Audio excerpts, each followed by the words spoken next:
You are listening to Dimensional Hotel by Yuan Tong, novel from Novelfire. Chapter 51, Awakening. It's not over yet, Foxy whispered. Almost the moment she spoke, Yu Sheng understood what she meant. He heard chaotic roars rising from the dense forest, and a terrifying, hollow wind suddenly echoed through the valley. The eerie, sinister atmosphere pervading this strange land hadn't lessened with the defeat of the flesh-and-blood giant beast. Instead, it had grown several times stronger. A heavy, almost suffocating sense of malice and watchful eyes surged from all directions as if something had been awakened, and it was furious. "What on earth is happening?" Yu Sheng asked urgently, turning to the fox girl who seemed to know more than she let on. "I don't know exactly, but it's happened before," Foxy replied, her face pale with fear. She hid behind Yu Sheng as she spoke. "The immortal died that day. It was just like this. Something woke up. The immortal led the others outside, but they never came back. Later, we only found their bodies." She trembled slightly, lowering her head. "My parents hid me in a cave and told me not to look outside. I don't know what happened. When I crawled out, everyone was already dead." Yu Sheng quickly pieced together the situation from Foxy's disjointed tale. The real terror in this valley wasn't that giant beast. Or rather, it wasn't just that beast. Something even more powerful slumbered in the depths of this darkness. From the moment he and Irene had entered the valley, that thing had been awakening. He gritted his teeth. After a swift calculation, he dashed toward Irene. "We can't keep fighting," Yu Sheng said urgently. "There's something even more sinister here. Plan B, we retreat. I'll open a door. How are you holding up? Can you move?" Irene tried to push herself up with her hands, but as soon as she put weight on them, there was a slight cracking sound. Her arms snapped at the elbows, the broken pieces falling to the ground and shattering. "No good, my legs are damaged too. If I try to stand, they'll probably break as well," the little doll said dejectedly, lifting her broken arms. "I told you this body you made isn't sturdy. Did you mix sand into the clay or something?" Honestly, Yu Sheng was startled when Irene's arms broke. He'd never dealt with living dolls before and wasn't sure how serious this was, but hearing her complaint, he relaxed. "So you can be repaired?" Irene nodded. "Yes, but we'll definitely need to go back." Yu Sheng sighed with relief. Seeing that Irene couldn't stand on her own, he took the painting frame from her back, adjusted the straps, and slung it over his shoulder. Then he picked up Irene, letting her sit on his left arm. Irene protested slightly, seeming a bit embarrassed, but with broken limbs, she had little choice. She settled down and obediently sat on Yu Sheng's arm. Yu Sheng reached out with his free right hand into the air. After a brief moment of concentration, a door shimmering with ethereal light and shadow appeared before him. He noticed that the three strangers nearby, one of whom looked oddly familiar, were watching him with strange expressions as he opened the door. But he didn't have time to dwell on that. Confirming the passage was stable, he pulled the door open. On the other side was the living room of number 23 Wudang Road. "The escape route is here. Everyone hurry," Yu Sheng called out, "before that monster regenerates." He looked at Foxy, who stood nearby, nervous and hesitant. "Foxy, you first, don't be afraid. It's safe on the other side." Then he turned to the three strangers. "You all, I don't know who you are, but thanks for your help earlier. Come with us." With Yu Sheng's encouragement, Foxy finally mustered the courage to step forward and approach the door. However, just as she was about to enter, a strange whistling sound suddenly came from not far away. Yu Sheng felt a gust of wind rushing at him from behind. In an instant, countless fragments of unknown information flooded his mind. Several gazes focusing on this ruined temple, perspectives stretching from distant skies and deep within the valley, a chaotic and cold touch, and the thrill of imminent feasting. He spun around to see a giant beast emerging from the shadows at the edge of the ruins. Its middle split opened grotesquely, and a tongue like a sharp arrow shot out, piercing straight through his chest. He only had time to push Irene aside. There was no chance to dodge. The attack went right through his heart. Had the monster regenerated so quickly, or was it another one? Questions flashed through Yu Sheng's mind. As his consciousness faded into darkness, he heard Foxy's terrified screams, Irene's shouts, and the howls of wolves. The ethereal door flickered twice and vanished.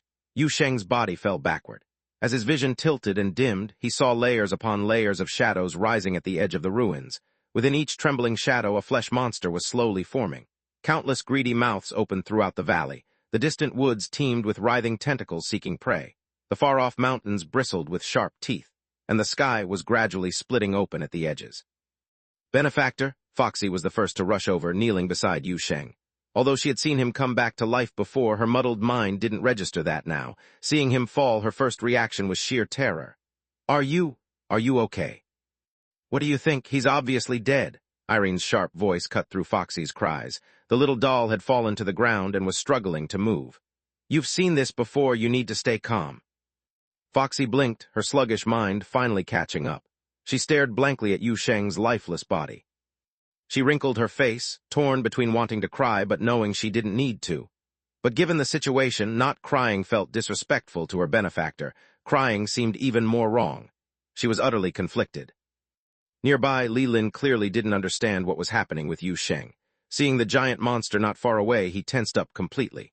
While keeping an eye on the monster's next move, he tried to comfort the fallen doll and the fox girl. I'm sorry, but the dead can't come back to life. Right now, we need to focus on dealing with. Before he could finish, the distressed doll interrupted. It's fine. He'll be back in 20 or 30 minutes, but we need to hold out until then so he can reopen the door. Hey, fox girl, help me up and don't forget the painting on the ground. Hearing this, Foxy hurriedly and clumsily pulled the painting frame from under Yu Sheng's body and picked up the immobilized Irene. Li Lin and his companions watched in astonishment. They couldn't comprehend the doll's reaction, even suspecting it was some kind of grief-induced delusion. But they soon had no time to ponder. Chaotic howls echoed from the darkness surrounding the ruins. The oppressive aura of madness pressed in relentlessly. Even Su Jiali, with his extensive combat experience, wore a strained expression as he took in the surroundings. Flesh monsters were forming one after another in the shadows, and howls filled the entire valley. What is going on? Li Lin exclaimed. How can so many appear? Didn't the report say only one hunger shows up at a time? Su Jiali slowly raised her head, swallowing hard before breaking the silence. What if this valley has been parasitized by the angels? What do you mean? Li Lin began, but then he saw where Su Jiali was looking. He saw the valley slowly writhing and undulating in the night. Sharp, tooth-like structures appeared along the distant mountain ridges. But even more terrifying was the sky. The sky was opening. The alien sky, always shrouded in eternal night, was changing. At one edge, a crack was forming, and in the faint light, the truth beneath the darkness was revealed. It wasn't a curtain of shadows or clouds. It was an eyelid. An eye that had been closed, covering the entire sky and causing the perpetual night. Now it was opening. The eyeball gazed coldly down, its hollow, sunken pupil filled with chaotic lines and flickering faint light, as if carefully observing the prey in the valley. The ethereal light even partially dispelled the eternal darkness. Light had descended, bringing infinite terror. The howling wind snapped Li Lin out of his fear. He heard murmuring beside him. It was Su Jiali, the seasoned diver with over 10 years of service, muttering a name. The Dark Angel. Chapter 52, Connection. The moment he heard those 4 words, Li Lin felt his blood turn cold. Just a moment ago, he had been mourning Yu Sheng, who had been killed by a monster's sneak attack.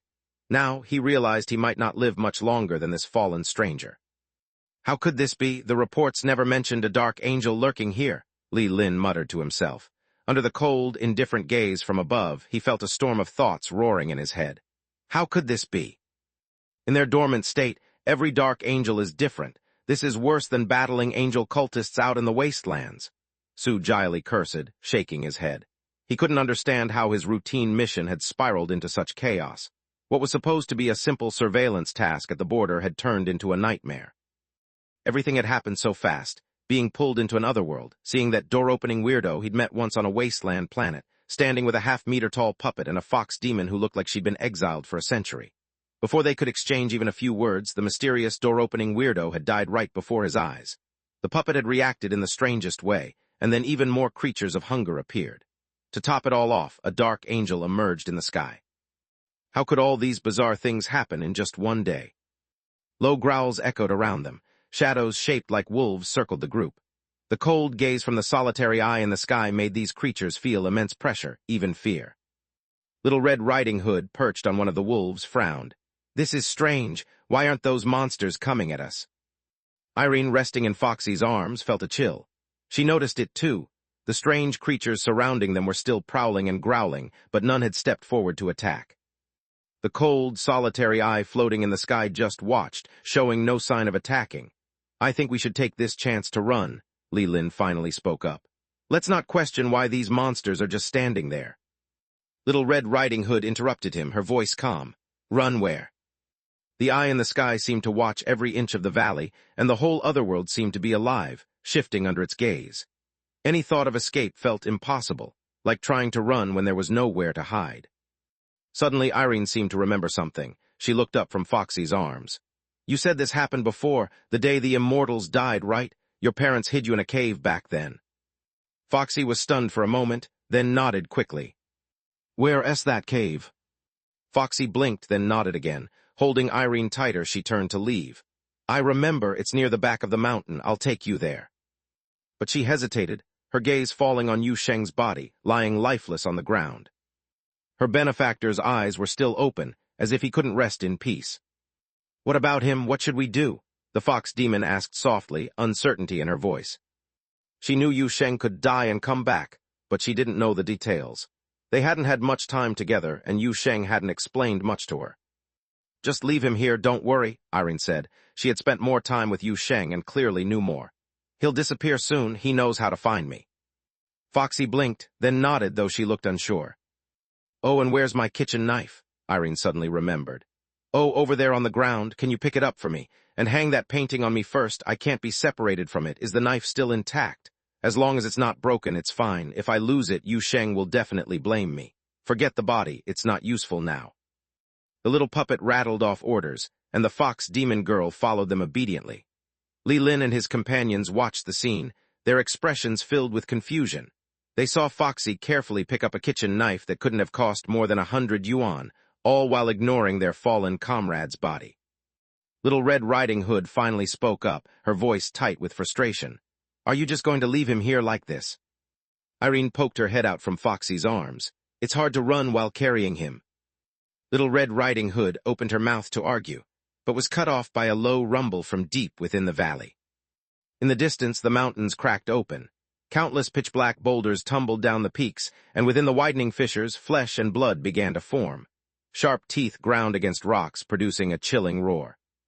The forest shook, and trees toppled as if shedding a disguise. Tentacles with sharp teeth burst out where the trees had fallen, letting out a unified, blood-curdling howl. The creatures of flesh and blood, which had been prowling around the ruined temple, suddenly seemed restless, stirred into action. Irene's eyes went wide. She tapped Foxy's shoulder with her only remaining arm. Whoa, we shouldn't stick around here, let's get moving. Those three can follow if they want.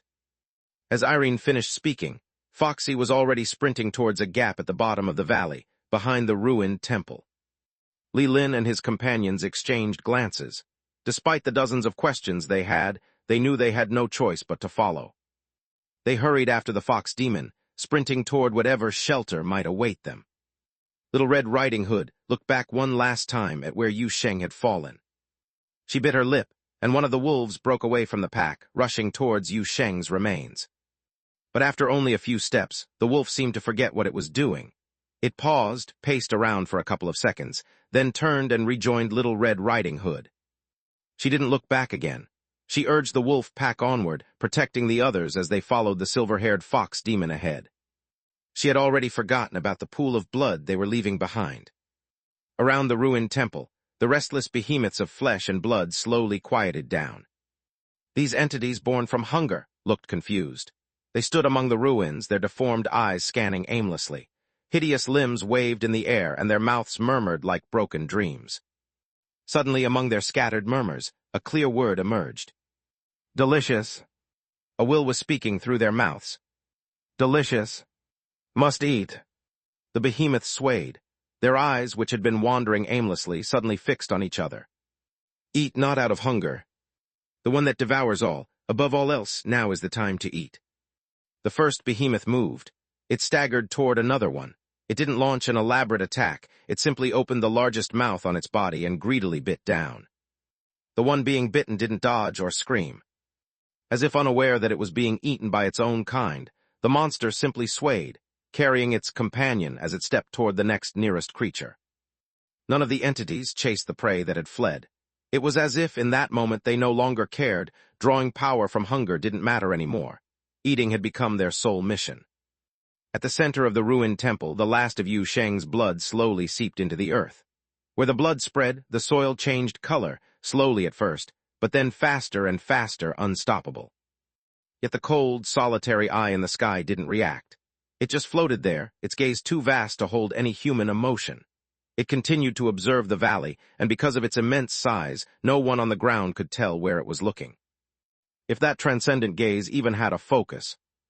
But Yu Sheng felt it. He felt that focus because it was now on him. After drifting in darkness for a while, an indescribable sense of connection woke him up. At first he thought he had already revived, but soon realized he was still dead. Only this time his death was different.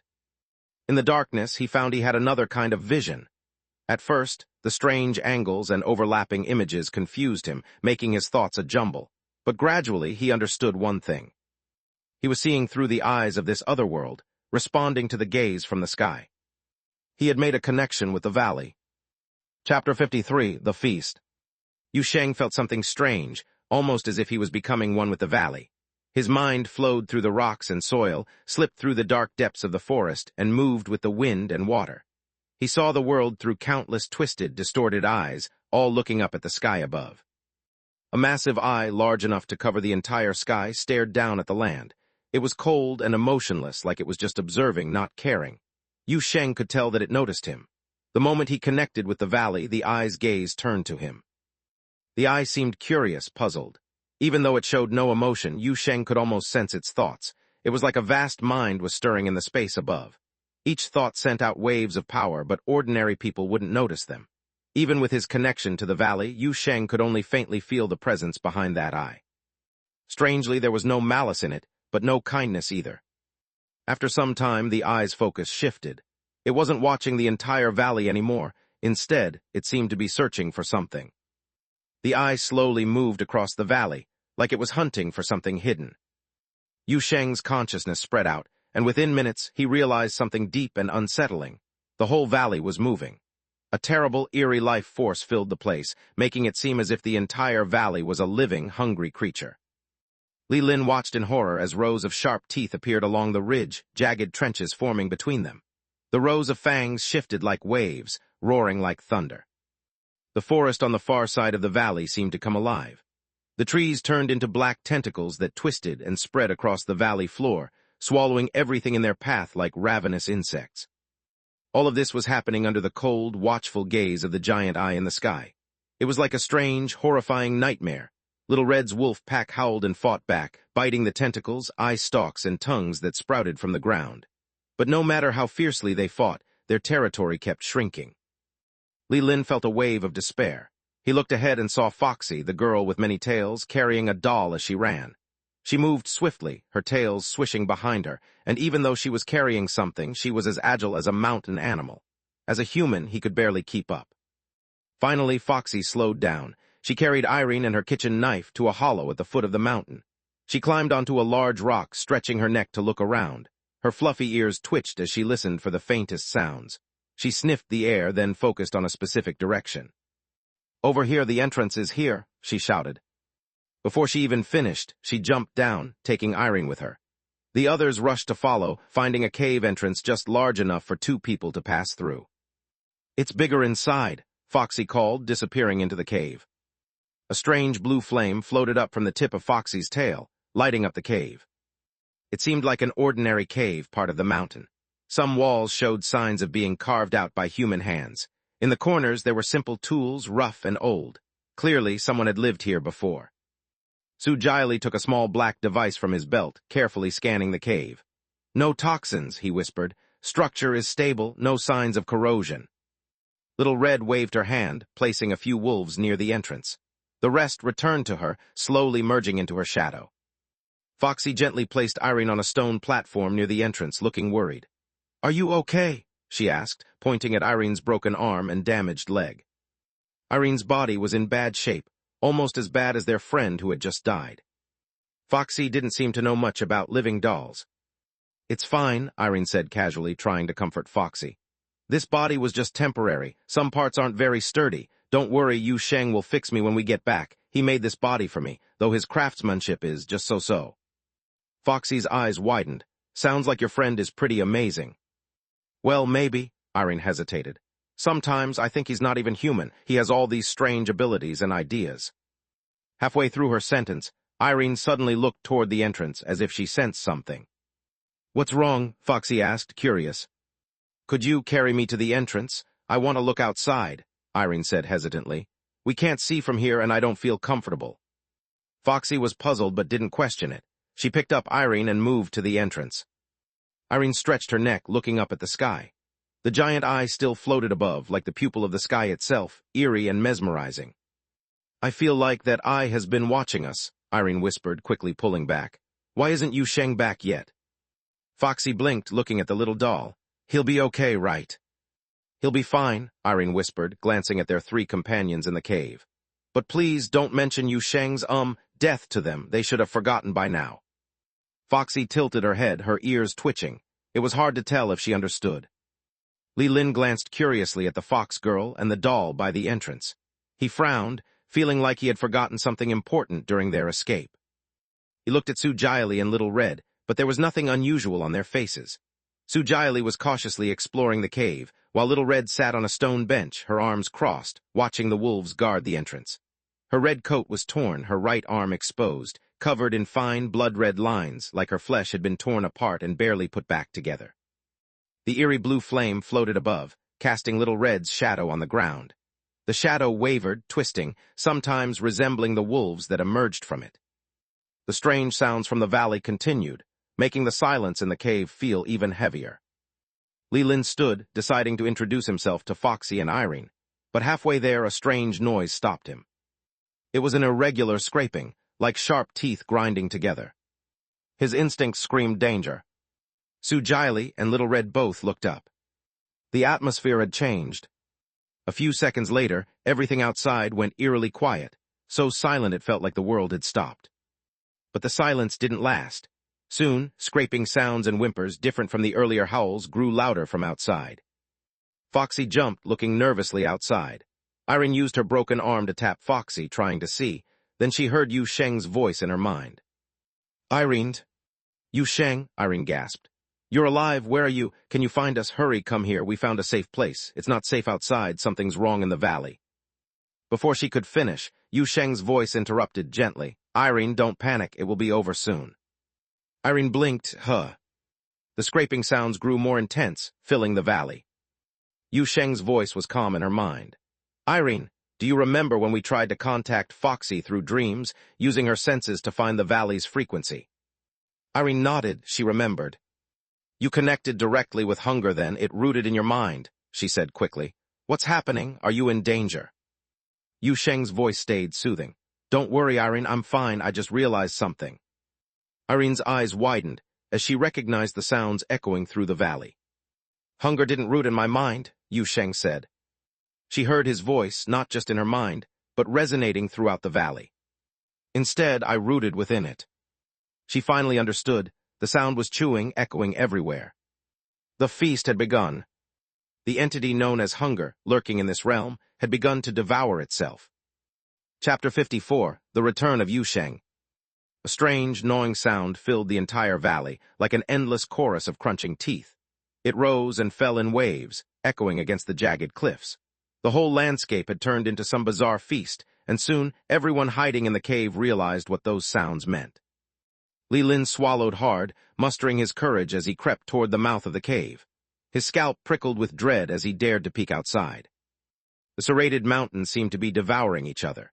Giant crevices yawned wide, collapsing in on themselves, constantly splitting into new cracks that devoured and dissolved one another. The dark, snaking tendrils covering the ground had begun to eat themselves, and grotesque creatures of flesh sprouted from the shadows, only to be swallowed by unseen forces almost instantly. Amidst all this, a lone figure stood on the open ground outside the cave, Yu Sheng. He stood there, gazing thoughtfully at the horrific scene of self-destruction unfolding in the valley. For a moment, Li Lin felt as if he were dreaming, but he quickly shook off the strange feeling. The memory of Yu Sheng's supposed death had faded, replaced with the thought that Yu Sheng must have just wandered off for a while. At the cave entrance, Foxy and Irene spotted Yu Sheng right away. Benefactor, you're alive, Foxy exclaimed, her voice filled with relief. Then she quickly grew anxious. Hurry inside, it's dangerous out there. Yu Sheng finally turned and stepped briskly toward the cave. "I have a feeling," he muttered, "that whatever's in the sky, as strange as it looks, doesn't mean us harm." Irene didn't seem to care about his muttering. Instead, she eyed him from head to toe, her small face scrunched up with worry. "Are you really okay? Is your mind still all there?" "Can't you wish me well for once?" Yu Sheng shot back, glaring at her. "Do you think it was easy for me to get back here?" Even as he spoke, he glanced back at the cave entrance. "Hunger should be ending soon, but that giant eye in the sky, I have no idea what it is. It's not part of hunger. It doesn't seem like it belongs here at all." Irene had been ready with a snarky comment, hoping to lighten the mood, but his words stopped her short. "Wait, it's not from this valley." "No," Yu Sheng said, shaking his head. He still maintained a subtle connection with this strange realm, a thread of awareness that let him sense the gaze from above. That enormous eye was separate from everything else here. "I can feel all the entities of hunger now, but that eye, it's different. It's an outsider. It's been up there for years, like a parasite replacing the original sky." Irene blinked at a loss for words. A deep voice suddenly echoed from the back of the cave, breaking the silence. "That's an angel." Yu Sheng startled and looked up to see a tall, broad-shouldered man approaching. He was nearly 2 meters in height, his face lined with shadows cast by the eerie blue glow of foxfire. The man eyed Yu Sheng with a cautious intensity, his expression serious. "Did you get separated from us earlier?" There was something strange about his gaze, not quite hostile, but certainly wary. It wasn't the look you'd give a teammate who just made it back. Yu Sheng didn't dwell on it. He was more intrigued by the term the man had used. "I got held up for a bit, but I'm fine," Yu Sheng said, waving off the concern. "But what did you mean by angel?" "More specifically, a dark angel, a dangerous entity of unknown origin," the man explained slowly, as if weighing each word. "Every dark angel is different, in form, ability, everything. The one you see up there now has been hovering over this realm for years, twisting it with its presence. It's why the entities here mutated." Yu Sheng listened closely, realizing this man probably knew far more than he was letting on, more than he could share with a near stranger. And that was fair. They hadn't even properly introduced themselves yet. Sharing any information at all was already a generous gesture. "I'm Yu Sheng," he said, extending his hand. "These are my friends, Foxy and Irene." The tall man hesitated for a moment before taking Yu Sheng's hand. "Su Jiali." Yu Sheng blinked, his expression incredulous. "Sorry, could you say that again? Your name is—" He said his name is Su Jiali, like beautiful girl Jiali. A girl in a red cloak called out from where she sat on a stone bench. She gave Yu Sheng a sly smile. "You can call me Little Red Riding Hood." And Yu Sheng blinked again before it clicked. "Ah, I get it. You're professionals, right? Using code names in the field." The tall man's voice was dry. "She's using a code name. My name's real." Yu Sheng opened his mouth but found himself at a loss. After a moment, all he managed was, "It's a nice name, very cultured." He then turned his attention to the last young man, who had yet to introduce himself. There was something familiar about his face, though Yu Sheng couldn't quite place it. The young man stepped forward without hesitation. "I'm Li Lin." Before Yu Sheng could reply, Irene blurted out, "Hey, finally a normal name." Li Lin looked taken aback. He glanced at Yu Sheng's group, a fox spirit with multiple tails, a half-meter-tall doll, and Yu Sheng himself, and they had the nerve to call his name normal. But his attention was soon pulled elsewhere. The chewing sounds outside were dying down, and the tremors that had been shaking the valley were fading. Su Jiali moved to the cave entrance, peering out. The entire valley looked like it had been turned inside out. It was as if the mountains had been gnawed away, leaving behind jagged cliffs and barren slopes. The distant forest had vanished, replaced by scarred earth and deep, winding fissures. He turned abruptly back to Yu Sheng. "This was your doing." Su Jiali seemed reluctant to even ask, knowing how absurd it sounded. The eerie devastation outside didn't seem like something any human could cause. Yet somehow he sensed that Yu Sheng's disappearance was connected to it all. "Sort of," Yu Sheng said with a cheerful shrug. He seemed to be in high spirits, a deep sense of satisfaction radiating from him, though it took quite a bit of effort. Li Lin had also seen the changed landscape, and he turned to Yu Sheng, disbelief in his eyes. How is this possible?" Yu Sheng thought about how to explain it. Should he tell them that he'd been swallowed by hunger, but his appetite turned out to be greater, that he'd somehow made the entity consume itself? It was hard to explain, and even if he could, it would make him sound like the villain. Besides, he didn't want these near strangers to know too much. I just got lucky and found its weakness, he said casually. I'm not entirely sure what happened, but it seems I triggered some kind of chain reaction, made them start eating each other. He was clearly being evasive, and Li Lin understood right away. Some things were better left unsaid. Suddenly, Irene's excited voice broke through their thoughts. Hey, the thing in the sky, it's moving up. Yu Sheng hurried to the entrance and looked up. The enormous eye that had hovered over the valley was slowly ascending, drifting upward without a sound. It was like a projection shrinking away, and within seconds, it was only a third of its original size. It was retreating. Brighter, more natural light spread across the valley from the distant mountains. The clouds reappeared, and the eye shrank into a palm-sized disk before disappearing completely. It's gone, Irene craned her neck, her expression puzzled and unsure. She turned to Su Jiali. The angel you mentioned, it ran away. What do we do now? Su Jiali let out a long breath, a smile tugging at his lips. What else? We celebrate, and then I go back and write a report. Chapter 55. The professionals are right before your eyes. The enormous eye vanished as silently as it had appeared, leaving no trace or hint of its secrets behind. Everyone inside the cavern exchanged bewildered glances. For a moment, they seemed unsure of what to do next. The presence of that eerie eye had been so overwhelming that even after its departure, a lingering sense of dread and disbelief remained in their hearts. Did it really just leave? Irene muttered, clearly unsettled. What if it's just hiding behind the clouds? Yu Sheng shook his head. It's truly gone, at least it's no longer in this realm. He was sure of it because he could feel that the constant gaze that had enveloped the valley had finally disappeared. But why? Irene continued to mumble. What was that thing here for? It hid for so long, then suddenly woke up to scare us, affected the creatures here, and now it's gone. What was the point? Yu Sheng pondered for a moment. Maybe it was just resting here, and now that it's had enough, it left. Irene stared at him, looking skeptical. Really? Now it was Yu Sheng's turn to be astonished. She actually believed that. No one knows the purpose of the Dark Angels, Su Jiali's voice cut through their pointless conversation. In fact, we can't even be sure if they have a concept of purpose. Their appearances are always random. Sometimes it takes great effort to drive them away, other times they leave on their own. Analyzing their actions is pointless. We should just be grateful that the eye wasn't one of the more aggressive ones. Oh, Yu Sheng responded, rubbing his chin thoughtfully. Just then, out of the corner of his eye, he noticed Li Lin watching the outside from the cave entrance. That inexplicable sense of familiarity resurfaced, and Yu Sheng couldn't help but frown.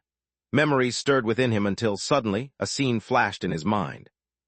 Wait a minute, haven't we met before? Yu Sheng exclaimed, eyes wide as he looked at Li Lin. Recently, for sure. Where was it? The little supermarket, that's it. He stepped forward, scrutinizing Li Lin's utterly unremarkable face, the kind you'd forget unless you made an effort to remember. This time, he finally matched it with his memory. You bought a box of instant noodles, right? Li Lin's mouth twitched slightly. In that instant, he knew Yu Sheng had recognized him. Yet he remained calm and unsurprised, because back in the ruined temple, he had also recognized Yu Sheng.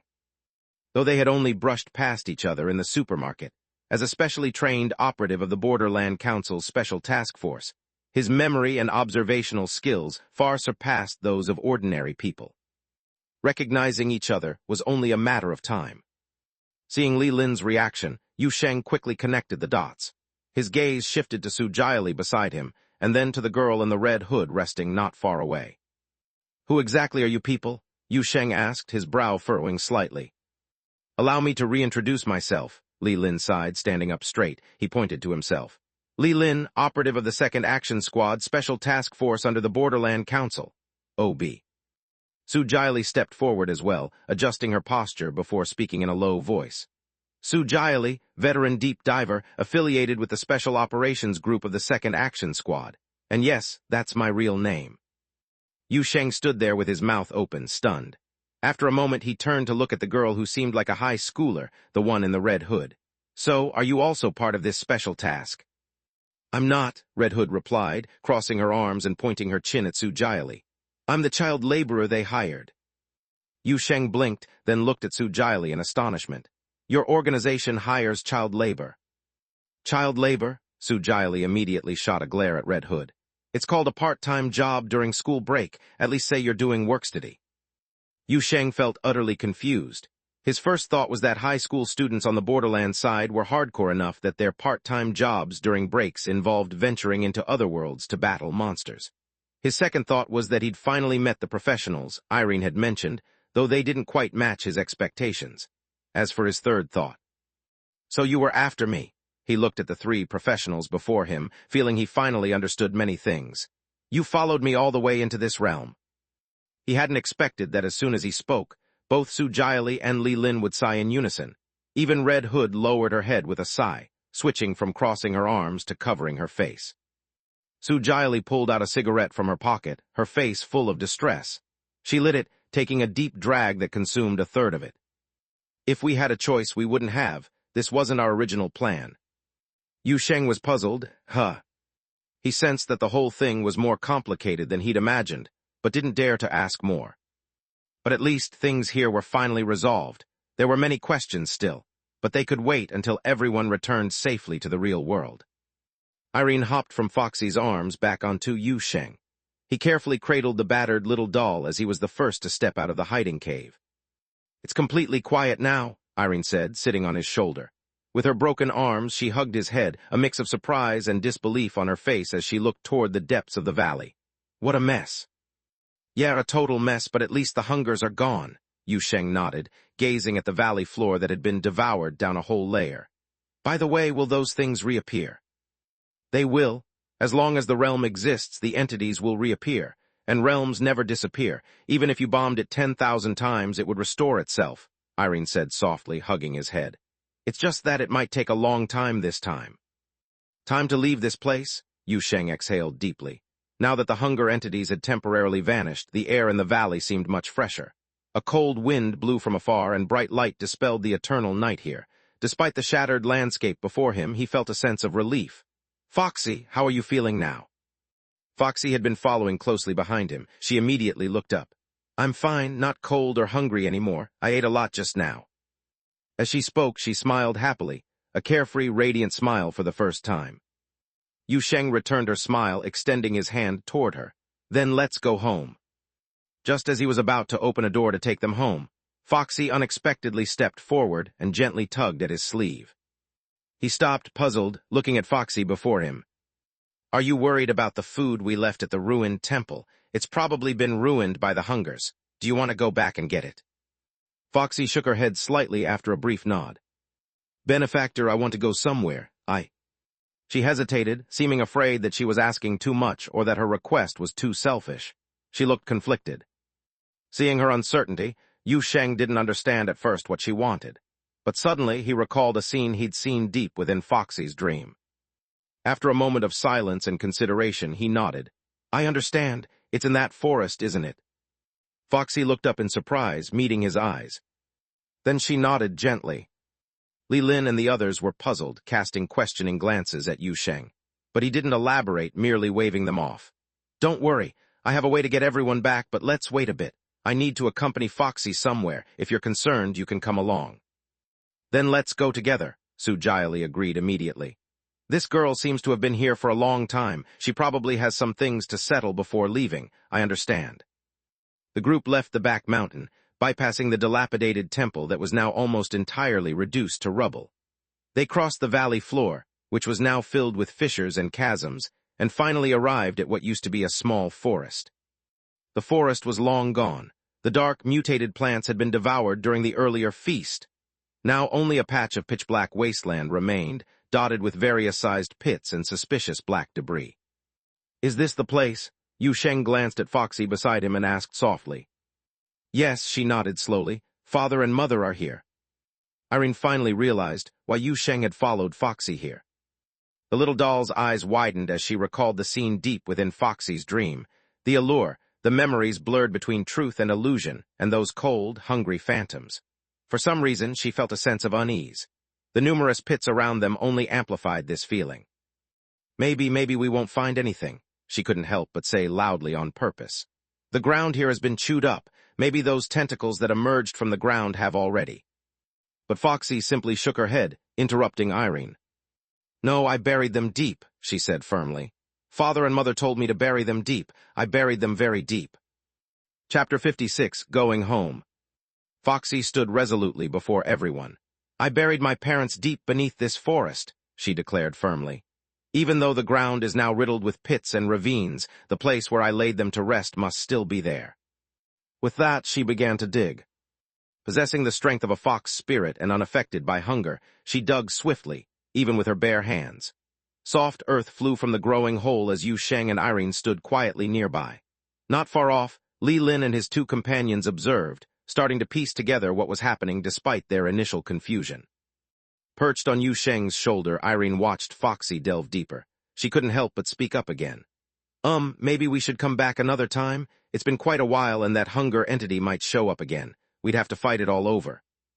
"It won't," Foxy called up from the pit, glancing briefly at them. "I can sense when it appears. I've been here many years. It's not in this hole. It should be over there." She climbed out of the pit, stood in the barren landscape to get her bearings, and soon moved to another spot to resume digging with renewed vigor. Irene opened her mouth as if to say more, but Yu Sheng gently patted her arm. "Let her dig," he said softly. "If she doesn't find them, she'll always be trapped here even if we leave."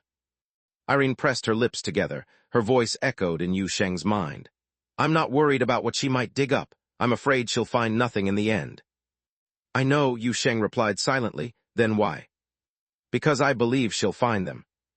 Irene was silent for a moment. "But you've seen her mental state. When the hunger's influence was strongest, she could barely think straight, considering what we saw deep in that dream." Yu Sheng just shook his head. He stepped forward, approaching Foxy. "Do you need any help?" he asked gently. "No," Foxy replied stubbornly, digging rapidly. "I'll dig myself. It's right here. I saw the cloth I buried before just a bit further down." Yu Sheng nodded and stepped back. "All right, I'll wait for you here."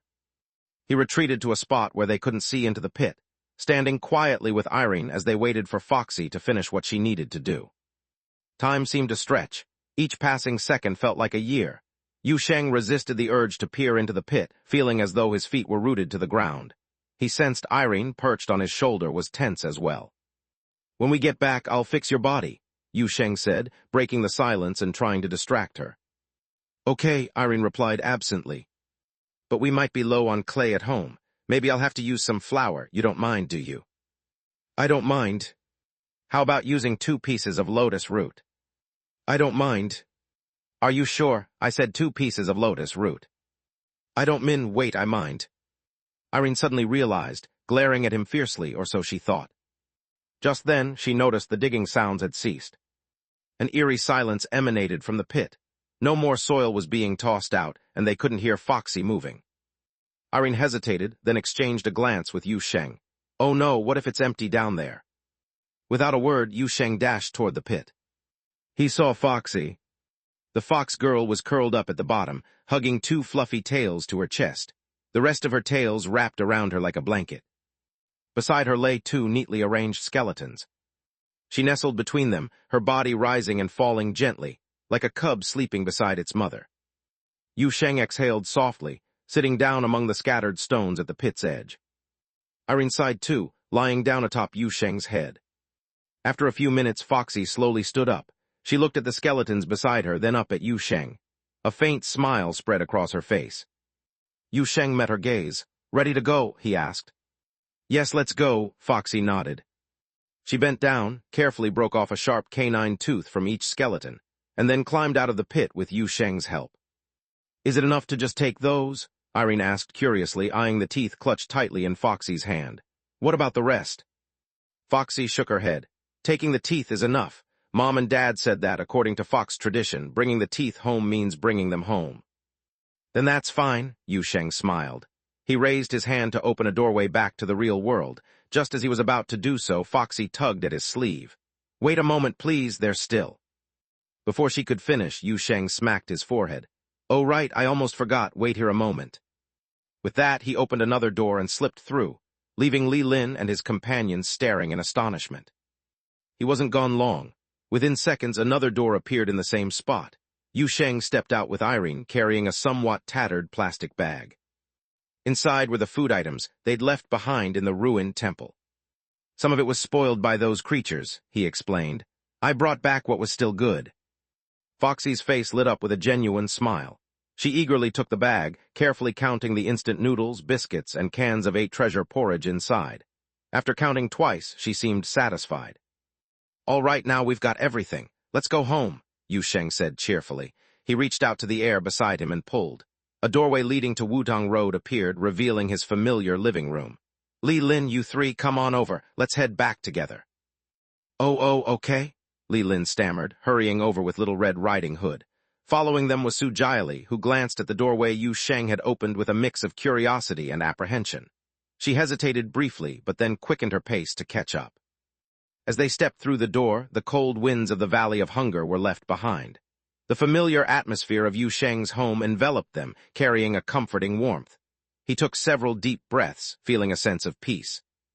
Without realizing it, this place truly felt like home to him now. Foxy's eyes widened as she took in the unfamiliar surroundings. After spending countless years in that desolate valley, she was unaccustomed to such a place. The intact roof and bright lights made her feel out of place. She hesitated for a few moments before setting down the bag of food and sitting cautiously on the floor beside it.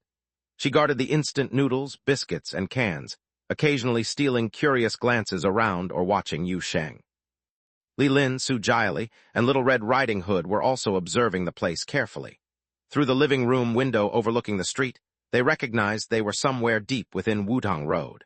But judging by the view, even the seasoned agent Li Lin couldn't pinpoint exactly which building they were in. At the same time, their instincts whispered warnings. This place wasn't quite the stable reality they knew. It was still some kind of anomalous space. The three exchanged glances, each reading the unease in the other's eyes. Something wasn't right about this place, but they couldn't very well pull out their depth detectors to measure the environment.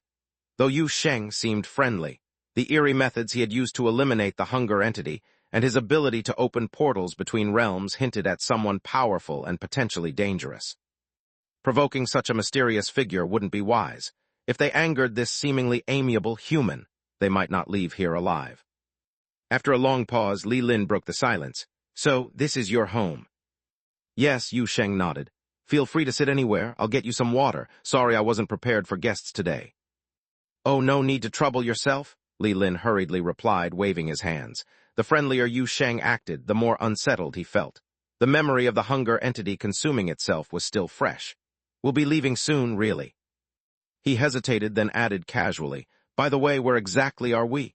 Are we still in Boundary City?" "Of course," Yu Sheng said as if it were obvious. "Look outside, you'll recognize Wudong Road. You were tailing me here, weren't you?" Li Lin felt a bead of cold sweat. "Ah, about that, please don't take it the wrong way. We didn't have all the information at the time." "It's no big deal," Yu Sheng waved it off.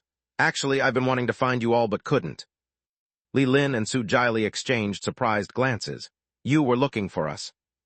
"You're looking for them, right?" Little Red Riding Hood piped up, pointing at Su Jiali and Li Lin. "I'm just a temp worker." "No, I'm looking for all of you," Yu Sheng said seriously. "Professionals like you." Chapter 57, Making Contact. "I don't really understand all that supernatural stuff," Yu Sheng admitted frankly, facing the puzzled expressions of Li Lin and his companions. "Especially things like otherworlds and entities. Honestly, I'm not very familiar with anything outside of Boundary City either. That's why I've been looking for professionals like you. I'm hoping you can answer some of my questions."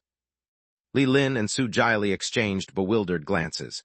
They were utterly stunned by Yu Sheng's words. The girl in the red hood couldn't help but look him up and down several times. "Wait, you mean you've never dealt with otherworlds or entities before? You've only just started getting involved with this kind of thing?" "I've lived a peaceful and ordinary life for the past 20-something years," Yu Sheng said honestly, spreading his hands. "It's only recently that I've started encountering all these strange things. I'm completely new to this." As soon as he finished speaking, Su Jiali's expression began to falter. "Just started dealing with otherworlds. And yet, he can pin down level 3 or higher dangerous hunger entities, casually open doors to wasteland planets millions of light years away, and go in and out of otherworlds like it's his own home. What kind of novice is this? Is he even human?" Su Jiali exchanged a look with Li Lin beside him. Their minds were racing, considering countless possibilities in an instant. First off, they could almost confirm that the space-time dislocation phenomena causing chaos throughout the Special Affairs Bureau were definitely related to this man named Yu Sheng. The evidence was the door he had casually opened. Yes, casually. Secondly, they must not be fooled by Yu Sheng's claim of being a novice. Whether he really just started dealing with otherworlds and entities or not, the power he possesses doesn't seem like that of an ordinary human who's only just begun to be influenced by otherworlds. Either the novice claim is false, or the identity of ordinary human is false, or perhaps both are false. Moreover, no ordinary human could possibly live in such an obviously abnormal house. I'd like to confirm something, Li Lin hesitated before asking. Have you always lived here? Yes, Yu Sheng nodded. He didn't plan on telling outsiders that he'd come here from another boundary city, so he simply admitted that he'd always lived in this house. After all, he even had an ID card. I've always lived here. Li Lin continued cautiously. Then do you know that this house is? I know it's an otherworld, Yu Sheng interrupted before Li Lin could finish, his face sincere and innocent. I only found out recently, but I've never had any problems living here before. Li Lin was at a loss for words again. What do you mean you just found out recently? What do you mean you've never had any problems before? Can an ordinary person say that? Then again, after all these years, how has the Special Affairs Bureau never discovered such an abnormal place in this old district? Could I see your identification? Li Lin finally asked cautiously after a long pause. He quickly fumbled in his pocket and pulled out a small black notebook, unfolding it in front of Yu Sheng. This is my duty ID. Yu Sheng glanced at the notebook, seeing Li Lin's phone, name, and job information printed on it, along with some codes and identification numbers he couldn't understand. He hadn't seen other Special Affairs Bureau IDs before, but at least this seemed professional. So he readily pulled out his own ID card and handed it over. Li Lin took the ID, and he and Su Jiali quickly scanned the information. Their gazes simultaneously landed on the address field, staring blankly at the black letters on the white background. Number Wudong Road. Is there a problem? Yu Sheng asked curiously when he saw them both in a daze. Li Lin snapped out of it, slowly handing the ID back to Yu Sheng. He seemed to be hesitating about something. After a few moments, he finally spoke. You know, there's no number 0 on Wudong Road. Yu Sheng was taken aback. What? He now understood why none of the locksmiths he'd contacted earlier could successfully find his place. We need to head back to the bureau first. Su Jiali broke the silence.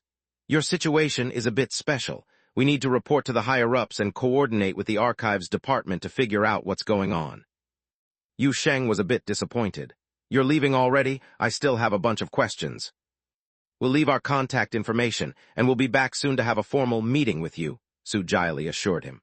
For humans who have recently come into contact with otherworlds and have undergone changes, the Special Affairs Bureau has a set of formal contact and registration procedures.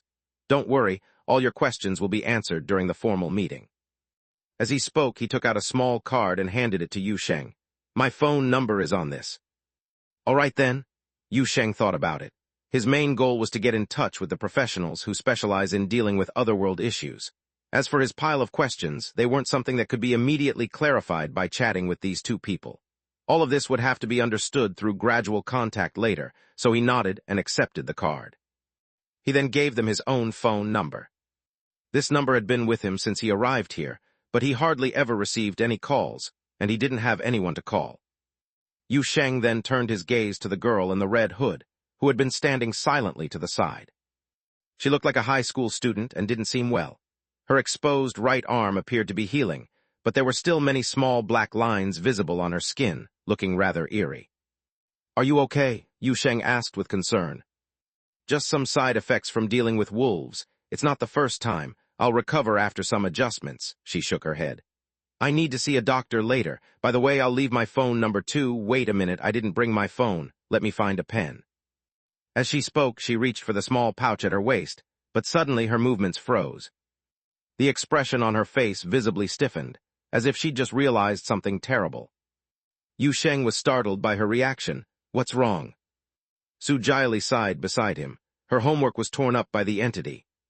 The girl stiffly turned her head, seeing both Su Jiali and Li Lin wearing sympathetic expressions. We noticed it at the beginning, but you didn't realize, Li Lin said softly. We didn't want to bring it up, thinking you'd be happy for a bit longer. When did you see me being happy? Huh, when I was being chased like a dog in the woods, she exclaimed, completely exasperated. The calm and maturity she'd maintained vanished instantly, leaving only frustration. I spent 3 days making up those math worksheets, 3 days. Yu Sheng watched, utterly perplexed. He was increasingly feeling that the mental state and daily lives of these professionals were not quite what he'd imagined, but given the atmosphere, he didn't feel it was appropriate to say anything, mainly because she did seem genuinely upset. But regardless, in the end, she still gave him her phone number. She wrote the numbers on a slip of paper with such force that every stroke seemed as if she were using the pen as a knife, carving the numbers onto the long-gone hunger entities themselves. Yu Sheng watched with a mix of awe and concern. After that, Li Lin and the others prepared to leave. Yu Sheng saw them to the door, and as he opened it, he stood by the frame. "I won't see you off too far. I still have a lot to sort out here." Li Lin turned back to glance into the living room, seeing the fox girl with multiple tails still sitting on the floor guarding a pile of food, and the little doll with broken arms sitting on the sofa, casually watching TV. A strange house at number 0 Wudong Road, inhabited by a strange Yu Sheng and his 2 equally strange friends right under the nose of the Special Affairs Bureau. Li Lin knew he had stumbled upon something huge, and all of this would have to be detailed in his and Su Jiali's report, which would mean a lot of overtime. The young agent sighed deeply, stepping out the door wearily. A cool night breeze greeted them, the silent streets of the old district unfolding before their eyes, and warm streetlights illuminating the road ahead. He and Su Jiali turned back simultaneously, only to see a bare wall behind them. The graffiti on the wall was chaotic and abstract. Su Jiali stepped forward, touching and patting the wall. "Looks like it's not here," he said softly. "This is just an entrance, and it only opens when invited."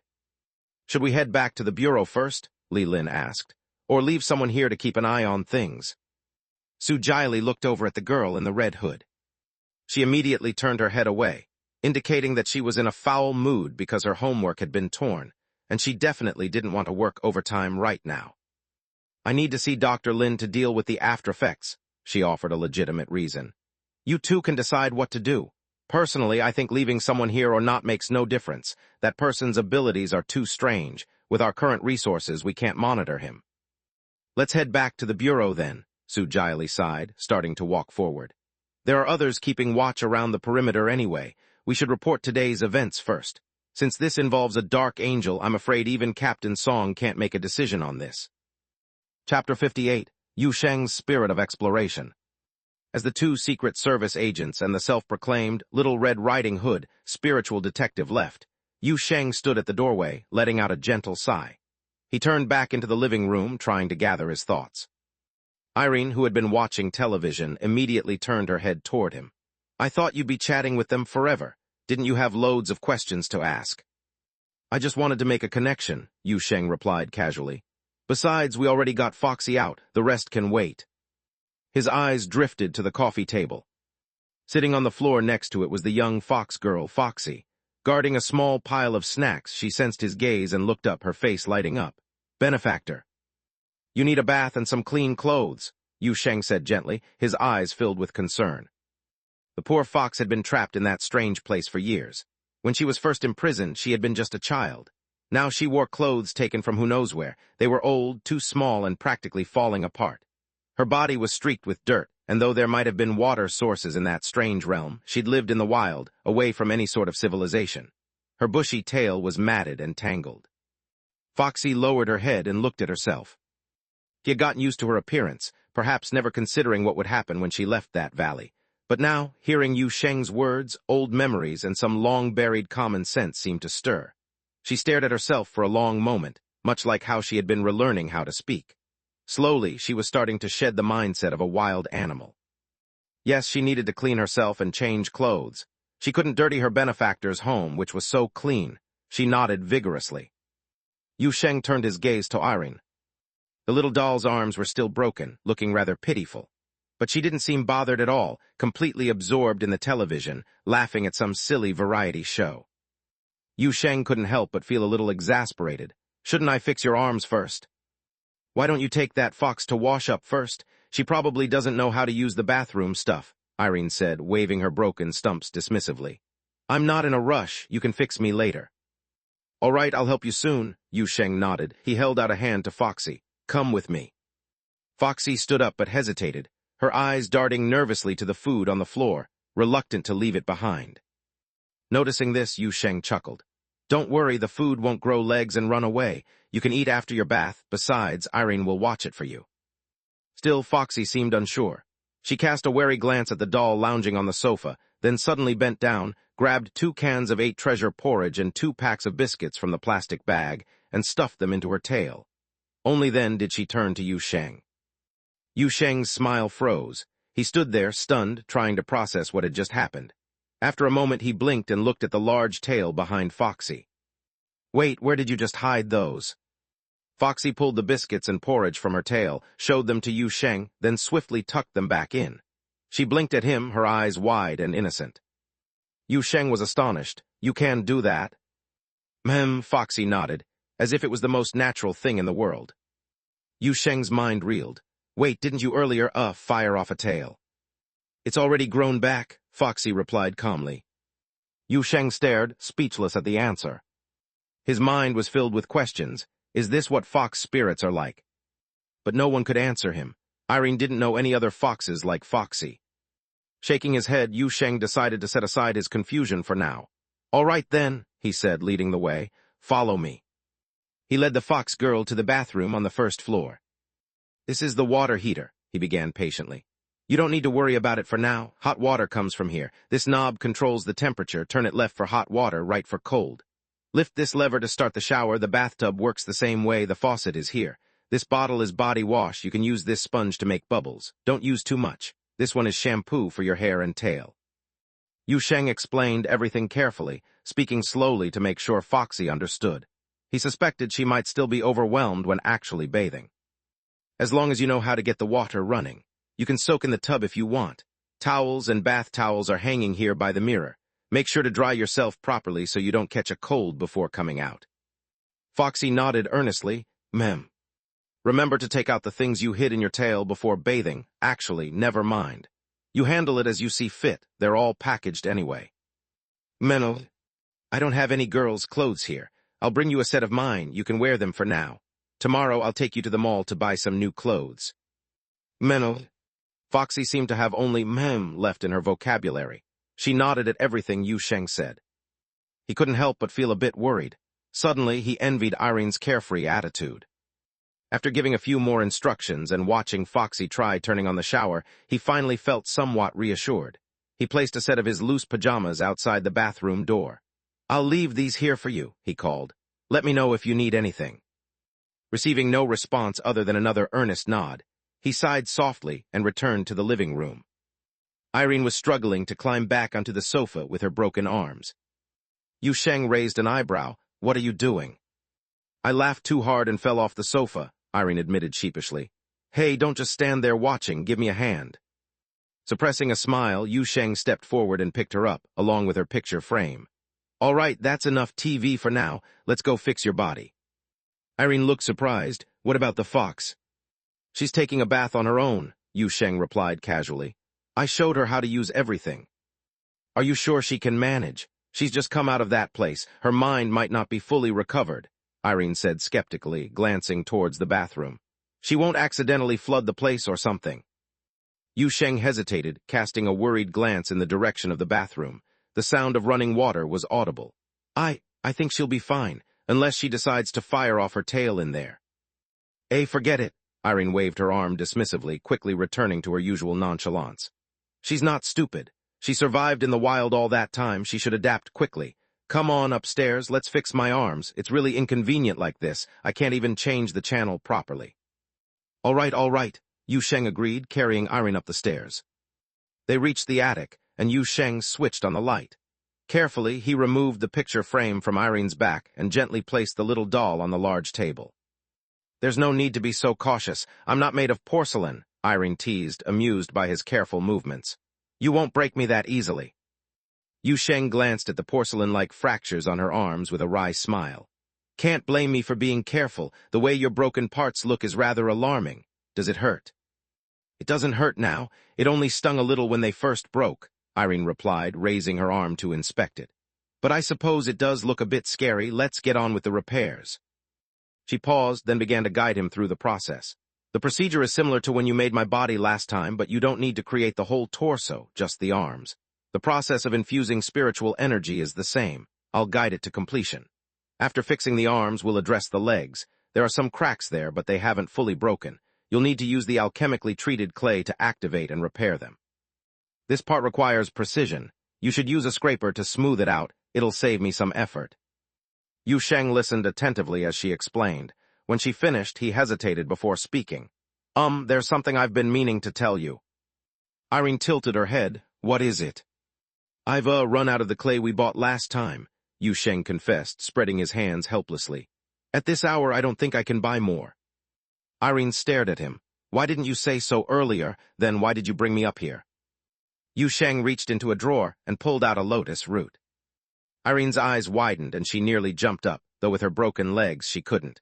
Wait a minute. Are you obsessed with lotus roots or something? Didn't we agree? Hold on, why is the lotus root in your alchemy table drawer? Have you been planning this all along? I'm just curious whether this might work, Yu Sheng admitted, a hint of sheepishness in his voice. He considered it part of his spirit of scientific exploration, like when he'd experimented with cooking the meat from the hunger to see how it tasted. Let's give it a try. That lotus root wasn't cheap, you know. Try it on yourself. Irene glared at him, her scarlet eyes flashing. Never mind anything else. For the spiritual infusion, you have to add your blood into the material. You can knead it into clay or dough, but with a lotus root, how are you going to? She broke off mid-sentence, as she saw Yu Sheng pull out a syringe from the drawer. Irene's jaw dropped. Wait, are you out of your mind? Chapter 59, Repair. 30 minutes later, Yu Sheng watched nervously as the tiny doll lay on the alchemy table. Irene propped herself up slowly, using her hands for support. She stared ahead blankly, lost in thought. The doll was only 15 centimeters tall, and a faint scent of lotus root lingered around her. The experiment was a success, Yu Sheng thought, feeling a mix of relief and disbelief. After observing her for a while, Yu Sheng noticed that Irene seemed fine. His confidence grew bit by bit. See, I told you it would work, he said with a tentative smile. If you can use flour, why not lotus root? Wait, just let me think for a moment, Irene interrupted, raising a tiny hand to stop him. She stared at her new arms with a bewildered expression. I just don't get it. How did this even work? It doesn't make sense. How did it work? Yu Sheng gave a half-smile. But you agreed to let me try. Now that it worked, you don't believe it yourself. I shouldn't have let you try. How was I supposed to know you'd actually succeed? Irene glared at him, her cheeks puffing in frustration. Now my arms have turned into lotus root. What are we going to do? They're really attached. How did you do it with the power of wishful thinking? Yu Sheng pondered for a moment. Maybe it really was the power of thought that made it happen. But Irene's intense reaction caught him off guard. He had no background in alchemy. He simply followed her instructions step by step. When infusing his blood and spirit into the 2 pieces of lotus root, he hadn't thought much of it. He didn't realize that such a haphazard method shouldn't have worked. When the lotus root segments, after the infusion ritual, suddenly transformed into limbs attached near Irene's elbows, he thought it was normal. He hadn't expected to scare the little doll like this. Sorry, Yu Sheng began, feeling a bit uneasy. How about we replace them? I can go downstairs and find an axe. He didn't finish before Irene shot him a glare that made him swallow his words. Okay, pretend I didn't say anything. What's done is done. What else can we do? The tiny doll raised her new arms reluctantly, looking utterly resigned. Then she cautiously clenched her fists, wiggling each of her 10 fingers one by one. Her nervous expression was like someone testing out mechanical arms for the first time, afraid they might suddenly malfunction. But soon she discovered that the 2 arms Yu Sheng had attached were actually quite functional even though they were made from lotus root. Have you finished testing? Yu Sheng asked cautiously, making sure she wouldn't lash out at him before breaking the silence. They should work normally, right? They don't hurt, do they? Irene sighed. Yes, they work, no discomfort. If they work, they work. Why the sigh? You gave me a fright. Only then did Yu Sheng truly relax. His gaze shifted to Irene's legs, which couldn't support her. Now it's time to fix your legs. Let me see how badly they're hurt. Irene responded with an "oh," but then she suddenly looked up and stared directly into Yu Sheng's eyes. Wait a minute. What are you planning to use to fix them? I'm telling you, if you pull out a bag of lotus root powder, you'll get hit by a truck in your dreams tonight. Yu Sheng felt puzzled. I just don't get it. Your body is made of clay, and you don't mind using flour as a substitute. Why are you so against other similar materials? Irene pointed at Yu Sheng's nose, but because her hand was so small, the gesture lacked any real menace. You humans keep pets, but why don't you keep cockroaches? You eat organic matter all the time, but why don't you eat All right, I get it. You don't need to say more, Yu Sheng quickly interrupted, instantly grasping how different their perspectives were. Don't worry, I have normal repair materials. As he spoke, he opened a drawer on the other side of the table and took out a small jar of epoxy putty. In theory, the best way to repair a clay doll is with the same kind of clay, but we're out of clay now. Using this as a substitute works just as well. After all, the important thing is to process it with alchemy, right? He confirmed with Irene. I can just smooth it out with a scraper, right? This will do, Irene finally nodded, albeit reluctantly. Then she became a bit curious. When did you prepare this? It was a free gift when I bought the clay earlier. I had it at the bottom and didn't notice it at first, Yu Sheng replied casually while studying the usage instructions on the packaging. All right, now let me see your injury. Irene finally relaxed. She slowly lifted the hem of her skirt a bit and pulled down the stocking on her right leg. On her ivory-like calf were large and small black cracks, some running through the knee and extending up to her thigh. Yu Sheng was taken aback. Whoa. At least it didn't break, Irene said nonchalantly. If it had, you'd probably have stuck a piece of lotus root on me again. It's not about whether it's broken or not. How can you be so unconcerned? Doesn't it hurt at all? Yu Sheng's voice tightened. Although he'd grown accustomed to seeing blood these past 2 days, even seeing himself wounded and bleeding, the fragmented state of Irene's leg made his heart skip a beat. It was a completely different feeling from being injured himself. Perhaps the sight was too bizarre and unsettling, even more so than the doll's broken arms earlier. He reached out and gently touched the cracks on Irene's leg, feeling that the area around the cracks was as hard as wood. Irene's normal limbs were soft and no different from human flesh. This hardened texture indicated that the structure near the cracks had begun to lose soul synchronization. If delayed further, the next step would be like her previous arms, directly breaking and shattering. Irene herself, however, just laughed. Hey, don't touch, it's ticklish, doesn't hurt at all, not even a bit, well, maybe just a little, very slightly. She gestured with her hands, bringing her tiny index fingers very close together, as if emphasizing how slight the pain was. Yu Sheng sighed, took a small knife to make a cut on his hand, and began mixing his blood into the repair material. Using a scraper, he mixed while muttering, You're too careless. I don't know how you living dolls are physiologically structured, but can you not be so nonchalant when you're injured? If it's serious, can you tell me earlier? After all, I'm the one who has to repair you. Irene rolled her eyes. You look scary when you died with your eyes open, and I didn't say anything about you. Yu Sheng pursed his lips, proceeding with the next steps of material preparation. He carefully used the scraper to apply the putty to Irene's wounds. Hey, that tickles. Bear with it, don't move. Okay. Irene was quiet for a while, but probably feeling bored during the repair process. She couldn't help but start chatting again. Those 2 agents from the Special Affairs Bureau we met today, I actually wanted to talk to them, see if they could help me get in touch with the sisters at Alice's little house. Although I can't recall the specifics of this Special Affairs Bureau, I think it's an official organization in the Boundary City. They should have interactions with Alice's little house. Then why didn't you say anything? Yu Sheng asked, still focused on carefully applying the repair material. Irene hesitated for a moment. I don't know, I just suddenly felt uneasy. Some kind of intuition warning me, felt unsettled, maybe because we just met them, and I'm not ready to trust them yet. Or maybe I've been out of touch with the outside world for too long. I'm not sure about the current situation of various forces in the borderlands. Yu Sheng paused his work and looked up at her. So next time we meet them, should I mention you to them? They saw you today, they'll probably report back. Reporting is fine. There's no such thing as a 15-centimeter tall living doll in this world. If they report, they'll probably just think I'm some kind of alchemical creature similar to a living doll, which isn't uncommon in their eyes. As for next time, Irene hesitated again, looking into Yu Sheng's eyes. We'll see. If their identities are genuine and it's confirmed they're from an official organization, then we can ask them about Alice's little house. If they can help connect me to other living doll sisters in this city, that would be even better. Seeing my own kind, I think I'd feel much more at ease. Yu Sheng rarely saw the doll show such hesitation and anxiety. But he felt he could understand this kind of uncertainty. If he had been sealed away for half a century or even longer, then suddenly released into a completely unfamiliar world, not knowing what had become of the things he once knew, or the current world order and power structures, then seeking help from other forces would indeed be something to approach cautiously. Yu Sheng took a soft breath, set down the scraper, and gently adjusted Irene's knee joint. Try standing up now, he said softly. Irene looked at him, then down at her legs. Slowly, she swung her legs over the edge of the table and placed her tiny feet on its surface. She pushed herself up tentatively. At first, she wobbled, and Yu Sheng instinctively reached out his hand to steady her, but she waved him off. "I can do it," she insisted. Gradually, strength returned to her legs. She took a hesitant step, then another. A small smile appeared on her face. "It works," she said, a hint of amazement in her voice. Yu Sheng grinned. "That's great." Irene took a few more steps, her confidence growing with each one. She turned to face him. "Thank you," she said quietly. "You're welcome," he replied. "Just be more careful next time."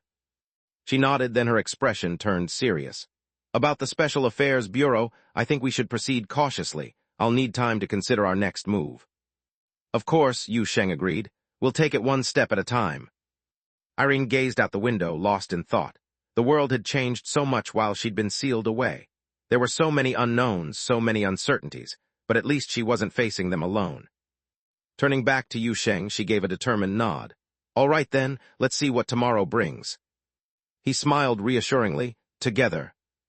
Chapter 60, Foxy's New Home. Irene gazed down at her fully restored right leg. Carefully, she rotated her joint left and right. Only after ensuring everything felt right did she pull on her sock. Holding onto Yu Sheng's hand, she stood up little by little. "Are both legs the same length?" she asked, looking up at Yu Sheng with wide eyes. "I didn't guide the reconstruction this time. I just infused it with spirit and merged it. Can you check for me?" Yu Sheng rolled his eyes. "They're definitely the same length. I just fixed the surface. I didn't cut it off and reshape it." Relieved, Irene let out a sigh. She took a few steps across the table on her short legs, and a smile spread across her face. "I can run around again? Yu Sheng, you did a pretty good job this time. Maybe you have a talent for making dolls." "Thanks for the compliment," Yu Sheng replied offhandedly. Then he watched as Irene, now able to move freely, slung her picture frame onto her back. In a few quick moves, she hopped from the table to a nearby chair, then climbed down to the floor, darting around the attic in circles. Usually, whenever Irene zipped around, Yu Sheng found it a bit too chaotic, especially since she often bumped into things and left the place in disarray. But for some reason, this time, watching her run about filled him not with annoyance but with a strange sense of accomplishment. "A talent for making dolls, huh?" Yu Sheng muttered, glancing at the scraper and the nearly empty jar of filler in his hands. He wasn't sure if Irene was just flattering him or genuinely praising his skills. He didn't know whether he had any talent in doll making, but he suddenly thought of the 2 pieces of lotus root he'd haphazardly infused with spirit earlier, which had surprisingly come to life. It seemed Irene had completely forgotten about that incident. Just then, footsteps from the stairway interrupted Yu Sheng's thoughts, and Irene's running spree in the attic. Turning his head, Yu Sheng saw a pair of fluffy white ears emerge from the stairwell, followed by Foxy's anxious yet curious face as she peeked around.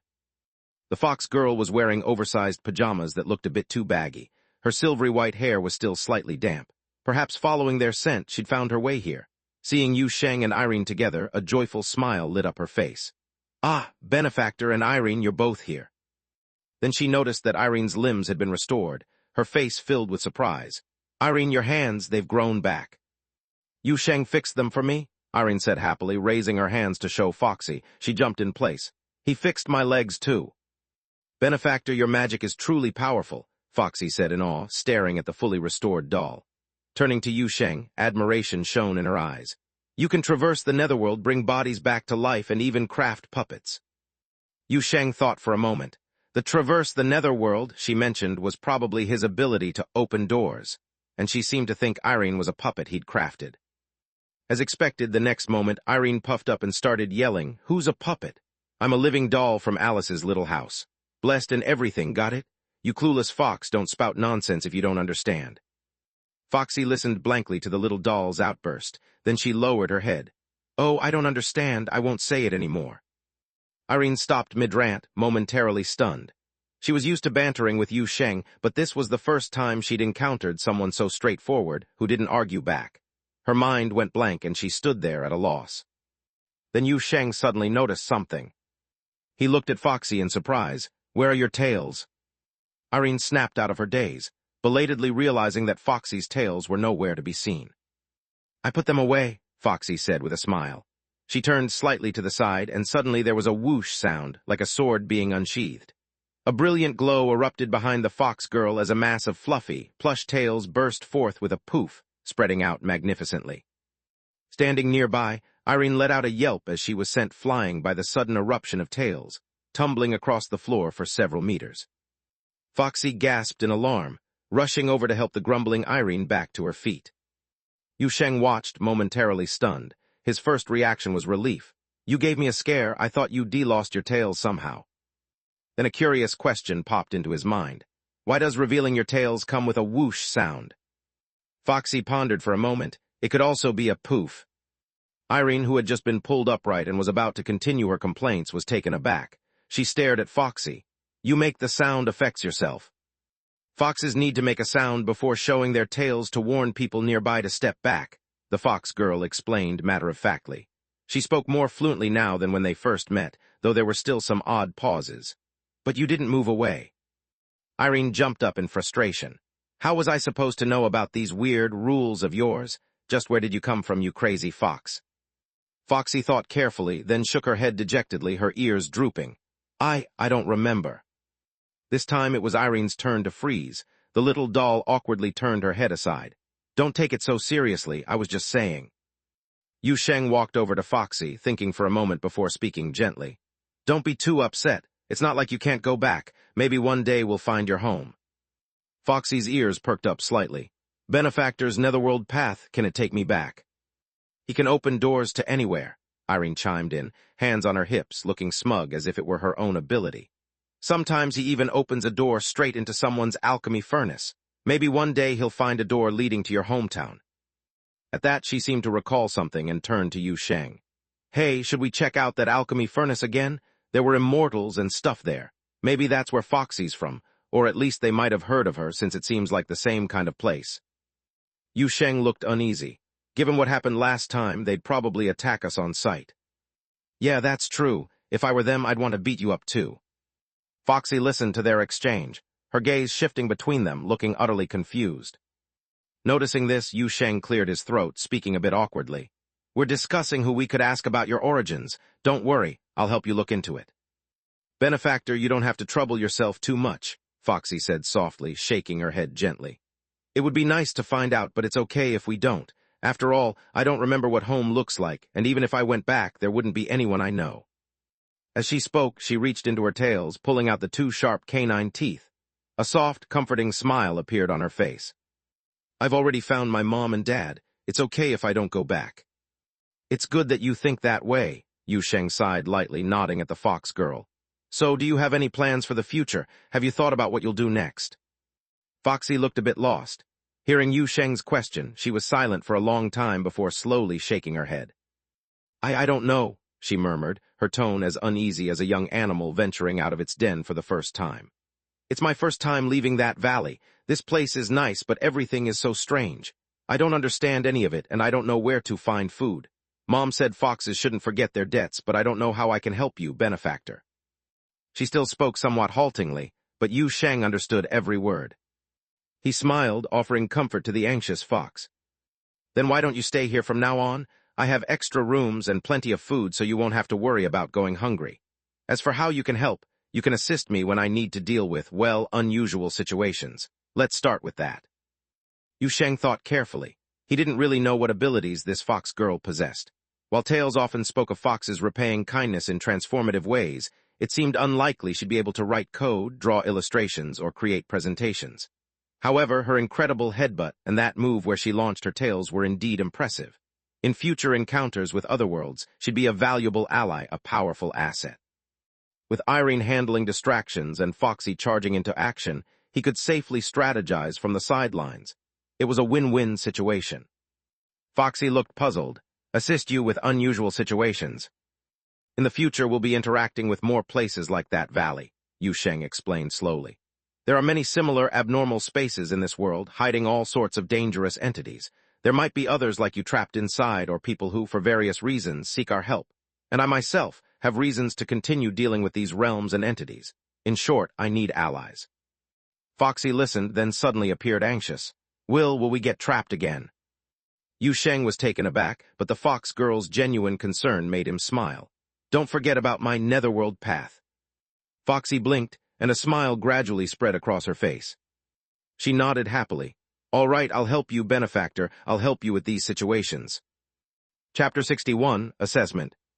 Yu Sheng and Irene led Foxy down the stairs. The most pressing matter now was finding a place for the fox girl to sleep. There are 2 empty rooms, one on the 2nd floor and one on the 1st, Yu Sheng said, standing in the hallway upstairs. He pointed to the door opposite his own room. This one here is right across from mine. It's been unused for a while, so it's got some clutter, but it's still pretty clean. The room on the 1st floor doesn't have any furniture and hasn't been cleaned in ages. There's also the basement, but it's damp down there, not really suitable for living. Wherever you arrange for me is fine, Foxy nodded, casually pulling a biscuit from her fluffy tail and nibbling on it. Anywhere is better than the valley. Yu Sheng couldn't help but watch as the fox girl retrieved items from her large, bushy tail. He still couldn't figure out how she managed to hide things in there. Just like he couldn't understand how her tails seemed to emerge from her clothes. They looked like phantoms passing right through the fabric without needing holes in her pants. Yet, as they swayed around, occasionally brushing against nearby objects, it was clear they were solid. He could only conclude that fox spirits were truly magical. What's that room for? Foxy suddenly asked, pointing to the door at the end of the hallway. Oh, that one, technically, it's Irene's room. Yu Sheng glanced in the direction she was pointing, his expression a bit awkward. But there's a slight problem with it right now.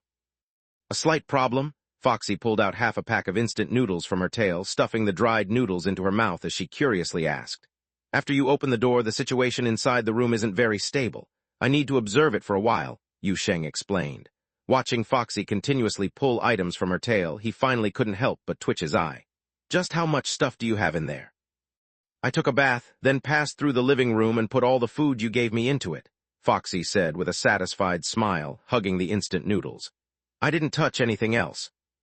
Then she looked at the room at the end of the hallway and earnestly remarked, Your abode is truly amazing. Yu Sheng stared blankly at her tails, thinking that she was far more amazing than his abode. How did she fit that whole bag of stuff in there? Was her tail like Doraemon's pocket? He marveled internally for a while, but eventually set aside his questions.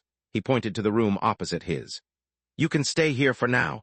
Besides the clutter, there's already furniture inside. We'll move the miscellaneous things to the basement later. I'll find some clean bedding for you. Foxy immediately nodded happily. MHMM. Irene chimed in excitedly. Great. Let's move things. I love tidying up. You'd better not get involved. Yu Sheng glanced down at the tiny doll-like figure. You're not even as tall as a box. If you try carrying things, you'll tumble down the stairs and break an arm or leg, and I'll have to fix you. Irene instantly flew into a rage, jumping up to kick Yu Sheng's knee. Yu Sheng, you jerk. Yu Sheng yelped, jumping even higher than Irene had. Foxy watched the scene, a bit puzzled, but soon realized this was just friendly banter between Yu Sheng and Irene. Her brief concern turned into a cheerful smile. Then she pulled out a sausage from her tail. What? Deep within the old city, inside a private clinic that appeared ordinary from the outside, Dr. Lin Yi, her long chestnut hair draping over her white lab coat, was frowning as she examined the girl's right arm before her. Little Red Riding Hood sat across from Dr. Lin in a sleeveless t-shirt, her arm resting on the table. Her dark red jacket, missing one sleeve, hung on a coat rack near the door. Dr. Lin, is it serious? Little Red Riding Hood finally couldn't help but ask, seeing the doctor remain silent for so long. It's not serious this time, but your situation is. Linya looked up, her eyes filled with a hint of irritation. How many times has this happened? You're constantly getting injured. If this continues, your post-transformation side effects will have almost no respite. Your body and mind won't have time to recover.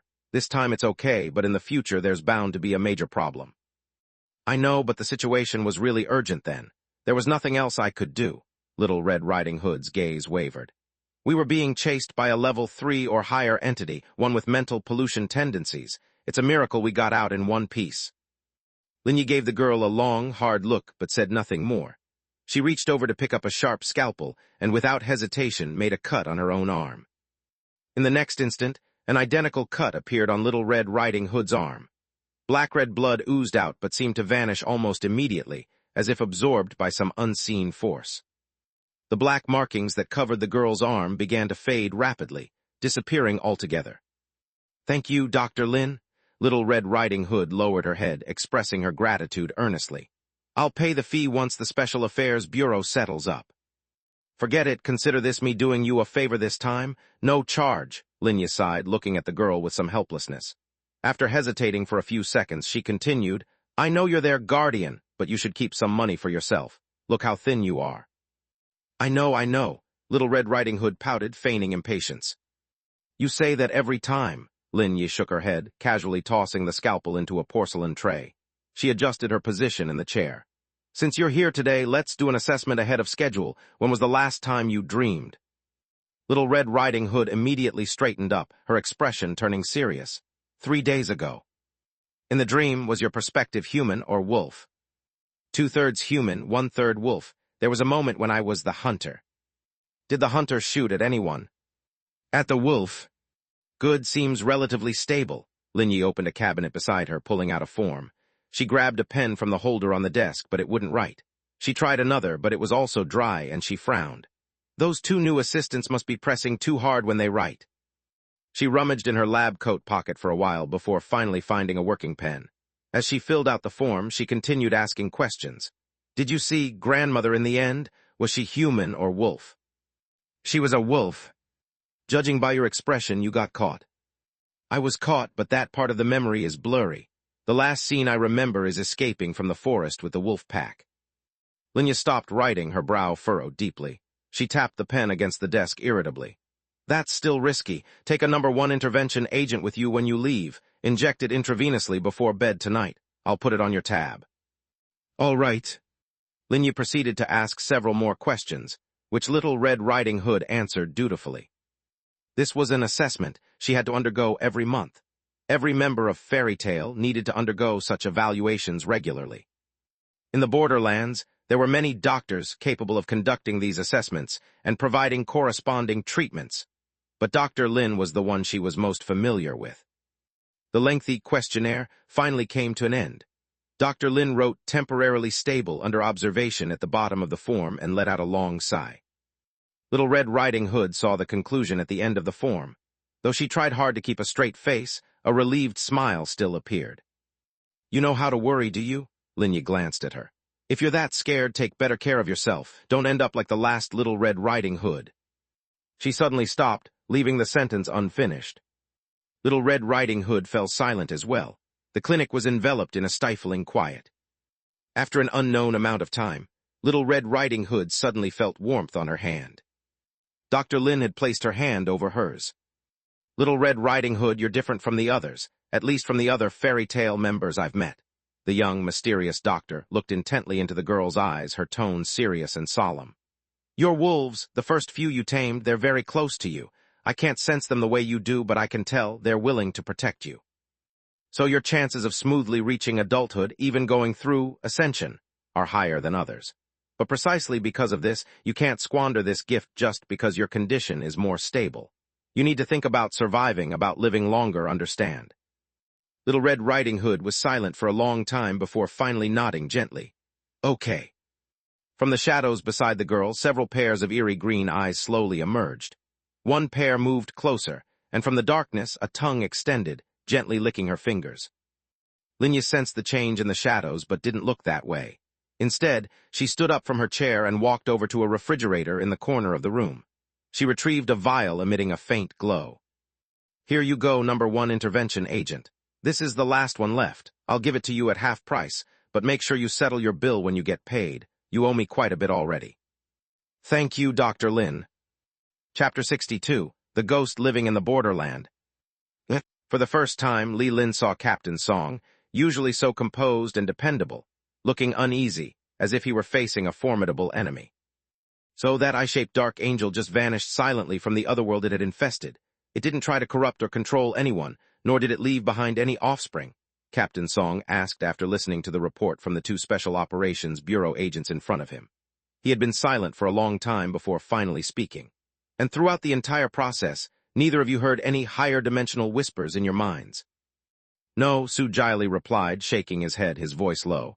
But it definitely noticed us. For a moment I could clearly feel its gaze. It focused right where we were hiding. It was as if.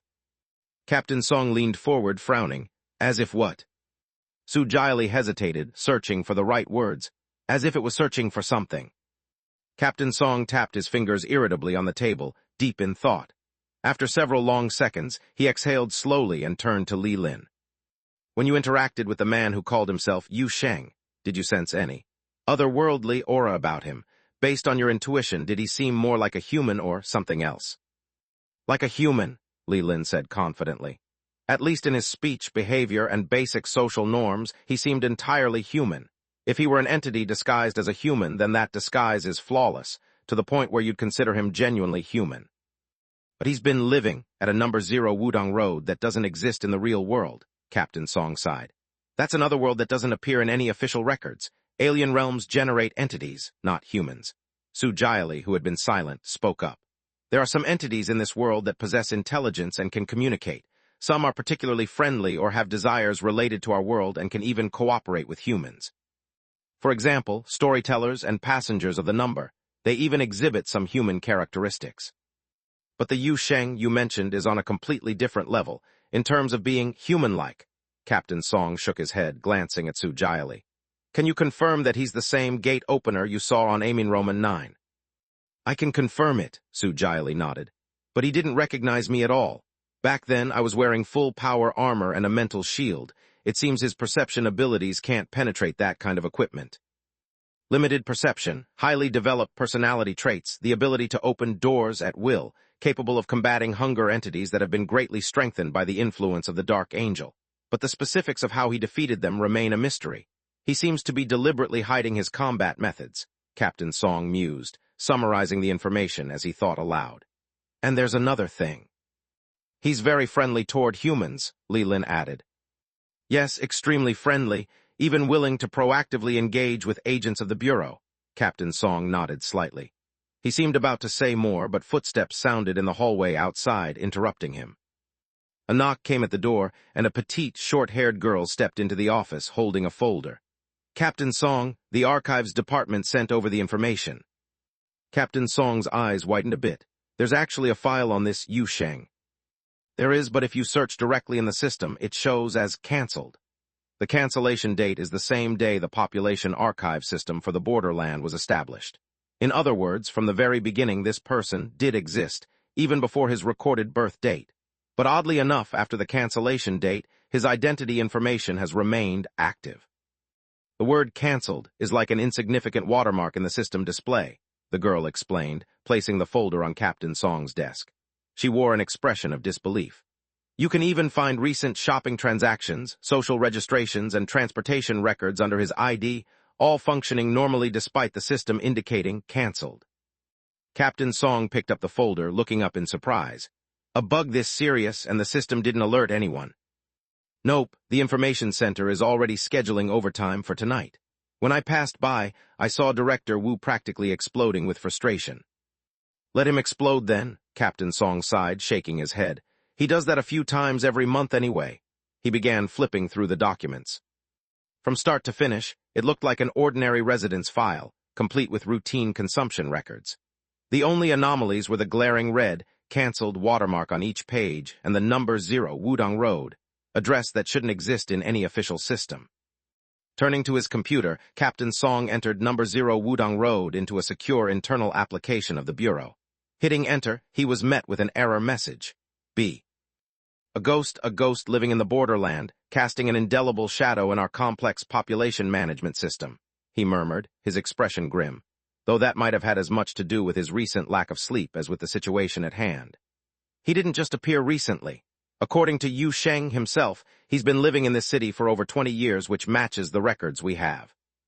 And no one noticed, not even the director's keen eyes, until now when he chose to contact us. Li Lin and Su Jiali exchanged glances, both sensing the weight of the situation. At least this ghost doesn't seem interested in causing trouble, and he even believes himself to be a normal person. Just then, Captain Song's eyes caught a particular line in the file. A writer, he raised an eyebrow. This ghost even has a job. A freelance writer, the girl replied. He contributes to small magazines and media outlets, writing horror stories or third-rate scripts. He's not well known, and he hasn't produced much recently. Captain Song pondered for a moment. So he's a struggling writer. The girl looked earnest. He can support himself, so he's not completely failing. What kind of stuff does he write? There's a short story at the end of the file, I found it in a magazine from last year. I thought you might be interested. Captain Song flipped to the last page and skimmed it quickly. Well, what do you think? The girl asked, a hint of anticipation in her eyes. Captain Song was silent for a moment, then pulled a face. I don't really get what young people are into these days. He cleared his throat, closing the folder nonchalantly. But regardless, this is a lead worth pursuing. Arrange for someone to collect everything this Yu Sheng has written. We'll do a psychological profile and personality assessment. Also, keep an eye on his future, creative endeavors. He paused before adding, an alleged entity who believes he's human, not only thinks like a human but can create like one. His works might reveal his true thought processes and emotions. This is unprecedented, we must take it seriously, but make sure he doesn't catch on. Understood, Captain, the girl replied, taking the folder as she left the office. As she departed, Captain Song turned his attention back to Su Jiali and Li Lin. Did you ask him about causing spatial rifts in the borderland? He inquired. Li Lin shifted uncomfortably, glancing at Su Jiali, who remained silent. Finally, Li Lin confessed, I forgot to ask. You forgot? How could you forget something like that? I was under extreme mental stress at the time, probably the after-effects of witnessing the Dark Angel, Su Jiali interjected smoothly, coming to Li Lin's defense.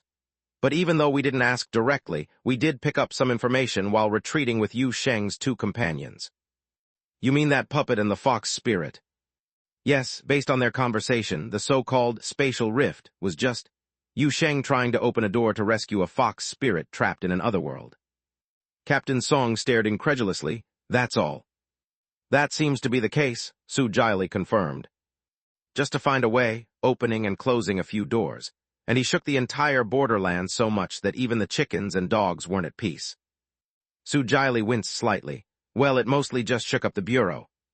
Seeing the captain's glare, he decided not to continue. Captain Song sat back, fuming silently. After a long moment he sighed, waving a hand dismissively. All right, you two can go. This is a big deal. I need to discuss it with the higher-ups. Li Lin and Su Jiali exchanged another glance. Su Jiali hesitated before asking, should we proceed with formal contact with Yu Sheng, according to protocol? Don't worry about that for now. This will likely have to go through the director, Captain Song replied wearily. If Yu Sheng were truly an ordinary person, I'd send you two over immediately. But the situation is that simple. For now, go get some rest. Oh, and don't forget to stop by the treatment room first. Get your checkups done, fill out the forms, and then head out. Starting tomorrow, you both have 3 days off. Understood, Captain, they replied in unison. As they left the office, Li Lin couldn't help but feel a mix of relief and apprehension. The mystery surrounding Yu Sheng was deepening, and he knew this was only the beginning. Outside, Su Jiali patted him on the shoulder. Don't worry too much, we'll figure this out. Li Lin nodded, grateful for his colleague's reassurance. Yeah, I guess you're right.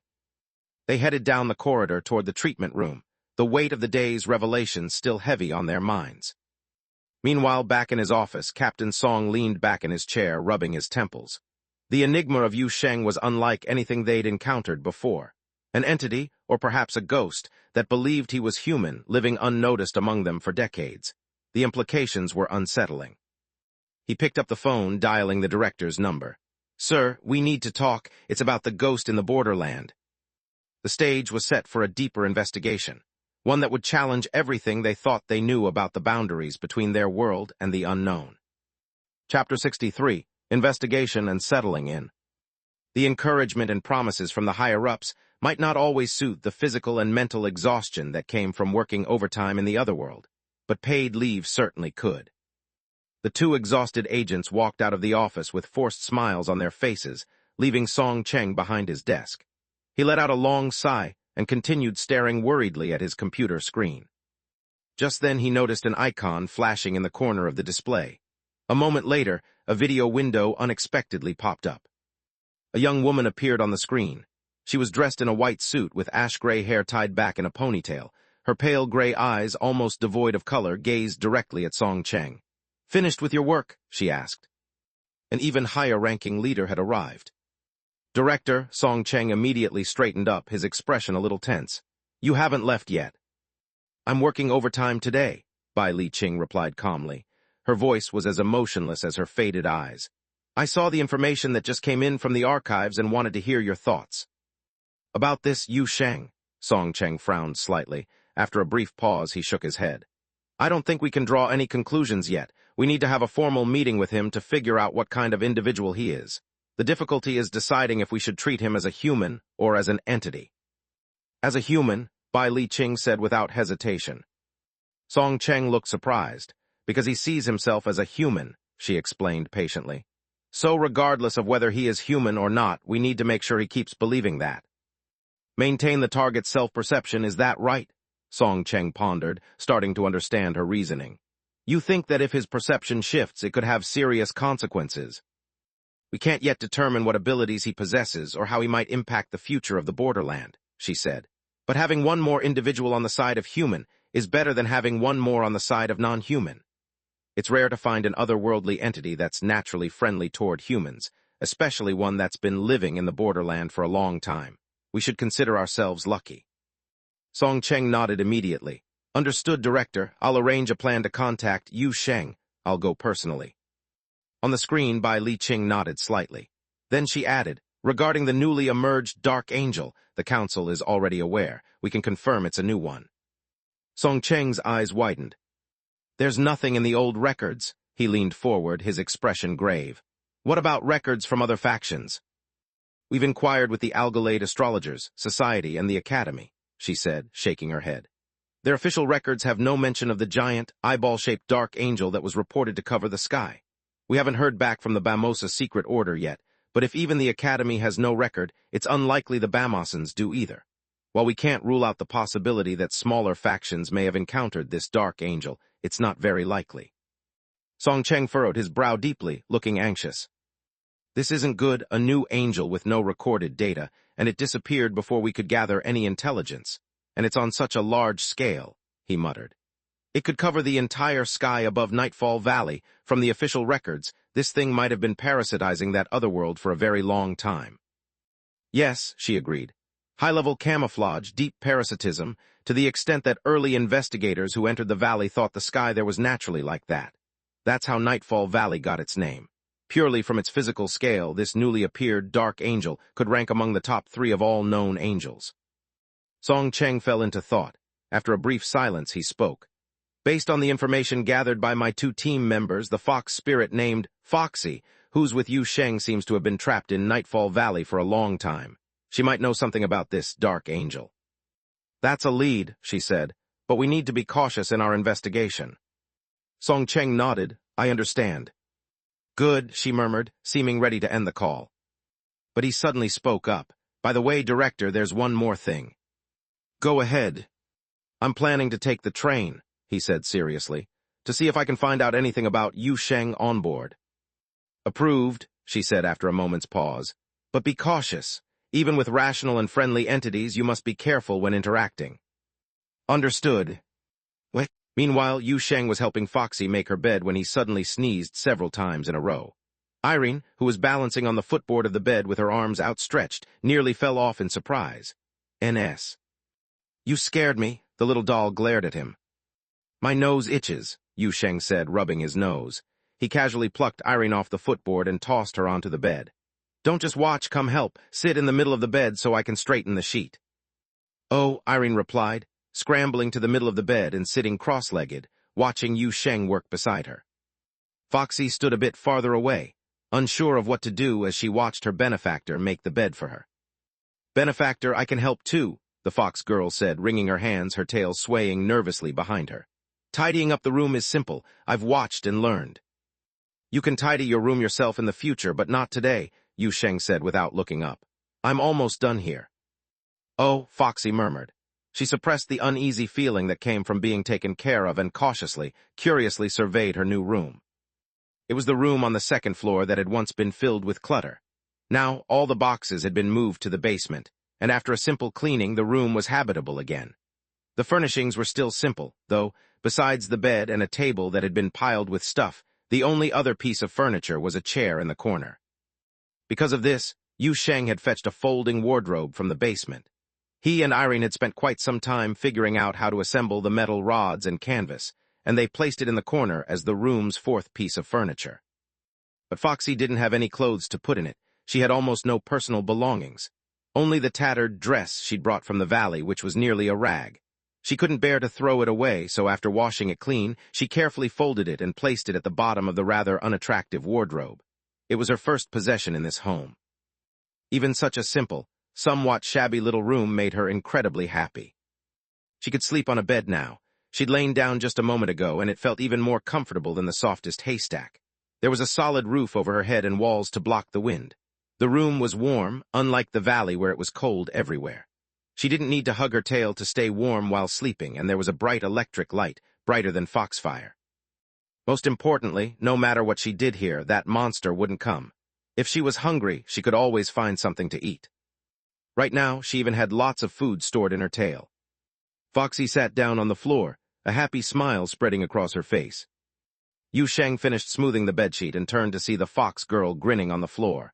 "Why are you sitting on the floor again? There's a chair right there. What's making you so happy?" "Oh," Foxy said, getting up from the floor and sitting on the chair. "I'm just happy." "Well, you should be," Yu Sheng nodded.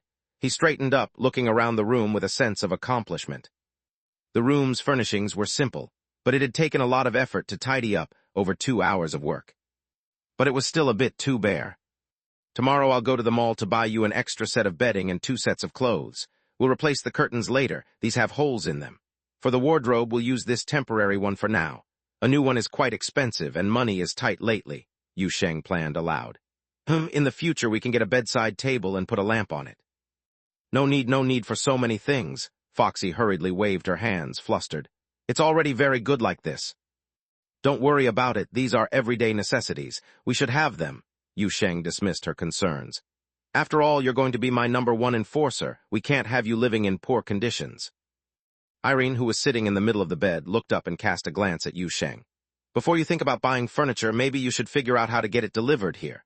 Your Wudong Road, #0, looks like you can't count on a new TV either. They definitely can't deliver it.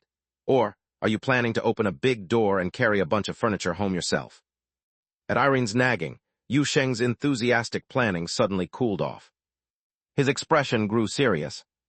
He recalled what those 2 Special Affairs Bureau agents had said before they left. Yes, delivery was still a problem.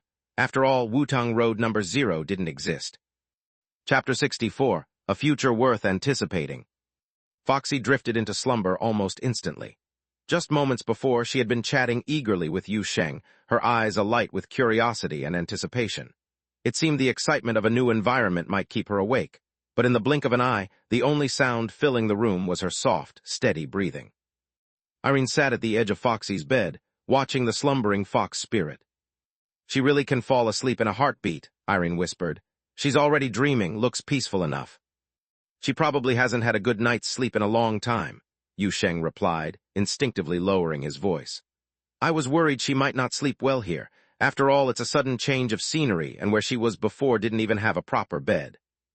Standing up, Irene walked over to adjust Foxy's blanket. "She must feel safe here," she said thoughtfully. "She told me foxes have impeccable instincts." Before she could finish, Foxy rolled over in her sleep. In a blur, the tails that the fox girl had tucked away before bed suddenly burst out with a whoosh. Irene, bent over to fix the blanket, yelped as she was catapulted backward by the fluffy onslaught, smacking into the wall along with her sketchbook. "Whoa," Yu Sheng exclaimed. He dashed over to where Irene was sliding down the wall and scooped her up. As soon as he did, the doll began a tirade of colorful language. Meanwhile, Foxy remained fast asleep. She mumbled something incoherent, then shifted into a more comfortable position. Hugging 2 of her tails like a plush toy, she let the rest envelop her, replacing the blanket that had been flung aside. In mere seconds, she had curled herself into a fluffy fox ball. "That blasted tail monster," Irene fumed, clinging to Yu Sheng's arm. "I was just trying to help her and she, you know what, don't bother buying her a blanket tomorrow. Clearly she doesn't need one." Trying to stifle a laugh, Yu Sheng quickly carried the grumbling doll out of the room. Only when they were safely in the hallway did he let out a sigh of relief. He glanced back at the closed door. "Well, I guess it'll take some time to get used to. Are you okay, Irene?" "Does a bruised ego count?" she huffed, climbing up to perch on his shoulder. "If I still had my original body, I wouldn't have to put up with this nonsense. You have no idea how powerful I used to be. I was amazing." Sure, you're amazing. I believe you," Yu Sheng said, humoring her as he carried her back to his room. Surprisingly, Irene didn't snap back at his teasing.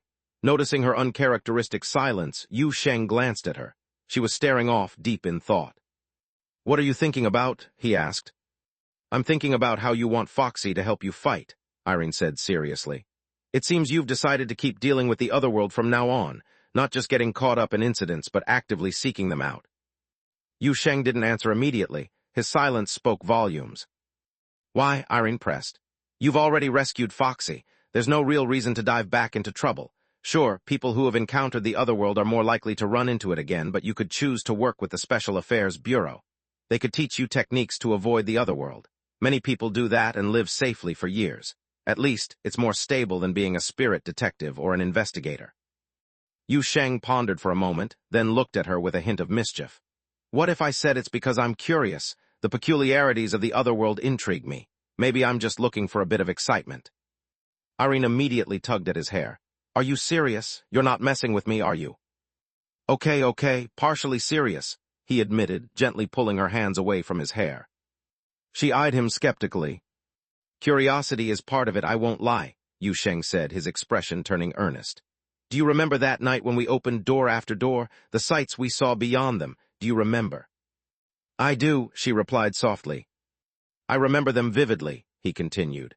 "So many distant places. We even talked seriously about that glowing mountain. Irene, don't you want to see them? The city floating in the sky, the birds soaring over the canyon. And the tied-up senior brother hanging from the rafters," she added with a smirk. He chuckled. "Yes, and him too. Whether those places are somewhere far away or part of the other world, I'm genuinely drawn to them.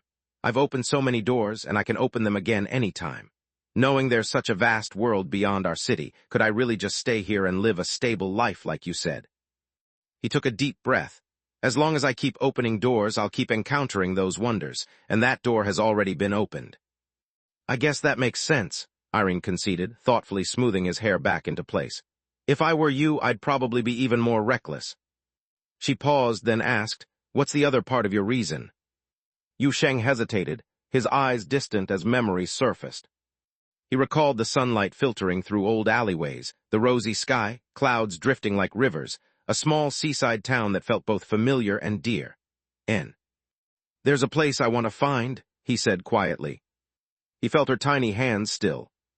"I have a feeling," Irene leaned down, her crimson eyes searching his face. "You're planning to go somewhere and you don't intend to come back, do you?" He met her gaze, a hint of guilt creeping in. "I just want to find that place to see it. I'll come back." "Promise?" she asked, skepticism evident in her voice. "Promise," Yu Sheng nodded firmly. He paused, then repeated more earnestly, "I promise." She studied him for a moment. "You seem sincere," she finally said, tilting her head. "All right, I'll believe you for now. Not that I could stop you anyway. You're the one who can open doors, but enough about that. Since you've decided to deal with all this chaos, have you thought about how to start? Are you going to be a spirit detective, take on cases that might involve the other world, or become an independent investigator, poking around for clues in every nook and cranny, or maybe randomly open doors every day and jump through them blindly?" "Let's skip that last one," Yu Sheng laughed, waving his hand. "I'm not afraid of danger, but I'm not that reckless. If I stumble upon something I can't handle and can't escape from, that'd be the end of me." "Fair enough. Glad to see you haven't lost all sense," Irene grinned. "So, spirit detective or investigator. Detectives usually take on cases, steady work, but with some restrictions. Investigators rely on toughness and guts, freedom of action, but often facing big surprises." Yu Sheng thought for a moment. "What about Little Red Riding Hood? Which is she?" "Definitely a spirit detective," Irene replied. "She takes outsourced jobs from the Special Affairs Bureau, and she's a student working part-time. But she mentioned she's part of some organization called Fairy Tale or something." "An organization, huh?" Yu Sheng mused. "Do groups like that need to register officially?" "Probably," Irene shrugged. "How should I know? I've forgotten most of that stuff, but I'd assume so. With the Special Affairs Bureau overseeing things, gathering a bunch of skilled otherworld professionals without registering might be considered an energetic but illegal social group." She paused, then eyed him suspiciously. "Wait, are you thinking of starting your own organization? There's just the three of us right now, and Foxy doesn't even have an ID card, not that I do either. So basically, you're the only one here who officially counts as a person." "Seems that way," he admitted sheepishly, rubbing the back of his neck. "Oh man, where am I going to get Foxy an ID card?" "Maybe ask the Special Affairs Bureau next time they contact you," Irene suggested. "They might help with something like that." Are they even the right department for that? Won't hurt to ask. True, Yu Sheng conceded. He ruffled his hair, only to realize another concern. Wait a minute, Irene, are you planning to stay in my room tonight? Obviously, my room is super creepy. Says the creepiest one here. Go back to your own room. I will. Chapter 65, The Train. Rush hour at the subway station was always so crowded that it made Song Cheng question his very existence. The carriages were packed to the brim, making it seem as if the entire city was squeezing into the subway. If he had a choice, he would avoid taking the train at this time. But he had no other option. The train only appeared reliably on the second run during the morning peak. While there were sporadic sightings at other times, they were unpredictable. Song Cheng, tall and broad-shouldered, wedged himself into the throng inside the carriage. As the subway departed and slowly gained speed, he felt the sway beneath his feet. All around him were office workers hurrying to their jobs, and the gaps between people were filled with a mixture of mingled scents. It was like a cage of steel filled with compressed flesh, tunneling headlong into the concrete-supported passages underground. Roaring from one place to another, this man-made worm burrowed through the darkness. The artificial lights chased away the gloom inside the tunnel, but beyond the concrete walls, in the soil, darkness and the unknown were the true nature of the underground world. He closed his eyes slightly, letting these thoughts swirl in his mind. He imagined this steel, flesh-carrying cage tunneling through the dark earth like a bizarre, blind worm. He envisioned the suffocating soil pressing in, cold and laced with the scent of decay. With his eyes still closed, Song Cheng began to move slowly through the crowd in the carriage. Though it was still crowded, people unconsciously made way for him. Unhurriedly, he made his way to the end of the carriage and then opened his eyes to take a look. The door indicated that this was the end of carriage number 2. Ahead was carriage number 3. Behind him, the noise in the carriage had somehow begun to fade. The occasional chatter sounded distant, as if muffled by a thick wall. Without turning back, Song Cheng reached into his pocket and pulled out a piece of parchment, pre-soaked in ointment. He placed the paper into his mouth, chewing slowly. A sharp, intense flavor surged straight to his head. Then he stepped forward. Passing through the door of carriage number 2, he entered an empty, silent carriage. Just moments ago, the previous carriage had been packed with commuters. Here, not a soul was in sight. On the slightly worn seats lay a few old newspapers. The dates on them, however, showed tomorrow's date. He turned back and saw that the automatic door behind him displayed the number carriage number 16. The pungent taste in his mouth was spreading. He turned and continued forward, passing through the door of carriage number 16 into the next part of the train. The next carriage was rusted and dilapidated, its windows smeared with grime. Occasionally, faint lights flickered outside the windows, but they didn't resemble the usual subway tunnel lights. Instead, they seemed like eerie eyes gliding past, watching this roaring steel worm from the dark soil. This was carriage number 12. Song Cheng kept moving forward, checking the carriage numbers as he went. With each carriage he passed through, things grew stranger. Some carriages were filled with plastic mannequins, others were overgrown with mushrooms. Some lacked roofs and walls entirely, leaving only a bare floor speeding through the undulating, writhing tunnels of earth. All the carriage numbers were randomly distributed, with no sequential order whatsoever. Suddenly, a warm glow of candlelight caught his eye. The next carriage bore no resemblance to a subway car at all. He stepped into a large, wooden coach. Several exquisitely dressed ladies sat on either side, engaged in lively conversation, their melodious laughter ringing out occasionally. Outside the carriage windows floated a light mist. Street lamps passed by now and then, illuminating the streets of an unfamiliar city. One of the glamorous ladies noticed Song Cheng's sudden entrance. Surprised, she stood up and approached him, inquiring about his intentions. But Song Cheng paid her no mind. He glanced back at the door to see the carriage number 8. He turned around and headed back. A normal carriage, identical in structure to a regular subway train, appeared before him. The carriage was spacious and empty, brightly lit, with clean and orderly seats. Only one passenger sat midway down the carriage, near a window, holding a newspaper that obscured his face. Song Cheng glanced back to confirm the door displayed carriage number 7. Only then did he breathe a sigh of relief and walk toward the lone passenger. The person wore a pitch-black overcoat. At his feet rested a black briefcase, and a black umbrella hung from the railing beside the seat. From the overcoat to the suitcase to the umbrella, everything had a strange, rubbery texture. Song Cheng sat down beside the passenger and gently tapped the newspaper in his hands. The passenger finally lowered the paper and looked at Song Cheng. It was a smooth, slightly reflective face, like rubber. The features resembled a thin, middle-aged man, topped with an old-fashioned black bowler hat that seemed out of place in the modern world. "Hello," the peculiar passenger nodded at Song Cheng. His voice quivered and was off-key, yet his manner was polite. "What would you like to talk about today?" This was entity number 8, the 8th passenger, who appeared in the otherworldly train. He usually lingered in carriage number 8. Rational and communicative, he occasionally helped outsiders escape the otherworld, but under certain conditions he could become hostile. For now, he seemed friendly. "Have you heard of an address at number 44 Wudong Road?" Song Cheng asked casually, as if chatting with an ordinary person. "A man named Su Jiali lives there." The rubber-like passenger shook his head. "This train doesn't stop at that station." Song Cheng's expression instantly became serious. The 8th passenger was known to possess information about many places. Unless it was an extremely bizarre or secret location, as long as the question was clear, he could provide basic information about any otherworldly place, even if it was millions of light years away. At the very least, he could confirm whether the place existed and whether it was within the boundary realm. But now he said, "This train doesn't stop at that station." In fact, this train didn't stop anywhere, but when the 8th passenger said, "This train doesn't stop at that station," it meant he had no information about that place. Since the Special Affairs Bureau had records on the 8th passenger, such a response had been documented less than 5 times. After a moment of silence, Song Cheng asked again, "What about a person named Su Jiali? Have you heard of him on your travels?" "If it's information about people, you might want to ask the storyteller. He knows a lot about individuals. He's in the park, telling stories to children. Do you need directions?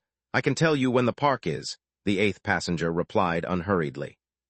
"Thanks, but that won't be necessary. I know where the park is." Song Cheng shook his head. He could feel the ointment in his mouth losing its potency, so he quickly asked another question.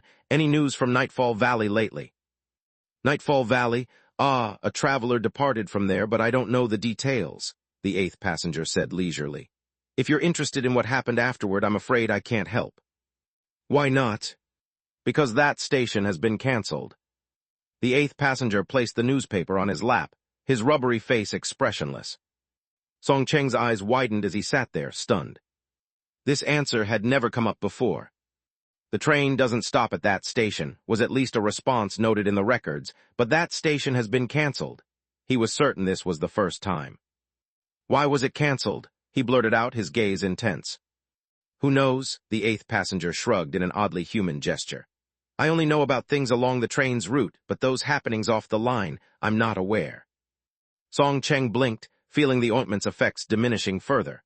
Faint human voices were starting to echo in his ears. He had more questions to ask, but just then, out of the corner of his eye, he noticed the newspaper resting on the 8th passenger's lap. It was the only thing on this entity that didn't have a rubbery texture. It was just an ordinary newspaper. The front page featured a large black and white illustration. In an era when even the cheapest tabloids used color printing, the monochrome image looked particularly vintage. The picture itself was blurry and distorted, more like a crude sketch smeared onto canvas by an inept artist than a genuine photograph. It depicted a desolate valley with a giant eye floating above it, slowly moving away. Below the illustration was the headline, "After the feast." "We're approaching the station," the 8th passenger's voice suddenly sounded beside him, pulling Song Cheng out of his daze. He looked up abruptly to see the 8th passenger staring intently at him. This rational entity had already picked up the black umbrella hanging from the railing. As he stood up, he asked casually, "How's the weather today?" Song Cheng immediately gathered his thoughts, observing the entity before him with extra care. Today, the 8th passenger had brought an umbrella, but it was dry. "It's overcast today," Song Cheng began. But then he noticed a slight water stain appearing on the 8th passenger's briefcase, as if invisible raindrops had just fallen upon it. "But the rain has started to fall," Song Cheng quickly added. "Bringing an umbrella was a wise choice." "Indeed," the 8th passenger smiled, the rubbery texture of his face emitting faint creaking sounds. "Enjoy your journey and be careful when you alight." "Safe travels," Song Cheng exhaled, smiling and nodding. The cacophony of sounds returned from all around, the warmth of human bodies filling the crowded carriage. Song Cheng, tall and sturdy, was once again wedged among the throng in the subway car, feeling the sway as the train slowed down while approaching the station. Chapter 66, A Morning at Yu Sheng's Home. Yu Sheng woke up to find Irene sprawled out at the foot of his bed, limbs splayed in all directions. Her picture frame rested on the bedside table, leaning against the wall. He sighed. Last night, he hadn't managed to get this doll to leave, mainly because every time he tried to carry her to the door, she would kick up such a fuss that it gave him a headache. Sighing deeply again, Yu Sheng noticed that Irene showed no signs of waking up. He stretched out his foot and nudged her twice. Time to get up. If you don't, I'll take your picture frame away and let you sleep back in the painting. Irene finally stirred, slowly sitting up. With her hair a tangled mess and eyes half closed, she looked at him. Good morning, hey. Morning, it's almost noon. Yu Sheng suppressed the urge to kick this troublesome doll off the bed. Do you know how many times you rolled around last night? You're a doll. It's strange enough that you need to sleep, but how can you sleep so restlessly? I don't know, yawn. Irene rubbed her eyes, stretching lazily while muttering. Don't be so grumpy. I'm so pretty, and you're still not happy sharing a room with me. Yu Sheng broke into a cold sweat, looking at this tiny being no more than a few centimeters tall, feeling his temples throb. You've got a big ego for someone so small. Do you even know what you're saying? Irene didn't seem to care at all. With her hair still disheveled, she crawled up to him, lowered her head boldly, and said matter-of-factly, "Help me brush my hair." A vein twitched on Yu Sheng's forehead. He got out of bed, went to the bathroom, grabbed a comb, and tossed it onto the bed. Not my problem, brush it yourself. Irene grabbed the comb that was as big as her head with both hands, rolling her eyes. Do you think I can brush it myself? I can't even hold this thing with one hand. Why don't you get me a doll-sized comb? Then she launched into a long list of complaints. Usually when my hair's messy, I have to use my hands. I had to sleep on a chair the first day. No one cares about a doll's feelings, and so on without a pause. Listening to her, Yu Sheng felt like his ears were about to catch fire. I must owe you from a past life. Yu Sheng finally couldn't take it anymore. He came over, took the comb from her hands, and lifted her onto the bedside table. Sit here and don't move. Irene immediately grinned victoriously, sitting on the bedside table while muttering, Since you made this body, it's only natural you handle the after-sales service. Yu Sheng grumpily brushed the doll's hair while speaking. After-sales service, is that how you use that term? Close enough, hey, be gentle, don't pull it out. A doll's hair is precious. Yu Sheng sighed yet again. He managed to smooth out Irene's hair, which had become a tangled mess from her restless sleep. Then he hung the picture frame that had been leaning against the wall back onto her and turned to go wash up. Hey, Yu Sheng, what's for breakfast? Irene's voice came from outside the bathroom shortly after. At that moment, Yu Sheng's mouth was full of toothpaste foam. He mumbled a reply, I'll cook some noodles later, just something quick, and then we're heading out. An "oh" came from outside the bathroom, and then the doll finally quieted down. But Yu Sheng had a nagging feeling that Irene's temporary silence meant she was planning something bigger. He felt his intuition was tingling. Though intuition tingling in this situation seemed a bit odd. After washing up, Yu Sheng wiped his face and looked up at himself in the mirror. He looked energetic, his complexion good, even a slight smile playing on his lips. He realized he hadn't seen himself looking this spirited in the mirror for a long time, and for a moment, he felt a bit dazed. He still remembered not long ago, living anxiously in this vast city that made him uneasy.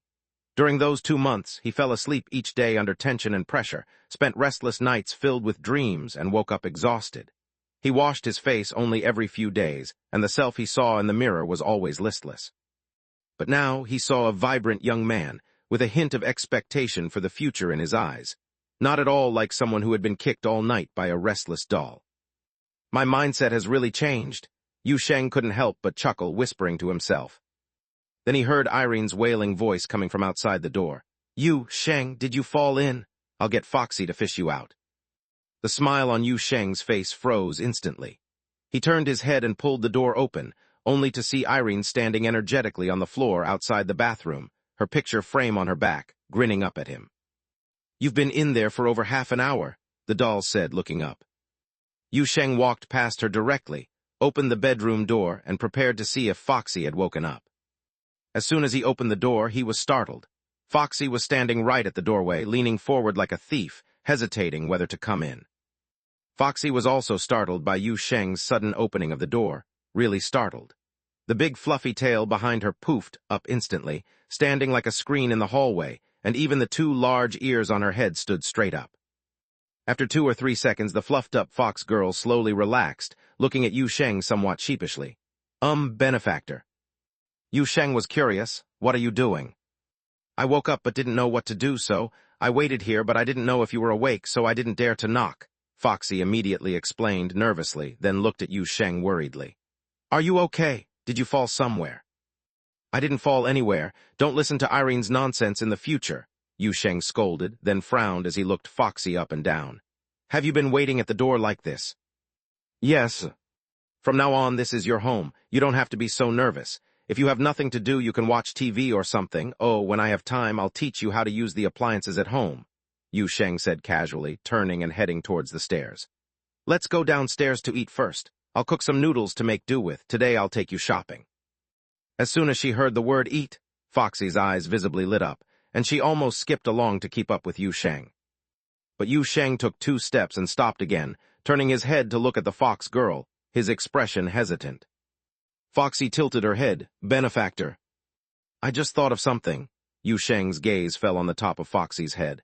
You can hide your tail, but what about your ears? If you go out like this, it might attract attention. Hearing Yu Sheng say this, Foxy seemed a bit puzzled. Since she arrived here, she hadn't stepped out of the house, so she had no idea what the outside world was like, let alone imagine what's wrong with her appearance outside. But since the benefactor said so, she believed him. The fox girl rubbed her hands, raised her hands to take off the ears on top of her head, and stuffed them into her tail, then hid her tail. The scene fell into silence. Yu Sheng stood there, frozen in the middle of his sentence, like a statue in the hallway. Until Irene's shrill scream broke the silence. Fox girl, what did you just take off your head? Foxy pulled out the pair of fluffy ears from her tail and showed them to Irene. My ears. Yu Sheng's eyes widened. Those things are detachable, they're fake. They're real, Foxy said matter-of-factly while putting her ears away. Fox spirits are good at transformation. Yu Sheng exclaimed, the fox spirits I know do transform like that. Foxy immediately looked surprised. Benefactor, you've met other fox spirits. Yu Sheng was stunned for a moment, then quickly composed himself. No, I've never met any.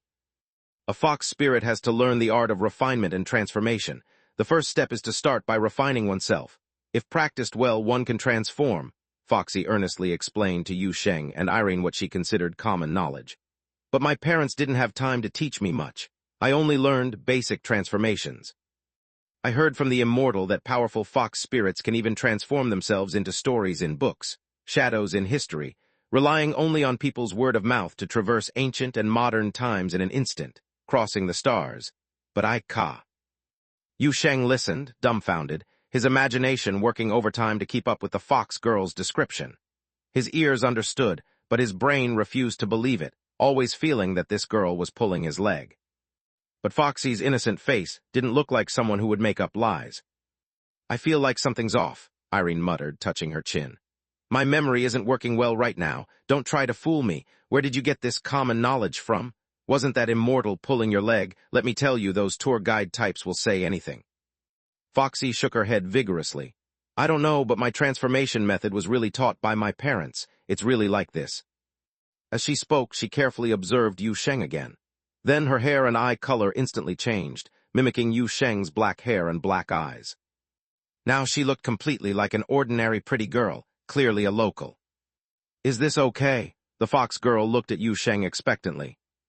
Yu Sheng paused for a moment, finally nodding with a bit of daze. At least this time, her transformation process seemed much more normal. Chapter 67, Foxy's New Life. Now that Yu Sheng finally understood why Foxy could launch her own tails like projectiles, everything began to make sense. He wasn't entirely sure how other fox spirits operated in this world, but apparently, Foxy's lineage had taken a unique path, one that involved some rather extraordinary abilities. At the dining table, the fox girl sat across from him, clumsily gripping a pair of chopsticks. She was shoveling food from her bowl into her mouth at an astonishing speed. It was just the simplest noodle soup, with a few greens, some sliced ham, and 2 fried eggs. But Foxy was eating as if it were the most exquisite delicacy in the world. Her eating manners weren't exactly refined, but she was thoroughly enjoying herself. Strictly speaking, this was the first hot meal she'd had in years. though the biscuits and instant noodles Yu Sheng had previously brought her were appreciated. Sitting safely at a dining table like now, eating a bowl of steaming food, was an entirely different experience. "Slow down," Yu Sheng said gently, watching as Foxy nearly finished her bowl in the blink of an eye. He felt a twinge of concern and lightly touched her hand. "There's more in the pot if you're still hungry, and that's not how you hold chopsticks, look at me." Foxy lifted her eyes from the bowl and glanced at Yu Sheng's right hand. While chewing on a fried egg, she awkwardly adjusted her own grip on the chopsticks. She was a quick learner. "Am I eating too fast?" Foxy asked a bit shyly after finishing her bowl of noodles. She noticed that Yu Sheng's bowl was still half full, and beside him, Irene had a bowl in front of her that hadn't been touched at all. "I just always feel that if I don't hurry, the food might disappear." "It's all right," Yu Sheng reassured her with a smile. "You'll get used to it, and with your physique, eating more won't harm your health. If you're still hungry, I'll get you some more." Foxy nodded eagerly. Before Yu Sheng could stand up, Irene, who was perched on the table, spoke up. "Let her have my bowl first." The tiny doll pushed the bowl in front of her toward Foxy with both hands. "Thank you," Foxy said, not questioning why there was a bowl of food in front of a doll who couldn't eat. She simply lowered her head and began eating quickly. After the meal, Yu Sheng noticed that the bowl and chopsticks Foxy had used hardly needed washing. They were licked so clean they practically shone. Once he tidied up the kitchen, Yu Sheng changed into his outdoor clothes. He also found some of his own clothes for Foxy, a shirt, pants, and a jacket. To be honest, they didn't fit well. Yu Sheng was much taller than the fox girl, and his clothes hung loosely on her no matter how they tried to adjust them. Sleepwear could be a few sizes off and still be manageable, but going-out clothes were a different story. In the end, Yu Sheng had to use numerous hidden safety pins and some quick stitching to make his clothes stay on Foxy securely and not look too incongruous. Even so, a girl about 5'3" wearing obviously ill-fitting men's clothes would still look rather odd walking outside. But fortunately, Foxy's good looks compensated for that. As it turned out, a pretty face really did let you get away with almost anything. The fox girl's features were indeed lovely, so when she walked outside, she would at most look like a fashionable girl with an unusual taste in clothes. While Yu Sheng was busy adjusting Foxy's outfit, Irene sat cross-legged on the shoe cabinet nearby, her chin propped up in her hands as she watched with interest. When Yu Sheng was nearly finished, she couldn't help but mutter, "Foxy, you can make your ears and tails disappear, so why can't you change your height? And your clothes, my outfit is something I conjured myself. Can't you fox spirits transform like that?" "The powerful fox spirits can," Foxy immediately defended her kind. "Dad said that truly powerful fox spirits can become as tall as mountains in the blink of an eye. They run through forests and mountains, chased by thousands of celestial officers. If they're caught, they could be sentenced to over 500 years. But I can't do that. I've only learned to refine my ears and tails." Irene blinked, her expression somewhat baffled. That doesn't exactly sound like something to be proud of. Hey, you're speaking more fluently now." Foxy's eyes lit up, clearly pleased. "I'm getting used to it as I talk." Irene turned her gaze to Yu Sheng, her thoughts a mystery. Suddenly she spoke up. "Are you two going out together?" "Of course," Yu Sheng replied, nodding. "She doesn't have any clothes or shoes of her own, and she can't go shopping by herself. I have to go with her." "I want to go out too," Irene declared, propping her chin on her hands.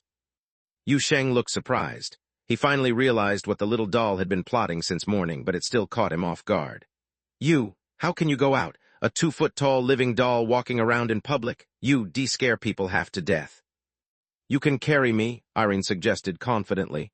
"I'll disguise myself." "How exactly would you do that?" Yu Sheng asked skeptically. Without another word, Irene slumped down, her limb joints going limp, her head lolling to one side. Her eyes stared blankly ahead, devoid of any spark of life. Her voice echoed in Yu Sheng and Foxy's minds. "See, now I look just like a regular doll. There are plenty of dolls like me in toy stores. If you put me in a shop window, no one would notice me all day." Yu Sheng stared at her, amazed by her ingenuity. But then a thought made him uncomfortable. Wait a minute, wouldn't it look a bit odd for a grown man like me to be carrying around a large doll in public? The light in Irene's eyes instantly returned. In a flash, she leaped from the shoe cabinet onto Yu Sheng's head. "You didn't think it was weird when you carried me into other worlds to fight monsters. Now you won't even take me out for a stroll. If you don't agree, I'll bite your head until it's covered in teeth marks. You won't be able to hide it with band-aids." Yu Sheng flailed about, trying to deal with the doll who was now clawing at his hair. After a struggle, he managed to pull her off and thrust her into the arms of a bewildered Foxy. All right, we'll take you out, but Foxy has to carry you." Irene grinned, satisfied. She just wanted to go outside. It didn't matter who held her. In fact, she wouldn't have minded being stuffed into a suitcase and wheeled around. She could always unzip it a little to peek outside. She hadn't seen the world beyond these walls in a very, very long time. "It's just that your painting is a bit of a problem," Yu Sheng remarked, frowning at the framed picture Irene usually carried on her back. Because of it, Foxy had to hold the doll in an awkward position, and the frame obstructed her view. "It's conspicuous, and more importantly, it's in the way." "Then I'll take it off and hold it separately," Irene suggested, removing the frame from her back. "Just don't let it get too far from me." Foxy nodded. Before Yu Sheng could say anything, she turned around, and with a soft whoosh, a cluster of fluffy tails appeared. She deftly tucked the frame into one of them. This time, Yu Sheng couldn't hold back his curiosity. He realized that Foxy's method of storing things in her tails was not what he'd imagined. "Wait, how did you do that? Is there some kind of storage space in your tail?" Foxy blinked and then, as if only now realizing his confusion, turned to show him her tails in detail for the first time. "This one is for storage," she explained, pointing to a tail. "These two are for hugging when I sleep to keep warm. These others can be used as blankets or to grab things. Except for the storage one, the other tails can be used in fights." Yu Sheng stared, astonished. "You mean you can shoot them out?" "Yes," Foxy confirmed. "And these abilities are all results of your refinement?" "Yes," she nodded. Yu Sheng thought for a moment, then could only sigh. Fox spirits are truly amazing. More remarkable than humans, he thought. Meanwhile, at the Special Affairs Bureau's 2nd Division, Song Cheng walked into the office 20 minutes later than usual. Almost as soon as he sat down at his desk, the monitor flickered to life. The face of Director Bai Li Qing appeared on the screen, her expression as cool and composed as ever. "It seems you've been to the train," her calm voice emanated from the speakers. "Was everything all right?" "Yes, but there was a slight hiccup," Song Cheng admitted, feeling a bit embarrassed. "Today's train had a more complex carriage structure than usual. When I returned to the real world, I realized I'd missed my stop." "How did the communication with Passenger Zero go?" Bai Li Qing asked directly. "Chief, something seems off," Song Cheng said, adjusting his posture and leaning forward slightly. "Regarding station number 3 on Wudong Road, the passenger said, 'No such station.' That's unusual, but not entirely unexpected. The real issue was when I asked about Nightfall Valley." He paused, his expression grave. Passenger Zero replied that the station has been cancelled. For the first time, he saw a look of surprise flash across Bai Li Qing's face. He had always thought her expression was unchangeable. "This is the first time we've received such a response," Song Cheng continued cautiously, observing her reaction. "Do you think?" "Arrange for the deep divers to perform an immediate deep dive," Bai Li Qing ordered swiftly. Chapter 68, Foxy's Memories of Home.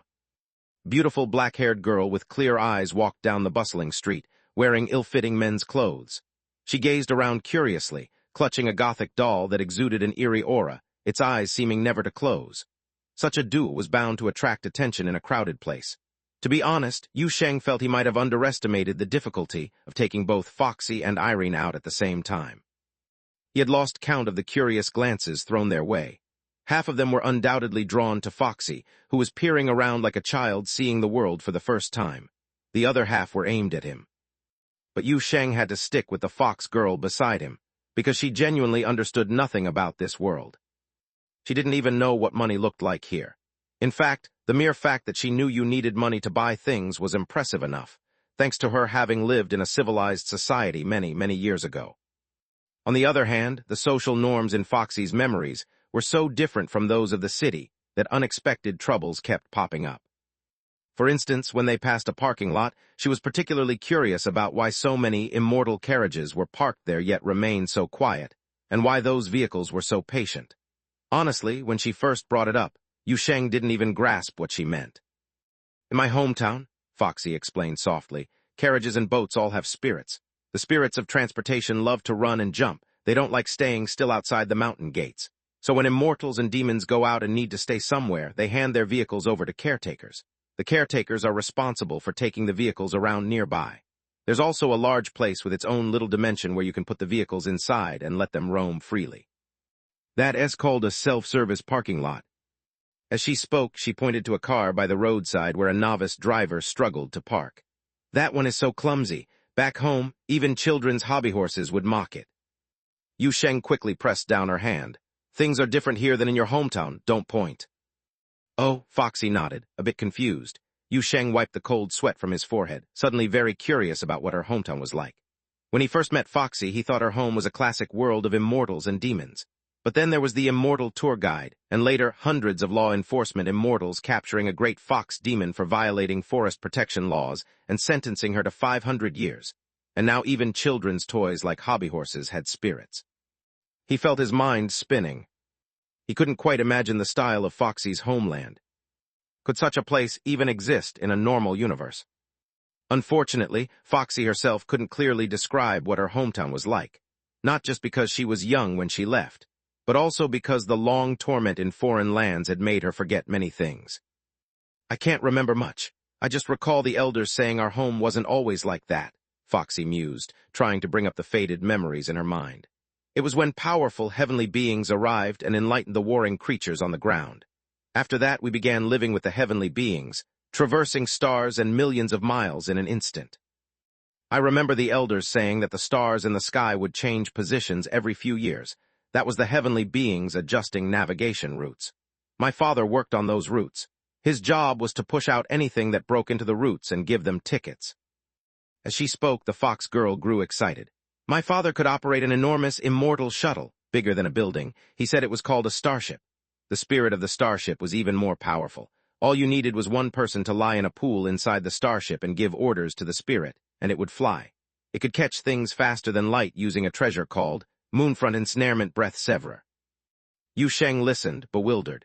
He glanced at Irene, who was being held motionless in Foxy's arms, pretending to be an ordinary doll, and wondered silently, "Can you make sense of this?" "I can't," Irene's voice echoed in his mind. "Are you taking her seriously? She might just be making it up. I suggest you wait a couple of months until her mind settles. By then, the story might change again." Yu Sheng frowned. He also doubted the authenticity of Foxy's fantastical tales, but he felt that if she were truly confused, she wouldn't be able to concoct such imaginative and intricately detailed stories. Regardless, what Foxy described left a deep impression on him. "All right, stop overthinking," Irene's voice interrupted his thoughts. "You'd better get Foxy into some proper clothes. The real challenge starts now." Hearing this, Yu Sheng's face turned grim. Many things seemed straightforward during planning, but once you had to consider the details, the troublesome parts emerged. He had no idea how to pick out clothes for a girl. He hadn't even stepped into a women's clothing store. But he had no choice. He was the one who said he'd adopt Foxy. It was too late to regret it now. Just as Yu Sheng led Foxy toward the mall, bracing himself as if heading to his doom, a familiar figure flashed at the edge of his vision. It was a petite, short-haired girl, about 17 or 18, with pursed lips and a maturity that seemed slightly out of place for her age. At first, Yu Sheng didn't recognize her, only finding her familiar.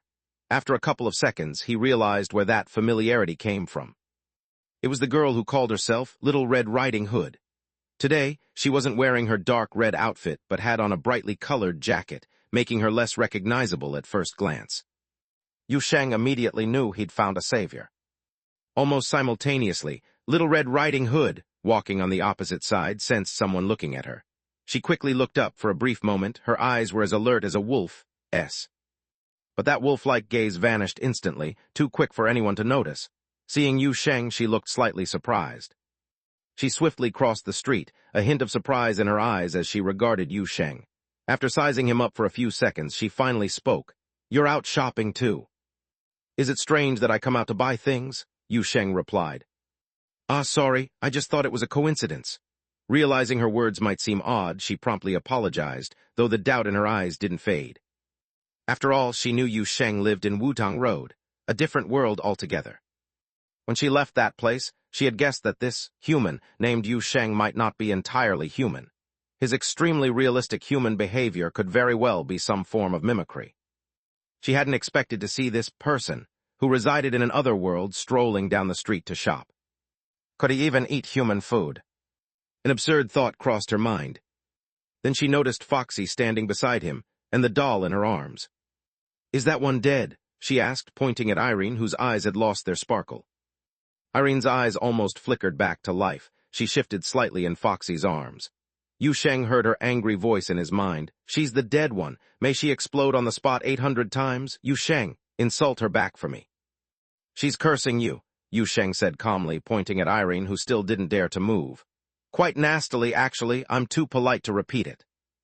Irene began cursing even more vehemently. Little Red Riding Hood couldn't hear any of it. But she could imagine.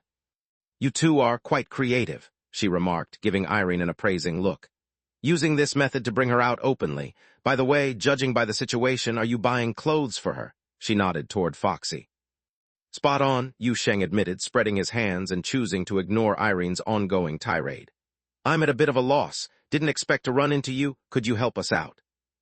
I think I can guess what kind of help you need, she responded, her eyes drifting over Foxy's ill-fitting attire.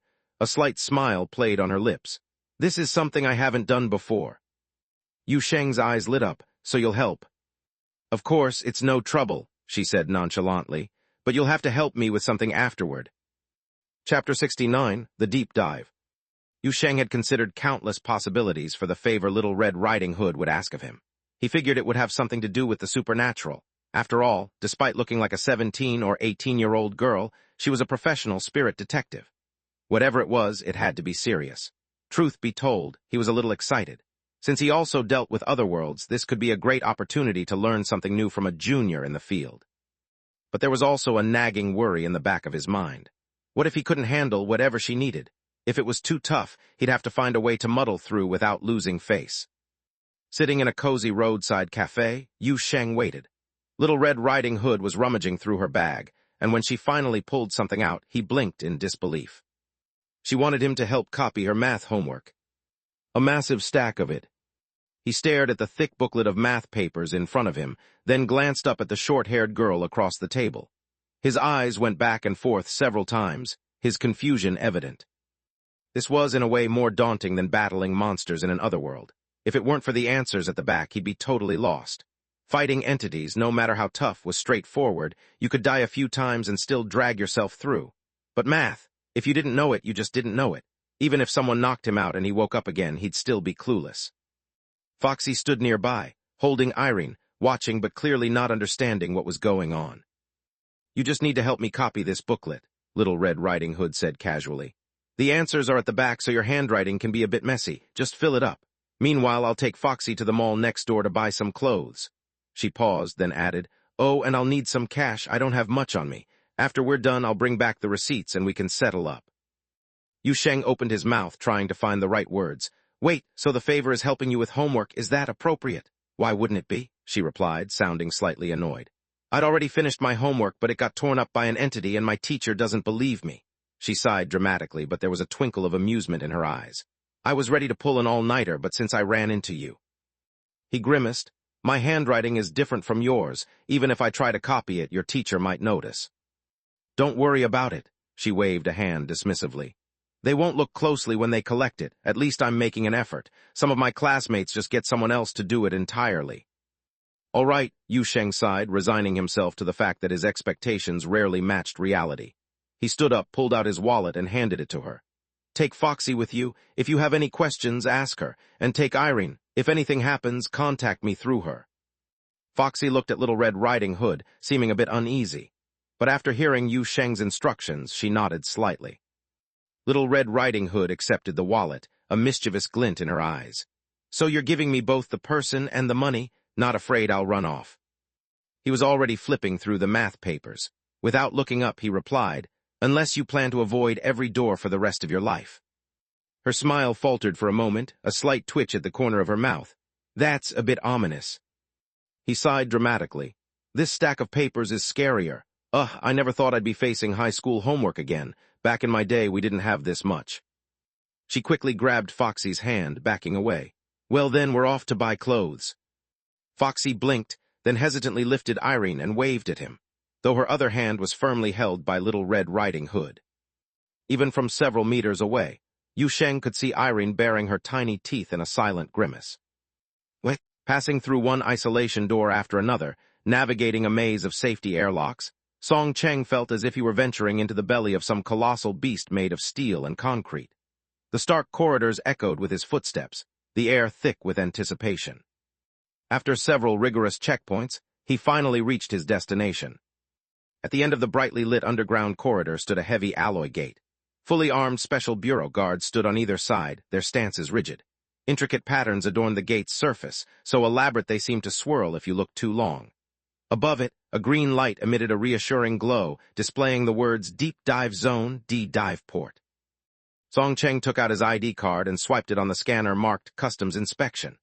As the gate slid open, a shimmering, distorted light greeted him. Stepping through, he entered an expansive hall filled with large, cube-like tanks arranged in neat rows. Each tank, about 3 meters square, contained a pale blue liquid that seemed to glow softly. Beneath each was a complex black metal base, humming with latent energy. Technicians in white uniforms moved briskly among the tanks, checking readings and adjusting equipment. As he stepped forward, a momentary dizziness washed over him, followed by a ringing in his ears. His headset chimed softly, "Entered D-Dive Port, current deep dive zone located at Panning II Station. Average depth, level unknown. Environment stable." Shaking off the lingering sensation, he spotted a familiar figure ahead. A man in a white uniform, his long gray-white hair tied back in a sleek ponytail. "Director," he greeted, approaching Su Jiley with a hint of surprise. "You came personally."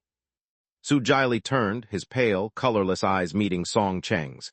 "Given the unprecedented circumstances, I thought it necessary. Your team is ready." He nodded, glancing at the 6 tanks nearby. Within each, a deep diver was being lowered by mechanical arms. They wore sleek black power armor, faces concealed behind fully enclosed helmets with dark red visors that flickered with streams of data. Each carried a compact reactor pack on their back, powering mental shields and specialized observation equipment. Suspended in the pale blue liquid, the divers descended slowly. Moments later, a faint humming emanated from the black metal bases beneath the tanks, growing steadily louder, filling the hall with a resonant vibration. A voice over the intercom announced, "Configuring deep-sea environment. Personnel prepare for descent. Umbilical connections ready, awaiting manual command." A technician monitored the controls, eyes fixed on the fluctuating readings. After a few tense seconds, he called out, "Initiate umbilical connections." Staff moved swiftly, inputting commands into each tank's interface. From the depths of the liquid, black metallic tendrils emerged, resembling spines with glowing segments of dark red light. They snaked through the fluid, attaching seamlessly to the chests of the divers. "Umbilicals connected, inducers injected, beginning descent," the announcement continued. The liquid began to ripple, transforming before their eyes. It was as if each tank now held a fragment of a vast ocean, the water undulating with unseen currents, shimmering with ethereal light. The next moment, all the deep divers vanished from Song Cheng's sight, leaving only the umbilical cords connected to their power armor, still floating in their original positions. These cords gently swayed in the liquid, as if indicating that the divers remained within the chamber, just no longer visible to those outside of it. "Do you think this will work?" Su Jiley asked softly, his gaze distant. "What will they find?" Song Cheng hesitated, choosing his words carefully. "The inducer allows them to enter the spirit realm. It's effective for certain other worlds, especially those accessed through thoughts or dreams. But Nightfall Valley is unique. We've yet to find a stable entry point. At best, they might catch a glimpse. With the recent anomalies, even the numbered passengers are uncertain. I fear they may return empty-handed." Su Jiley nodded thoughtfully, his expression unreadable. He was about to elaborate when a sudden, piercing alarm blared, sharp and jarring against the backdrop of humming machinery. "Contamination detected," a technician shouted, leaping into action. "Initiate emergency retrieval." The emergency stop was activated. The tanks drained rapidly, the luminous liquid disappearing in seconds. Sparks flew from the umbilicals as they disconnected, and the divers reappeared, collapsing onto the tank floors. One tore off his helmet, retching violently. Another stumbled to the tank wall, pounding on the reinforced barrier, his muffled voice urgent. Song Cheng and Su Jiley rushed over. "We reached the end of the passage," the diver gasped, his voice distorted through the barrier. "There was a light, no Nightfall Valley, nothing, just math problems, massive ones, they were everywhere. It's all huge, freaking math problems." Chapter 70, The Encounter. In the Special Affairs Bureau, deep divers were the elite of the elite. Emerging from ordinary agents, they had undergone rigorous selection and harsh training, enduring countless trials to become what they were. They were always dispatched to the most dangerous places, facing challenges beyond human comprehension. They knew how to survive in deadly alien environments, chase down deranged cultists of the angel cult in lawless lands, and even infiltrate otherworlds to confront the most dangerous entities. Sometimes, they dove into nightmares to rescue lost souls trapped in labyrinths woven from spirit and consciousness. Deep diving, descending from the peaceful world into the dark dimensions beneath reason, was their job. But not everything could be understood or fought by human intelligence. Even the most seasoned deep divers often faced failure. And now, this situation surpassed even Song Cheng's experience. It seemed to exceed the director's expectations as well. 6 deep divers had been transferred from the tank to the outside. Their power suits had automatically activated emergency medical procedures upon their return to reality. The built-in systems injected large doses of rationality blockers and protective agents into their bodies, calming them quickly. Support personnel stepped forward to check each person's contamination status and confirm whether their consciousness had returned to the material world, ensuring nothing else had come back with them. Song Cheng and director Su Jiali stood aside, watching with furrowed brows. Math problems. After a long, heavy silence, Song Cheng finally spoke. Math problems did this to them. Su Jiali shook his head slightly. Professors from Terra's academy can attack by flooding ordinary minds with excessive knowledge, but it wouldn't have this effect. Moreover, our deep divers are trained to adapt to knowledge-based attacks. Besides having considerable learning abilities, their brains can actively shut down when facing knowledge beyond their processing capacity. Song Cheng frowned. So you're saying the math problems the deep diver mentioned before passing out might just be an impression they had during the dive. The real cause of the contamination must be something else, Director Su said gravely. At the end of the passage, there was no Nightfall Valley, but why would it be math problems? Song Cheng didn't dare interrupt the director's thoughts. After a brief silence, Su Jiali suddenly turned to him. Little Song, you haven't contacted that Yu Sheng yet, have you? Well, I plan to reach out today, but I didn't expect so many unexpected incidents. Don't go, Su Jiali said calmly. What? Yu Sheng heard some noise. He looked up, glancing around, but couldn't find the source. Business was slow. There weren't many people in the cafe. Only a few customers sat at distant tables, and 2 staff members were scrolling through their phones nearby. The place felt deserted. Occasionally, someone would glance curiously his way, probably wondering why a guy in his 20s was sitting in a cafe, buried under a pile of high school homework. Yu Sheng sighed, looking at the remaining half of the test papers, feeling a slight soreness in his hand. He had scribbled as much as possible. Many of the big problems were practically illegible. He was used to typing on a keyboard and hadn't written this much in years. It was more tiring than he'd anticipated. But he couldn't decide whether it was more exhausting to be here doing homework or to take Foxy shopping for clothes at the mall. He thought about it and felt that copying test papers was slightly better. He really didn't have the courage to take Foxy into a lingerie store. That would make him feel like a pervert. Especially when Foxy showed such innocent ignorance, he'd likely be mistaken for a creep and reported to the police. Just then a voice echoed in his mind. Hee Yu Sheng, how much have you written? Yu Sheng's hand kept moving. Halfway done. High school students these days are really overloaded. Why is there so much homework? Keep it up. I just heard Little Red Riding Hood mumbling. She actually has physics homework too, but forgot to bring it. Let her go home and do it herself. I'm not handling that, Yu Sheng replied irritably. How are things on your end? Going smoothly? Not bad. Foxy doesn't really know how to use zippers. Little Red Riding Hood has been teaching her for ages. They're both in the fitting room now. They left me on a bench outside. Irene sounded cheerful. Little Red even bought me a hair clip from a doll shop. It's red. S. Yu Sheng thought for a moment and realized. That's with my money. She's draining me. I know, Irene quickly said. Just think of it as a gift from you to me. I didn't ask for anything else, just a hair clip, not expensive. All right, I didn't say you couldn't buy it, Yu Sheng chuckled. Just reminding you not to shop too long. Also, don't forget to buy toiletries for Foxy and bedding. You didn't forget the size, did you? Oh, I remember. Don't worry, my brain. Irene suddenly paused, her tone changing. Wait, Foxy's brain. An awkward silence fell in Yu Sheng's mind. This is what happens when your team can't be relied on. How big was her bed again? Irene's voice sounded uncertain. 1.5 meters by 2 meters, Yu Sheng sighed. Tell that number to Little Red Riding Hood. Let her remember it for you too. Also, tell her what else you need to buy. She's a high school student. Her brain works better than yours. Yes, yes. Yu Sheng helplessly ended the conversation and lowered his head to continue working on the test papers. However, at that moment, he suddenly felt something was off around him. Silence, it had become so quiet. Even the low conversations of the few customers were no longer audible. He looked up, quickly scanning his surroundings. He was still in the cafe. Countless tables and chairs were neatly arranged, extending endlessly forward and backward. In the vast cafe, there wasn't a single person. As far as he could see, there were only endless tables and chairs. On his left was the window facing the street. But now the window also extended endlessly, and outside he couldn't see the street, only a vast expanse of white mist. Enormous shadows moved slowly in the fog, occasionally approaching the nearby windows, seemingly gazing into the cafe, but no matter how hard he looked, those shadows had only vague outlines. Yu Sheng stared in astonishment, slowly standing up from his chair.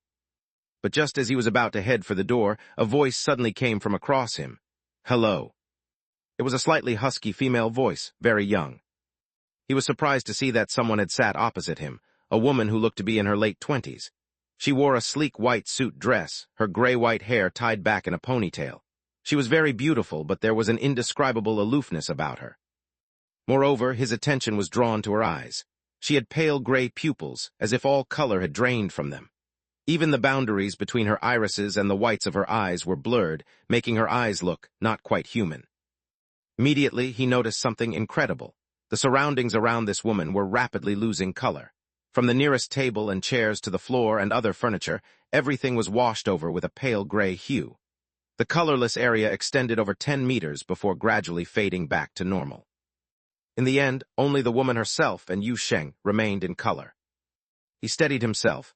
He remembered what Irene had told him, that rational entities might appear in other worlds, but no matter how human-like they seemed, there would be obvious eerie, non-human characteristics. Although this woman looked a bit strange, she clearly wasn't at the level of eerie non-human, which meant she was probably human. Since she was human and had greeted him, she was someone he could talk to. Yu Sheng temporarily gave up the idea of leaving and sat back down, looking at her curiously. "And you are?" "Su Jiali, director of the Special Affairs Bureau under the Border Committee." The woman nodded slightly. "I apologize for meeting you in this manner. It's for maximum confidentiality and certain safety considerations." The Special Affairs Bureau actually came looking for him, but at such a high level, the director himself came. While Yu Sheng was in a daze, Su Jiali casually glanced at the table in front of him. She saw the pile of test papers spread out, and her expression momentarily froze. Math problems, all math problems. Real full-length questions from past college entrance exams. Chapter 71, Learning More. Yu Sheng couldn't quite understand why the woman sitting across from him, the one who claimed to be the director of the Special Affairs Bureau, had suddenly gone silent. He studied her curiously. Since she wasn't speaking, he decided to break the ice himself. "So your Special Affairs Bureau really rolls out the red carpet when contacting people, huh? I thought Li Lin and the others would be the ones meeting me. Didn't expect to meet the director herself. Is this how you always operate?" Bai Li Qing quickly regained her usual calm demeanor.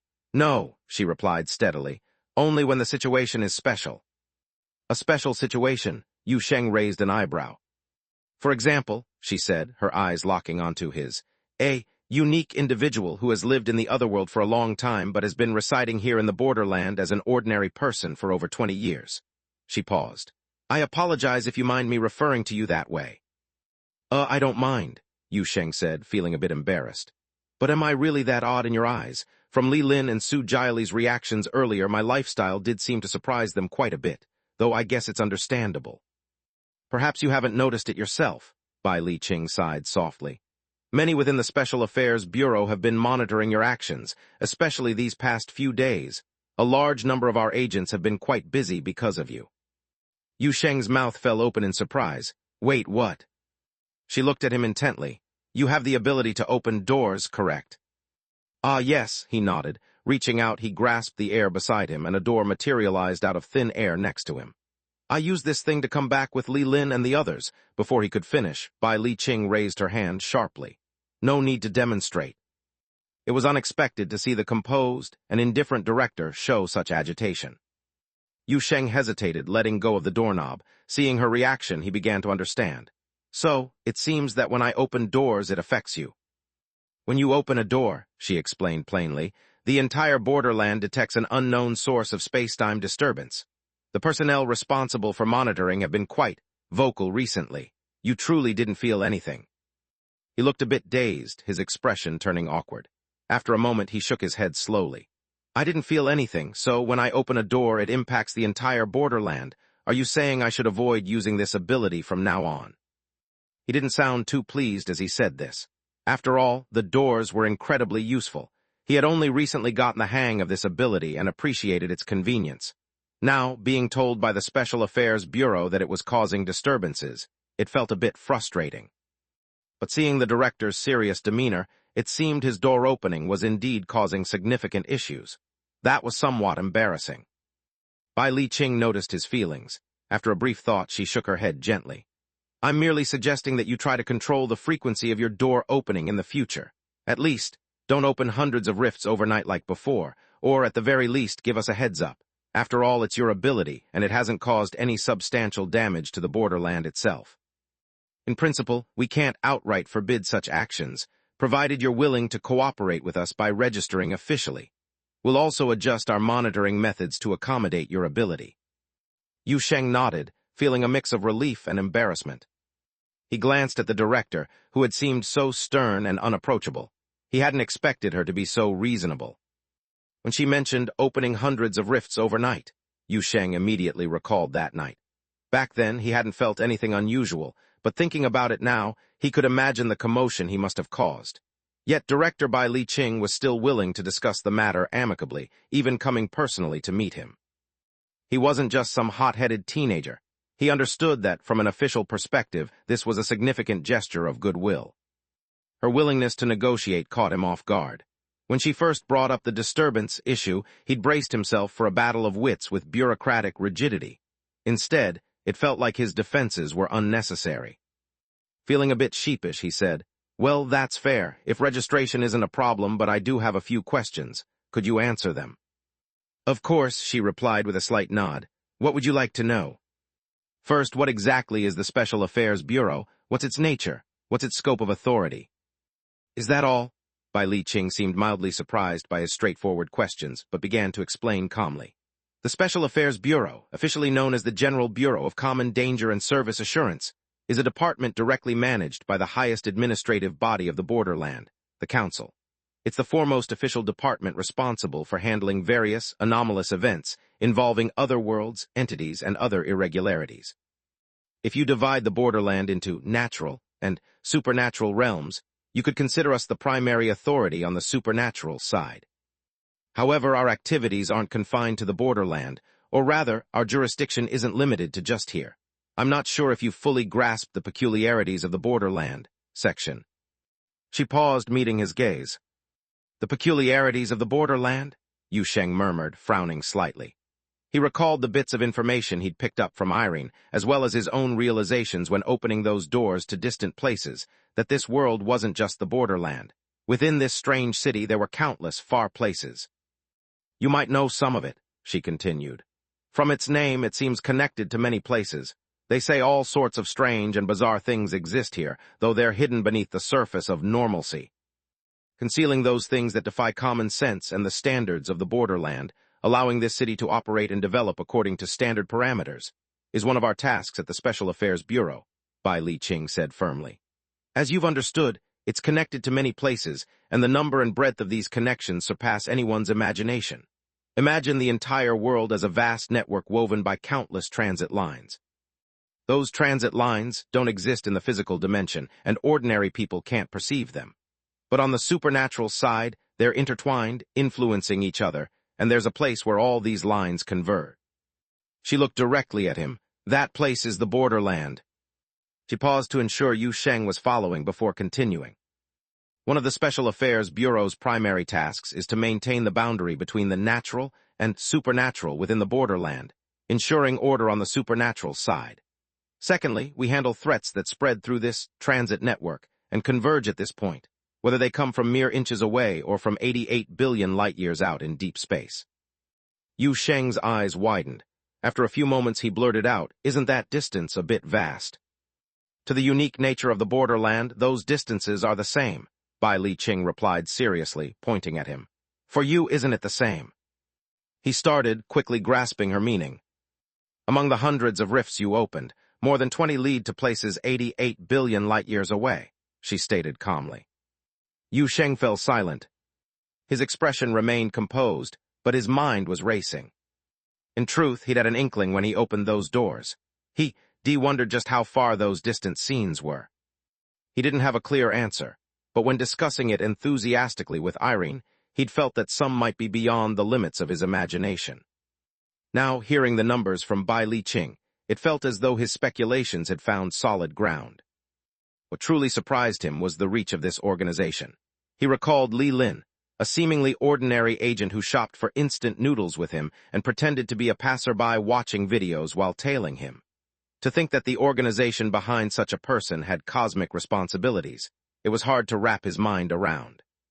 But Yu Sheng, being sensible, didn't voice these thoughts to the director, mainly because he didn't want to affect Li Lin's career prospects.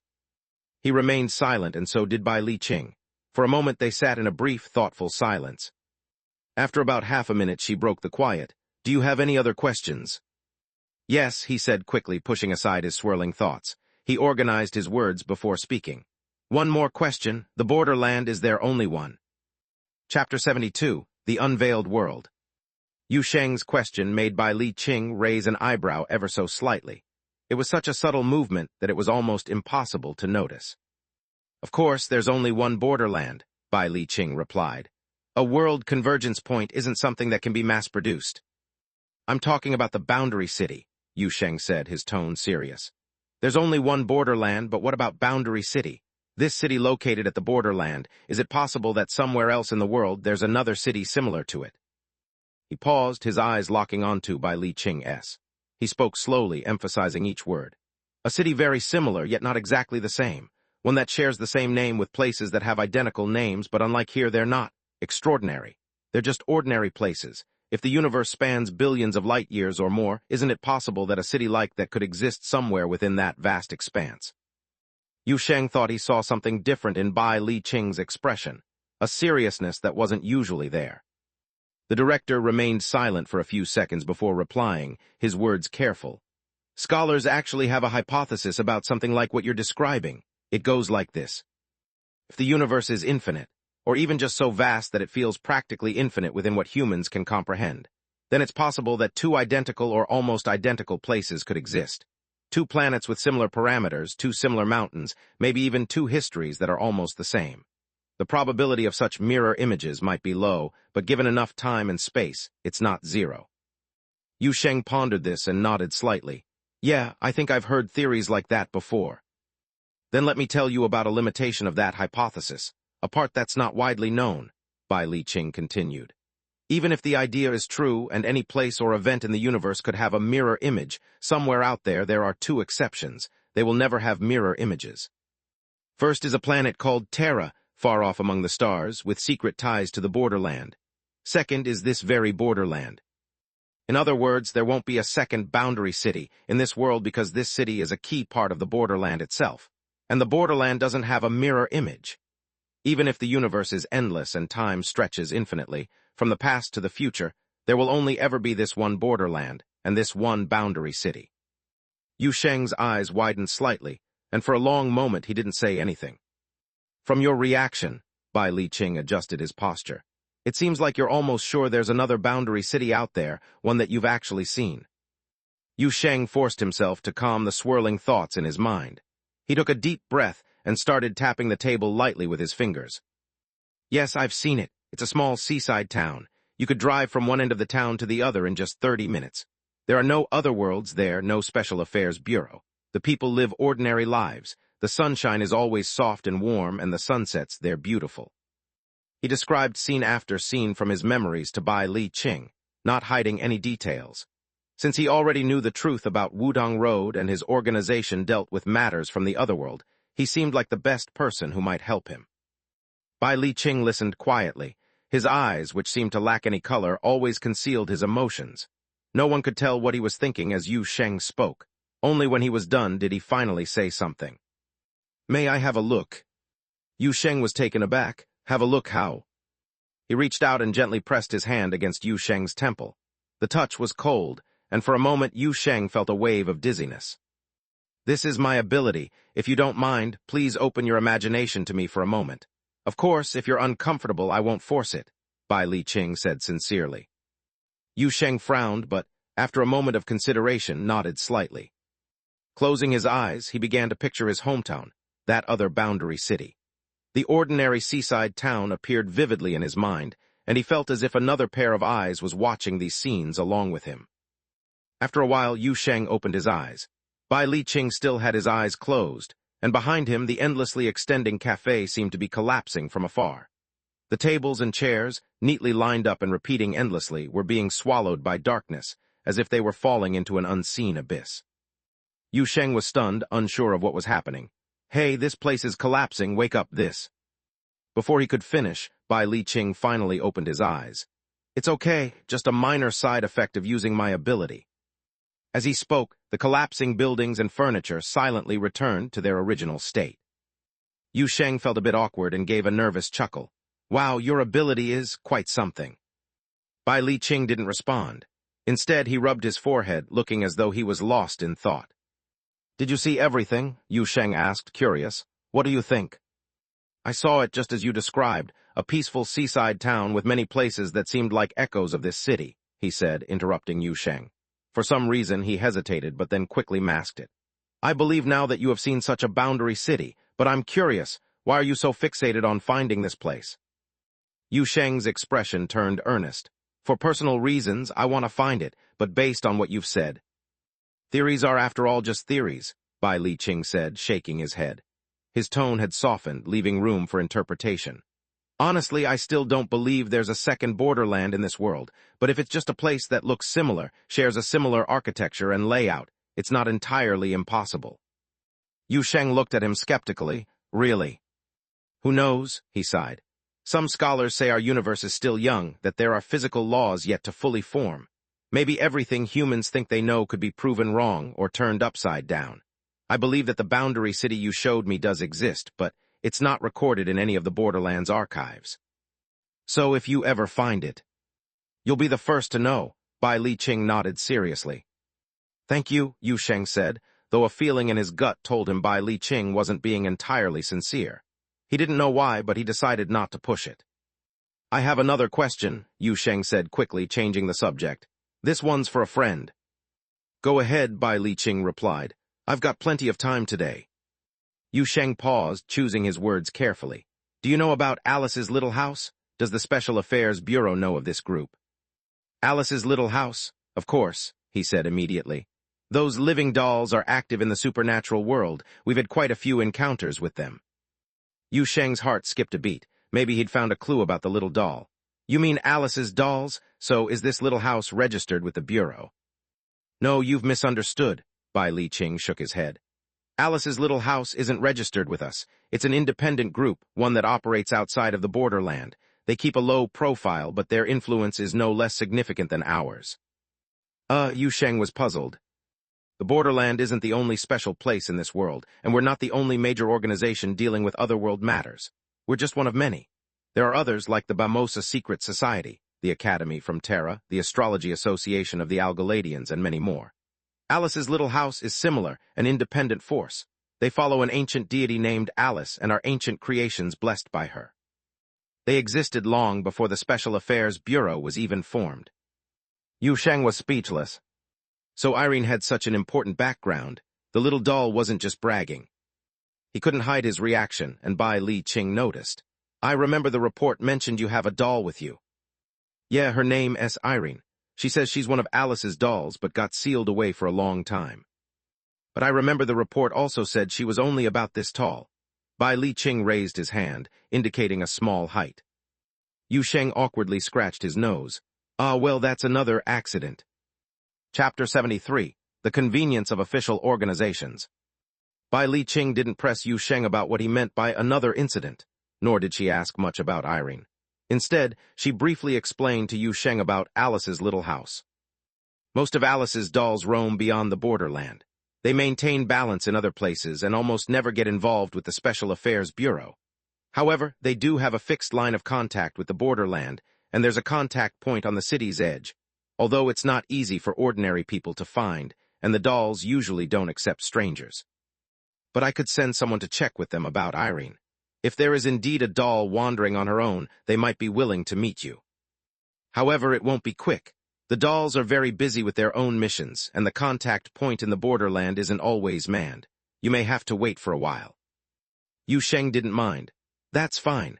As long as the Special Affairs Bureau is willing to help, I'm already grateful. I'll thank you on Irene's behalf. It's no trouble at all, Bai Liqing said calmly.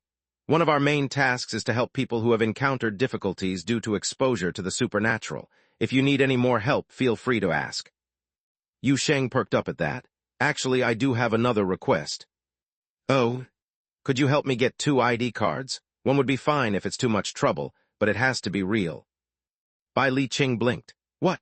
You know I have someone with me now, the person I saved from the other world. She doesn't know where her home is, and she doesn't have any legal status here, Yu Sheng explained.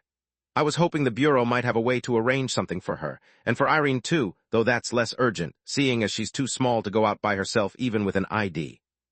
Bai Liqing's expression became slightly complicated. It was probably the first time in her years as the Bureau's director that someone had asked for something like this, but she quickly nodded. This isn't the Bureau's usual work, but I can help. If the doll needs an ID, I can arrange that too. Of course, like you said, it'll mostly be a formality, though it might come in handy in certain situations. Yu Sheng thanked her repeatedly, feeling certain now that this young-looking director was genuinely helpful and willing to lend a hand. So he decided to bring up another matter. There's something else, too, about the person I rescued from the other world. I was wondering, could the Bureau help me find her hometown? You have access to a lot more information than I do. Tell me what you know about her. Bai Liqing didn't refuse. The report had very few details. All I know is that she's a humanoid creature with animal traits. In our records, there are over 100 different groups with similar characteristics. Whoa, that many? Yu Sheng was surprised, but he quickly collected himself and began to recall what Foxy had told him about her home.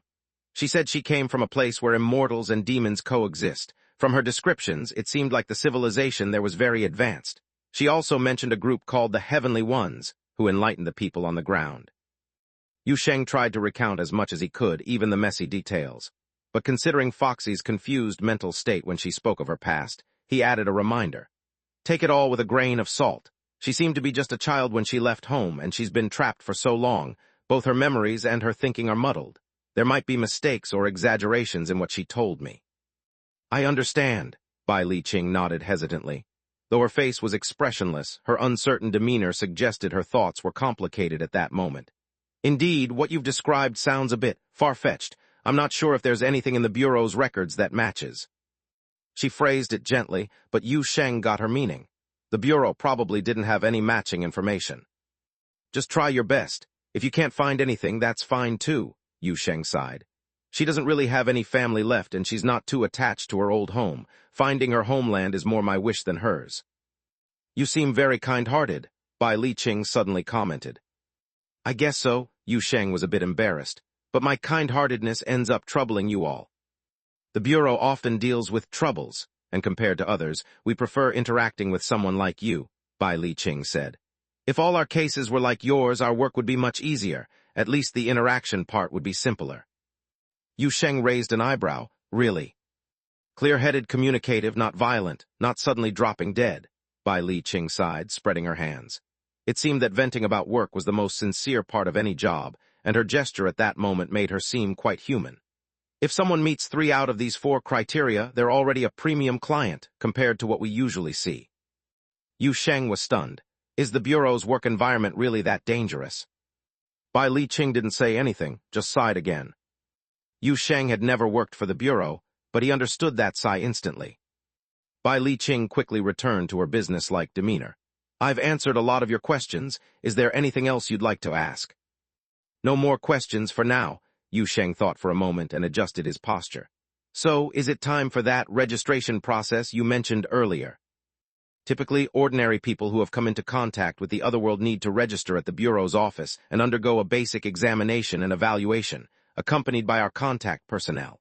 However, given the special circumstances, I can use my authority as director to skip the red tape, Bai Liqing said, her colorless eyes scrutinizing Yu Sheng. But I'd like to hear first about what your plans are for the future. Yu Sheng lowered his head in thought, then looked up seriously. If I register as a spirit realm detective or an independent investigator, what benefits would I get?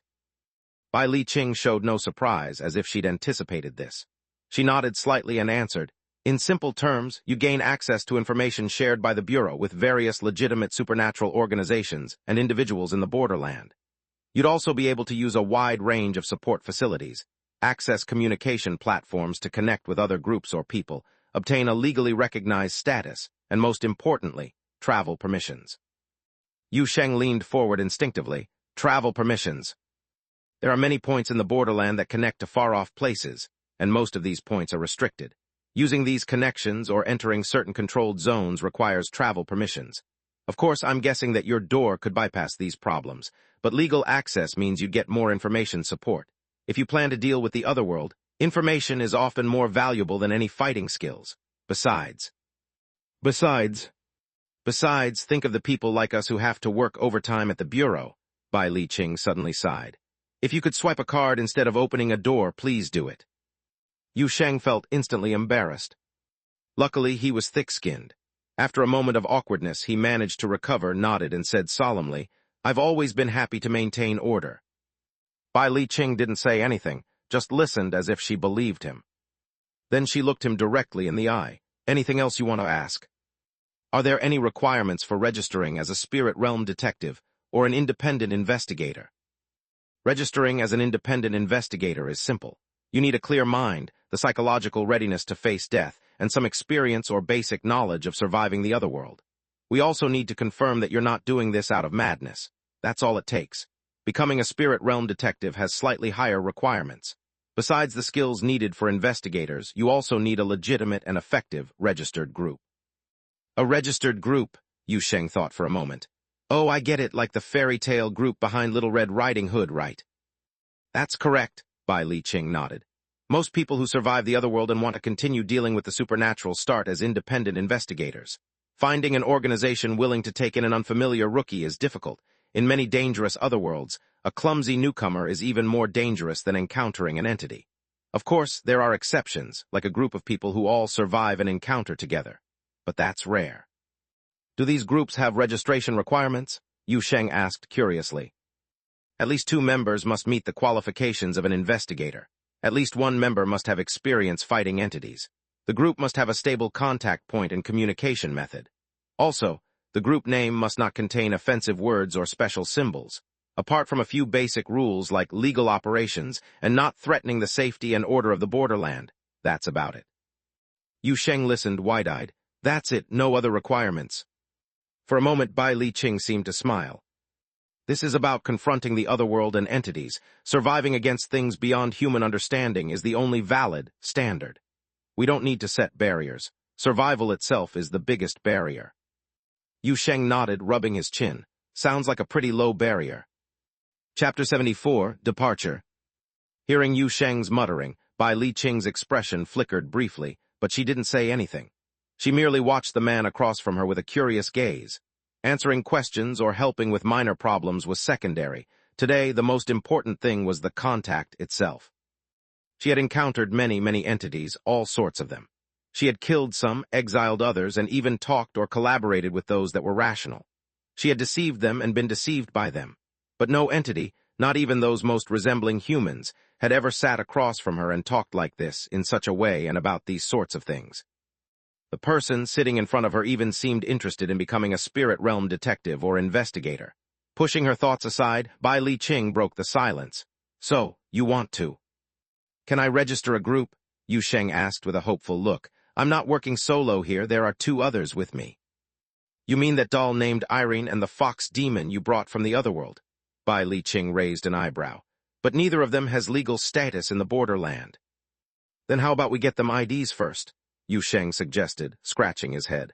It won't be a whole mess where you need a job to get an ID and an ID to get a job, will it?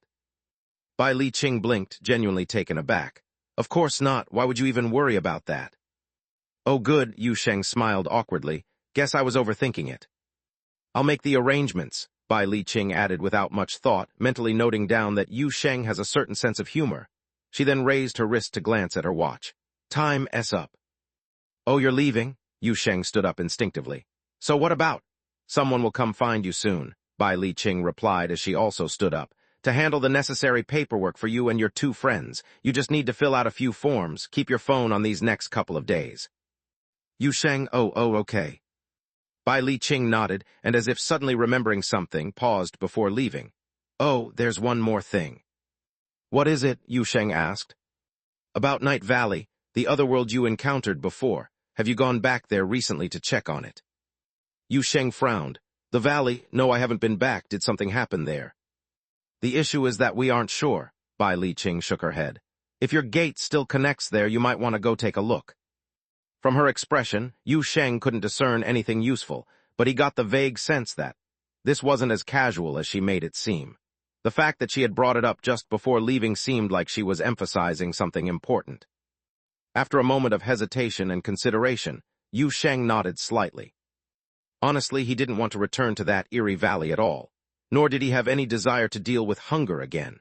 But Bai Li Qing's attitude made him realize that something else, something more, might be going on in that valley besides entity hunger. In the blink of an eye, the endless front and back cafe he was in began to crumble quietly around him. Bai Li Qing's figure vanished amidst the collapsing scenery, and in an instant, the cafe returned to its normal state. The sounds of the real world gradually seeped back in, and everything seemed like a strange, surreal dream. The only proof she had really been there was the faint, lingering scent of her perfume. Yu Sheng blinked, looking around. It seemed like no one had noticed anything unusual. Little Red Riding Hood's massive stack of schoolwork was still spread across the table, waiting for him to continue helping.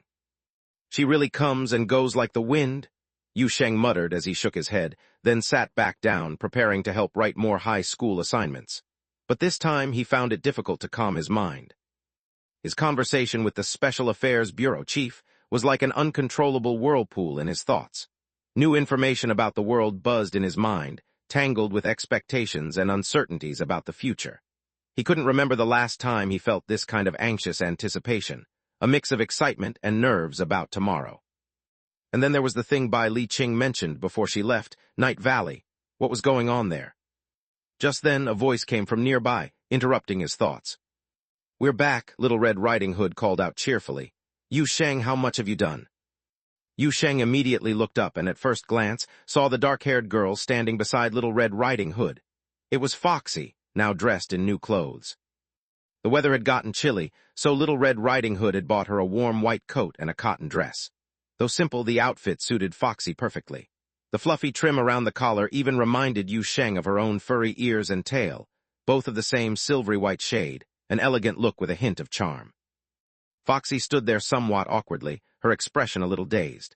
She seemed unused to wearing well-fitting clothes, or perhaps she was still overwhelmed after spending so long wandering in unfamiliar surroundings. It wasn't until Yu Sheng waved at her that she seemed to snap out of her daze, quickly carrying several big shopping bags over to him. "Seein' Yu Sheng?" Foxy called a bit nervously, standing across from the table. She remembered to use his name in public places. These new clothes fit well. They look great, Yu Sheng smiled. He could tell she was happy, but he glanced at her skirt. Isn't this a bit cold with the weather cooling down? She's wearing thermal pants underneath, Little Red Riding Hood explained as she took a seat next to Yu Sheng, leaning in to peek at the papers. Let me see how much you've done. Not much, huh? There was an unexpected situation that delayed me. Yu Sheng rubbed his nose sheepishly, then looked at Foxy and Little Red Riding Hood curiously. Wait, where's Irene? Oh, here she is. Foxy perked up, lifting one of the big shopping bags she had placed on the floor to show Yu Sheng. We bought too many things, so I put her in the bag. Yu Sheng peeked in and saw the little doll. Irene, lying amongst the clothes, her eyes dull and expressionless, her aura practically screaming resentment. There was so much pent-up grievance it felt like the shopping bag itself might turn into a cursed object. Are you okay? Yu Sheng asked silently in his mind. The little doll replied, Okay. Get me out of here. I've been staring at ceilings in the mall all day. They put unfinished drinks in here, snacks too. At one point I fell to the bottom and no one noticed. I've been complaining the whole way and this silly fox didn't even respond.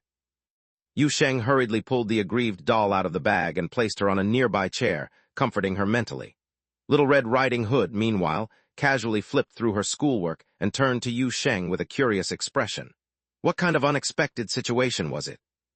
Yu Sheng didn't hide anything, lowering his voice slightly.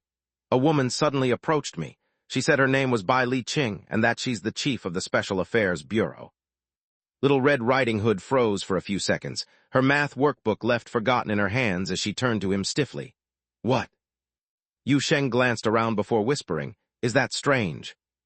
The chief, Bai Li Qing, that big shot. Little Red Riding Hood's voice cracked slightly, though she kept it down to avoid drawing attention. Why on earth would she personally come to see you? She wouldn't think you're some kind of dangerous element that needs personal attention, would she? Maybe it was because she had spent half the day shopping with Foxy. But she seemed far more at ease talking to Yu Sheng now, no longer carrying the tension and caution she had shown when they first met. Yu Sheng didn't pay much attention to her shift in attitude. Instead, he thought back to his conversation with Bai Li Qing and shook his head. No, nothing like that. She just wanted to know what was going on. She asked me a few questions, and I asked her a lot. She seemed pretty easy to talk to. Little Red Riding Hood looked dazed, almost questioning her hearing. Bai Li Qing, easy to talk to. That was a brand new combination of words. At the Special Affairs Bureau headquarters, inside a certain office, a pale humanoid figure suddenly appeared behind the desk, accompanied by the collapse and distortion of light and shadows.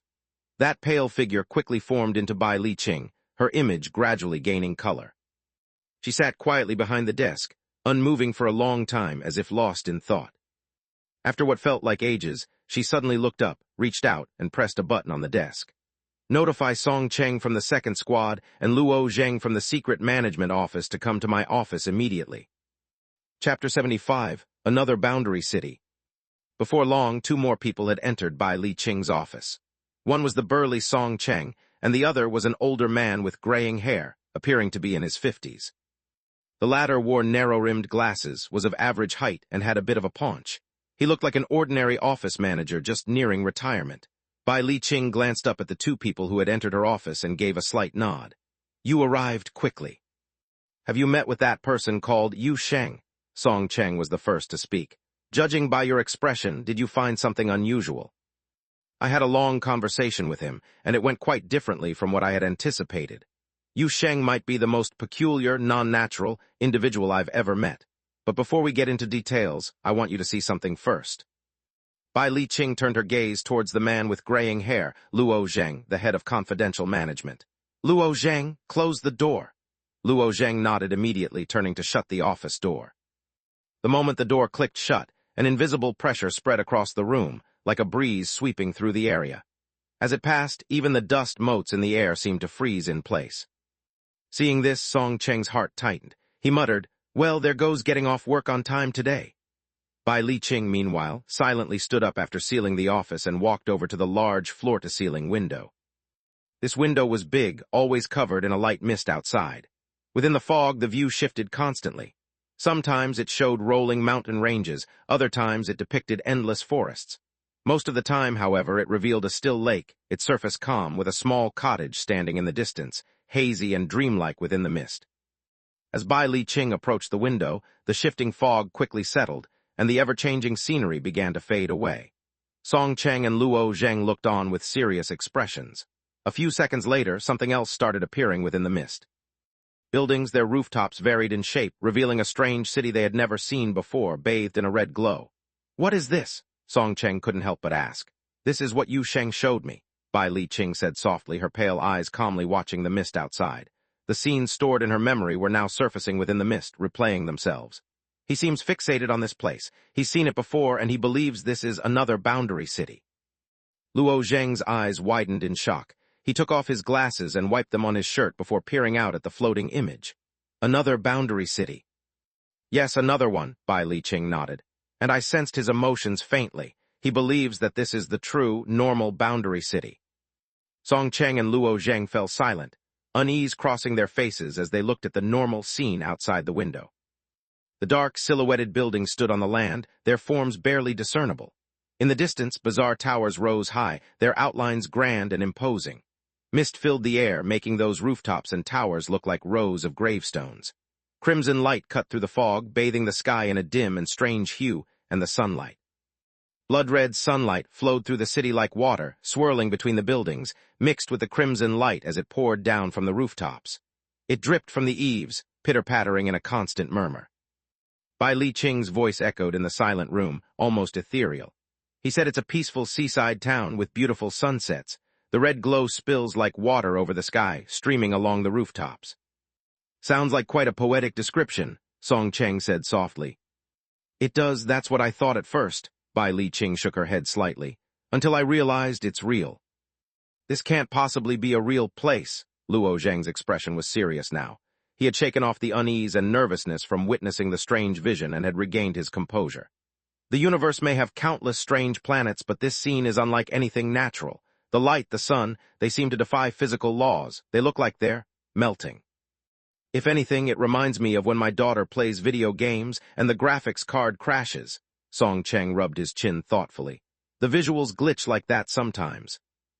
This might be some kind of otherworld, Luo Zheng said cautiously. From the scale of the scene, it's large, but without reference material, we can't determine if it's a wilderness or a kingdom. It's definitely not a fortress. It could also be an anomaly, Bai Li Qing suggested quietly. An anomaly type of otherworld, Luo Zheng sounded surprised, frowning. Like a fairy tale or an epic, but this looks like a physical space. An anomaly type can manifest itself as real within our cognition. What I saw was just an image drawn from Yu Sheng's mind, so we can't rule out the possibility that it's simply a memory or a story. Bai Li Qing shook her head. The crucial point is, regardless of what this other world truly is, Yu Sheng believes it's another boundary city. The room fell silent, the air heavy with tension. In this world there were countless other worlds, and many had established connections with the borderland, some even overlapping with it. However, no matter what, other worlds were just that, other. The places where they overlapped with reality were extremely limited. In recorded history, no other world had ever pointed to another borderland. Song Cheng stood by the floor-to-ceiling window, staring intently at the red-stained city outside. To be honest, the dark silhouettes of that city looked nothing like the boundary city he stood in. At least he couldn't see any similarities. He couldn't understand why Yu Sheng thought this was another boundary city. But there was one thing he did understand. The world changes depending on your perspective. To the Algladians, the stars were adorned with intricate lines and patterns. The Bamosians saw the world illuminated by both light and magnetic fields. The Gyprians could see the outlines of electric fields, while the ancient forest folk embraced time in their meditations, sometimes even glimpsing the future. Humans were one of the blindest species in the world. In the eyes of those more gifted, humans were deaf and blind, perceiving less than 1% of the world's information. But at the same time, with the right tools and methods, humans could process almost any kind of knowledge. Their ability to withstand and adapt to dangerous information beyond their perception was extraordinarily high. This was why humans were recognized by all species as the ideal investigators. The world he sees is different from the one we see, Song Cheng suddenly said. Yes, Bai Li Qing agreed, but he can still live in our world just fine, albeit a bit awkwardly. So he has both human and non-human perspectives, or perhaps two cognitive systems, Luo Zheng mused, frowning. You've met him. Do you think he's an entity or a human? He seems more like a human. At least that's what he believes now. Bai Li Qing turned back, lightly tapping on the glass window. As her voice fell, the view outside shattered, the scene collapsing back into its former state, a calm landscape of mist, alternating mountains and lakes. I think it's best not to disturb the current state of things, at least until we figure out what Wudong Road number 66 and Yu Sheng really are. Understood, Song Cheng took a deep breath and nodded solemnly. So what do we do next? Next, I want the second mobilization squad to dedicate some personnel to handle affairs related to Wudong Road number 66 and Yu Sheng. First, he needs some registrations done. Registrations? The two people around him need legal identities, Bai Li Qing spoke unhurriedly. Also, Yu Sheng himself seems interested in registering as a spirit realm detective. Song Cheng blinked. What? He said he wants to maintain Borderlands order and fight against otherworlds and entities. Song Cheng was speechless. What? I know what you're thinking. Bai Li Qing raised her eyes to look at Song Cheng. The Special Affairs Bureau always deals with the strange and unexpected. Go make the arrangements. Pick someone capable and sharp to handle this. I remember 2 individuals from the last report seemed promising. Song Cheng's expression was complicated. I just gave them 3 days off. Bai Li Qing thought for a moment. Right, they do need rest after all this. Still, make the arrangements soon. Don't delay too much. Chapter 76. The Strange People Living in the Other World. Can you both see that house up ahead? Yu Sheng asked, pointing towards the old manor in front of them at Wudong Road, number 66. Beside him, Foxy and Irene, who was snuggled in Foxy's arms, both nodded casually. Of course we can, Foxy replied, her voice light and easy. It's right there in front of us. We saw it when we left, and we see it now as we're back. Yu Sheng nodded, then looked at Little Red Riding Hood, who was tagging along. And you, can you see it? Little Red Riding Hood widened her eyes, staring hard at the empty lot ahead and the low wall at the edge of the land. She turned her head, frowning at Foxy and Irene. You two can really see it. Looks like you can't, Yu Sheng said, already understanding the situation. Even though I gave you an invitation, you still can't see it. Little Red shrugged. Yu Sheng fell into thought. He had been curious about many things lately, about himself, about the otherworld, about the Special Affairs Bureau, and especially about the mysterious Night Valley. But more than anything, he was curious about the strange old manor where he'd been living for the past 2 months. So, driven by a necessary research spirit, he invited Little Red Riding Hood over today to test just how peculiar the non-existent Wudong Road number 66 really was. Now he had his preliminary results. Foxy and Irene could see the manor, while Little Red Riding Hood could not. Even with the invitation from the owner, she was unable to perceive its existence. Yu Sheng thought it over and realized there was one big difference between Foxy, Irene, and Little Red Riding Hood. So it must be the blood, right? He muttered thoughtfully, his gaze flickering between the three of them. Both Foxy and Irene had accepted his blood, creating a subtle bond between them. It was through this connection that they could even sense his revival.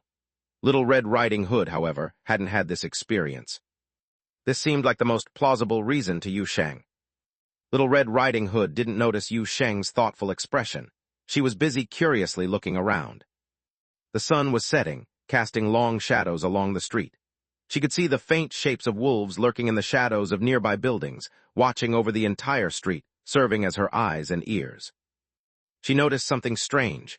The closer they got to the empty lot at the far end of Wudong Road, the fewer people there were around. And by the time they reached the space where Wudong Road number 66 was supposed to be, there were no passers-by at all. It was as if some invisible force was keeping ordinary people away from the manor. Even her wolves couldn't figure out how this force worked. The whole environment seemed so clean, almost vacuum-like, to anyone who could sense supernatural energies. Suddenly, Little Red Riding Hood felt someone's eyes on her. She turned sharply and saw Yu Sheng staring at her, his expression serious. The girl felt awkward instantly. What is it? Yu Sheng reached out his hand. Want a bite? Huh? Blood. Both Irene and Foxy have had my blood before, and they underwent some changes afterward. And now they can see Wudong Road number 66, Yu Sheng explained with utmost seriousness. I was thinking maybe you should try it too, as an experiment. N.B. Little Red's expression turned visibly strange. She even took a half-step back, her gaze sharp like a guard dog. Only after confirming that Yu Sheng was genuinely acting out of pure research spirit did she relax, but she still firmly shook her head. No way. It won't upset your stomach, Yu Sheng tried to reassure her, already expecting this reaction. After all, inviting someone to take a bite out of you was quite a sudden request. Still, he persisted, aren't you curious about how Wudong Road number 66 looks from the outside? I'm not a cat, why should I be that curious? Little Red Riding Hood protested, taking another step back. She turned to Foxy and Irene. Why is he like this, always coming up with weird ideas out of nowhere? Irene, who was cradled in Foxy's arms, finally found a chance to speak. She wiggled a bit to make sure there was no one else around. He's always like that, random ideas, always saying it's for research. Just ignore him. Hey, that's not fair, Yu Sheng protested. Am I really that bad? Irene just stayed quiet, releasing a faint lotus scent while lying in Foxy's arms. Yu Sheng. Fine, forget it if you don't want to, he said with an awkward chuckle after a few seconds of silence. He waved dismissively at Little Red Riding Hood and then stepped towards the front door of the manor. He was just about to unlock it when he paused and moved aside, gesturing for Foxy to come over. Hey, Foxy, come over and see if you can open the door. All right. Foxy blinked, but she nodded and approached, grabbing the doorknob. With a click, the already unlocked door opened easily. From Little Red Riding Hood's point of view, it looked like a door appeared out of thin air. floating near the wall covered in abstract graffiti. Great, at least now you and Irene can come and go freely without me having to open the door every time, Yu Sheng said, visibly relieved. Since learning that Wudong Road number 66 was an other world that outsiders couldn't see or enter, he'd had many worries about the place. These worries included, but were not limited to, not being able to order food deliveries, appliances not being able to be delivered, online shopping being impossible, and the two residents of the house not being able to come and go freely. Now, he felt at least one problem had been solved. "Come on in and have a seat," Yu Sheng said, smiling at Little Red Riding Hood. "I'll cook dinner soon. Stay for dinner as a thank you for accompanying Foxy and Irene all day today." "No problem. You've helped me with half of my homework anyway," Little Red Riding Hood replied, stepping into the house that didn't exist in the real world. Yu Sheng switched on the living room lights, brightening the dim space and instantly warming up the previously cold atmosphere of the room. He quickly put away the groceries, pulling out ingredients for that evening's meal. "Go ahead, find yourself a spot to sit," he said, disappearing into the kitchen. Little Red Riding Hood looked around the house cautiously, her curiosity mixed with unease. It was her second time here, and this time she was a guest. She rarely visited other people's homes. She had visited more otherworlds than ordinary homes, yet this seemingly normal house was an otherworld. So today's visit was, in essence, another otherworld adventure. It was the strangest adventure she had ever had since becoming a spirit realm detective. No eerie and twisted landscapes, no pervasive corruption, no illusions pretending to be her allies. There were just bright lights, a warm environment, a friendly fox spirit nearby, a cheerful doll running to turn on the TV, and the entity of the otherworld, a powerful being capable of devouring hunger, cooking dinner in the kitchen. She could even sit at the dining table and finish her homework while waiting for dinner. It all felt too out of place. She wasn't even sure where to begin pointing out the oddities. But Irene, with her noisy cheerfulness, soon distracted her from her thoughts. The little doll called out from the living room, "Come watch TV. The one in the living room is bigger than the one in the dining room." "I still need to finish my homework," Little Red Riding Hood replied, shaking her head while heading to the table. "Half of it is still left." "You humans are so exhausting," Irene sighed dramatically from her perch on the couch. "Hey, Foxy, wanna watch?" Foxy waved her hand dismissively and headed towards the kitchen. "I'll go see if the benefactor needs any help." She disappeared into the kitchen, but barely 2 minutes later, she re-emerged with a braised chicken leg in hand, munching on it as she walked. Little Red Riding Hood, who had just started her homework, looked up, startled. "You're back already." "I got kicked out. Benefactor said I was eating up all the seasoning and that there'd be nothing left to cook the meat with." Foxy spoke with a completely innocent expression, then raised the chicken leg in her hand with a grin. "But Benefactor gave me this chicken leg. Want some?" Little Red hesitated. I guess." Before she could finish, Foxy pulled the chicken leg back. "If you don't want it, I'll eat it all myself." Little Red Riding Hood. The smell of stir-fried vegetables wafted out from the kitchen, making everyone's mouth water. Little Red thought for a moment, then pulled her phone out of her bag and dialed a number. "Hey, it's me. I'm not coming home for dinner tonight. I'll eat at a friend's place." "Yeah, new friend. Safe. I'll explain when I get home. I'll be back before 10, okay, bye." She hung up and turned, only to find Foxy staring at her, still munching on the chicken leg. "You can't eat this," Little Red said reflexively, covering her phone, though she didn't quite know why.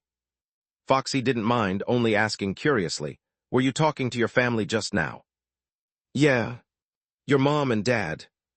Little Red's expression grew uncomfortable. My parents passed away when I was young. I was talking to other family members." "Oh," Foxy nodded, and for a few seconds Little Red wondered what the fox spirit girl was thinking. Then Foxy suddenly extended the nearly finished chicken leg towards her again. "Want a bite? Just a little one." Little Red Riding Hood. She realized she would never fully understand these strange people living in the otherworld.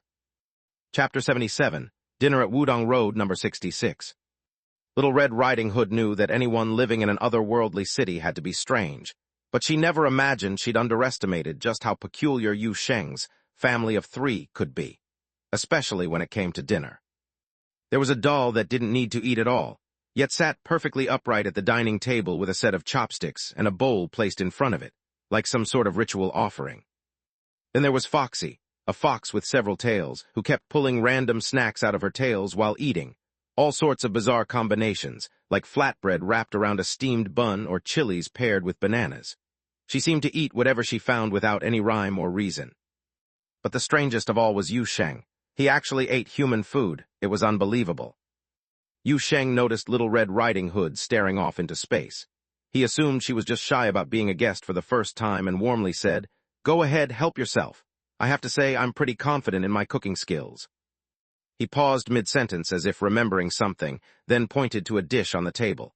"Oh, by the way, you probably shouldn't eat that one." Little Red Riding Hood blinked, looking at the seemingly ordinary dish of stir-fried peppers and pork. "Why not?"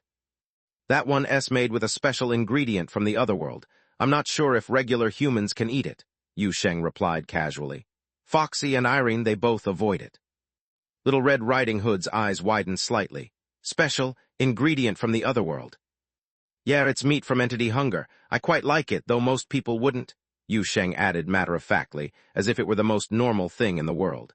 "I'm pretty sensible about these things." He looked over and saw that the girl across the table had gone completely stiff, as if she'd turned to stone. After a few seconds, Little Red Riding Hood blinked, her expression frozen as she looked at Irene, who was sitting on the table, tasting the air. "Really? An acquired taste, huh?" "First time, huh?" Irene patted Little Red Riding Hood's arm, looking like someone who had been through it all before. "I had the exact same reaction the first time I heard about it. Don't overthink it. It is exactly what it sounds like. You've already seen us take out that entity in the valley, so don't be too shocked. Besides, at least this one's cooked." "Cooking does help," Yu Sheng agreed, nodding as he picked up a piece of stir-fried pork and popped it into his mouth. "I tried it raw once like sashimi, too tough." Little Red Riding Hood stared at the rest of the dishes on the table, suddenly regretting accepting Yu Sheng's invitation today. Originally, she thought she might gather some new intel on this strange person, and on the peculiar place that was Wudong Road number 66, something that might fetch a good price at the Special Affairs Bureau. But now she realized one important thing. If an entity seems harmless, it will always have something more sinister hidden beneath.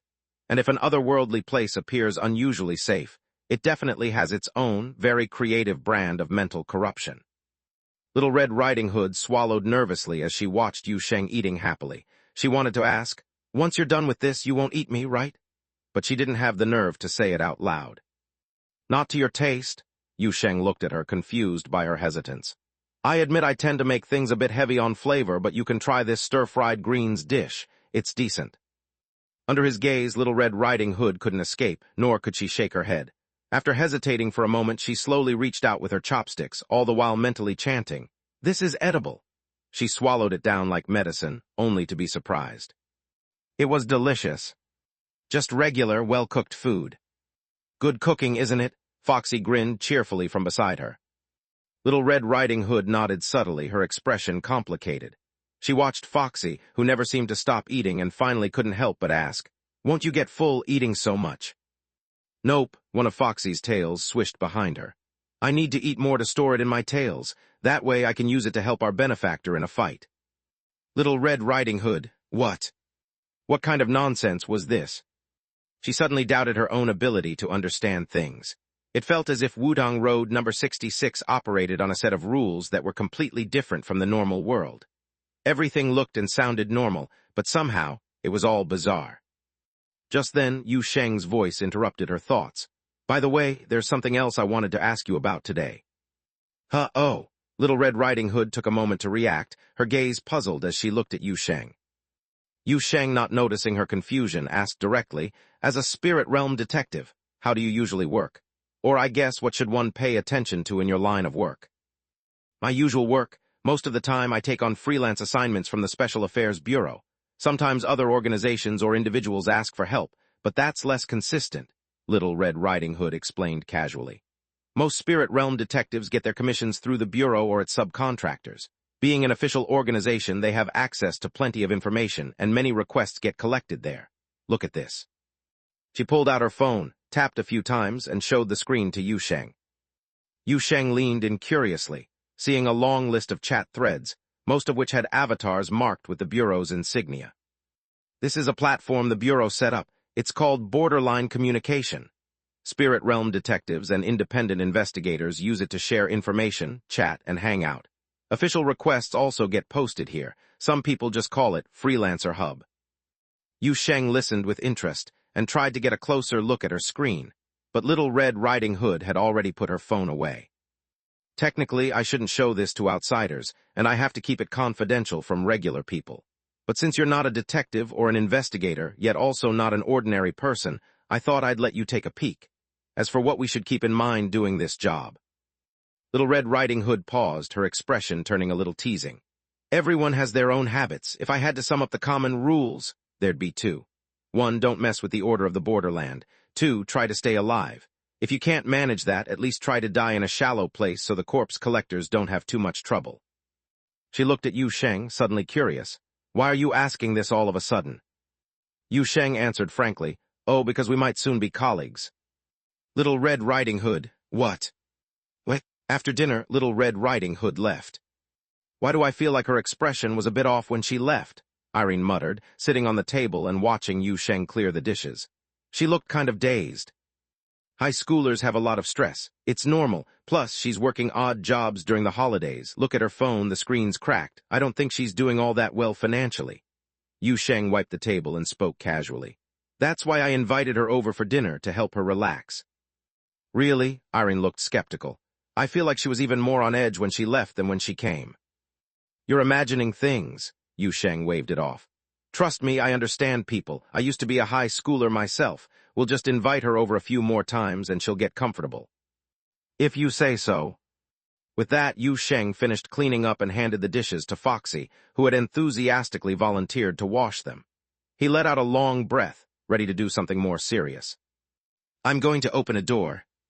Irene, who had been about to hop off the table and run to the living room to watch TV, turned around. Huh, where are you going? Back to that valley for another look. Irene slipped off the table leg, landing with a thud. She lay flat on the floor, staring up at Yu Sheng. Did you run out of meat in the fridge? Are you going there to restock? No, Yu Sheng quickly waved his hands. It's just something that the bureau director mentioned earlier that's been bothering me. He told Irene what Bai Li Ching had said before she left. Miss Dahl frowned as she listened. It's not a trap, is it? Like maybe she wants you to step on a landmine or something. Big shots like that always do this sort of thing on TV. They come out of nowhere and start talking at you endlessly. Maybe you should watch less TV. Yu Sheng rolled his eyes at her. Anyway, even if she has some other plan, I need to check out that valley again. Irene frowned. Why? There are some things I need to investigate further. We left in a hurry last time. Yu Sheng's expression was serious. Don't worry so much. It's not like I can't come back. The pathway is stable now. If things go wrong, I can retreat immediately. All right, Irene thought about it, reluctantly easing up. Should we tell Foxy? She might worry. I'm just going for a quick look. It shouldn't take long. If she asks, just tell her I'll be back soon. Yu Sheng said as he reached out, and a shimmering door appeared in the air before him. Besides, I'll probably be back before she even finishes washing the dishes. I'm just taking a peek. He paused, looking back at the door he had just opened. Should I have notified the Special Affairs Bureau first? You only think of that now after opening the door? Just go already before they start calling with complaints. I'll wait for you here. Chapter 78, Exploring Again. The gates leading to the valley shimmered faintly as Yu Sheng stepped across the border. In the next instant, bright sunlight filled his eyes. He squinted, gazing into the distance, and then looked up at the sky, where scattered clouds drifted lazily. After that enormous eye which had covered the sky disappeared, the place once known as Night Valley ended its eternal darkness. However, Yu Sheng hadn't expected it to still be daylight here, even though in the real world it was already night. Did this place have no day and night cycle?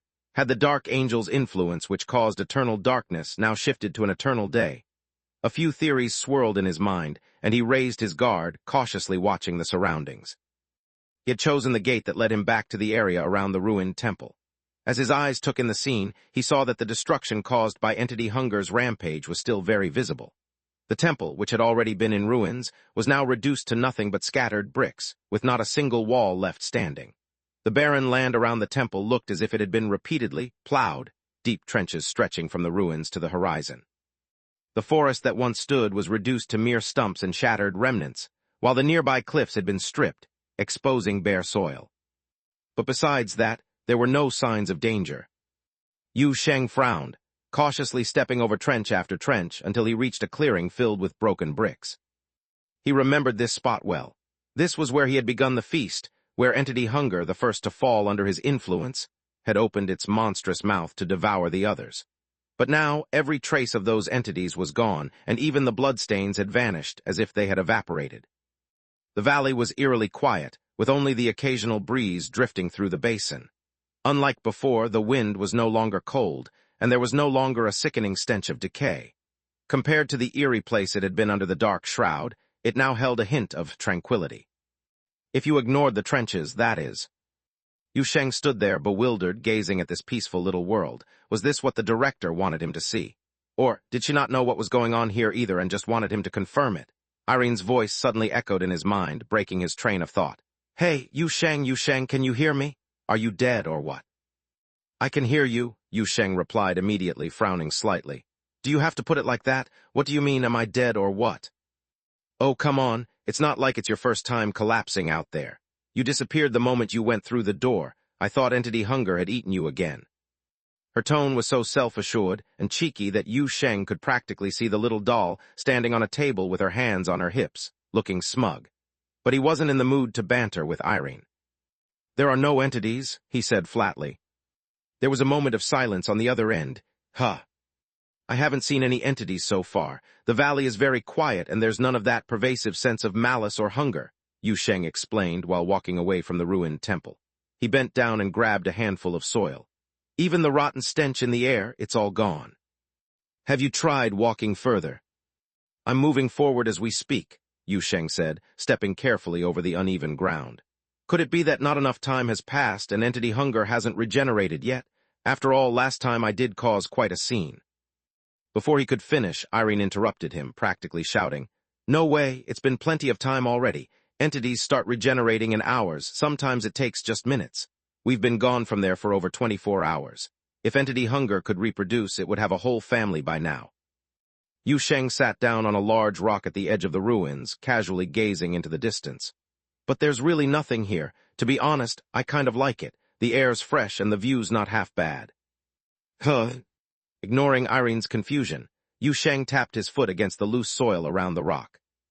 He felt that subtle connection again. Ever since he returned, that sense of connection to the valley had grown stronger.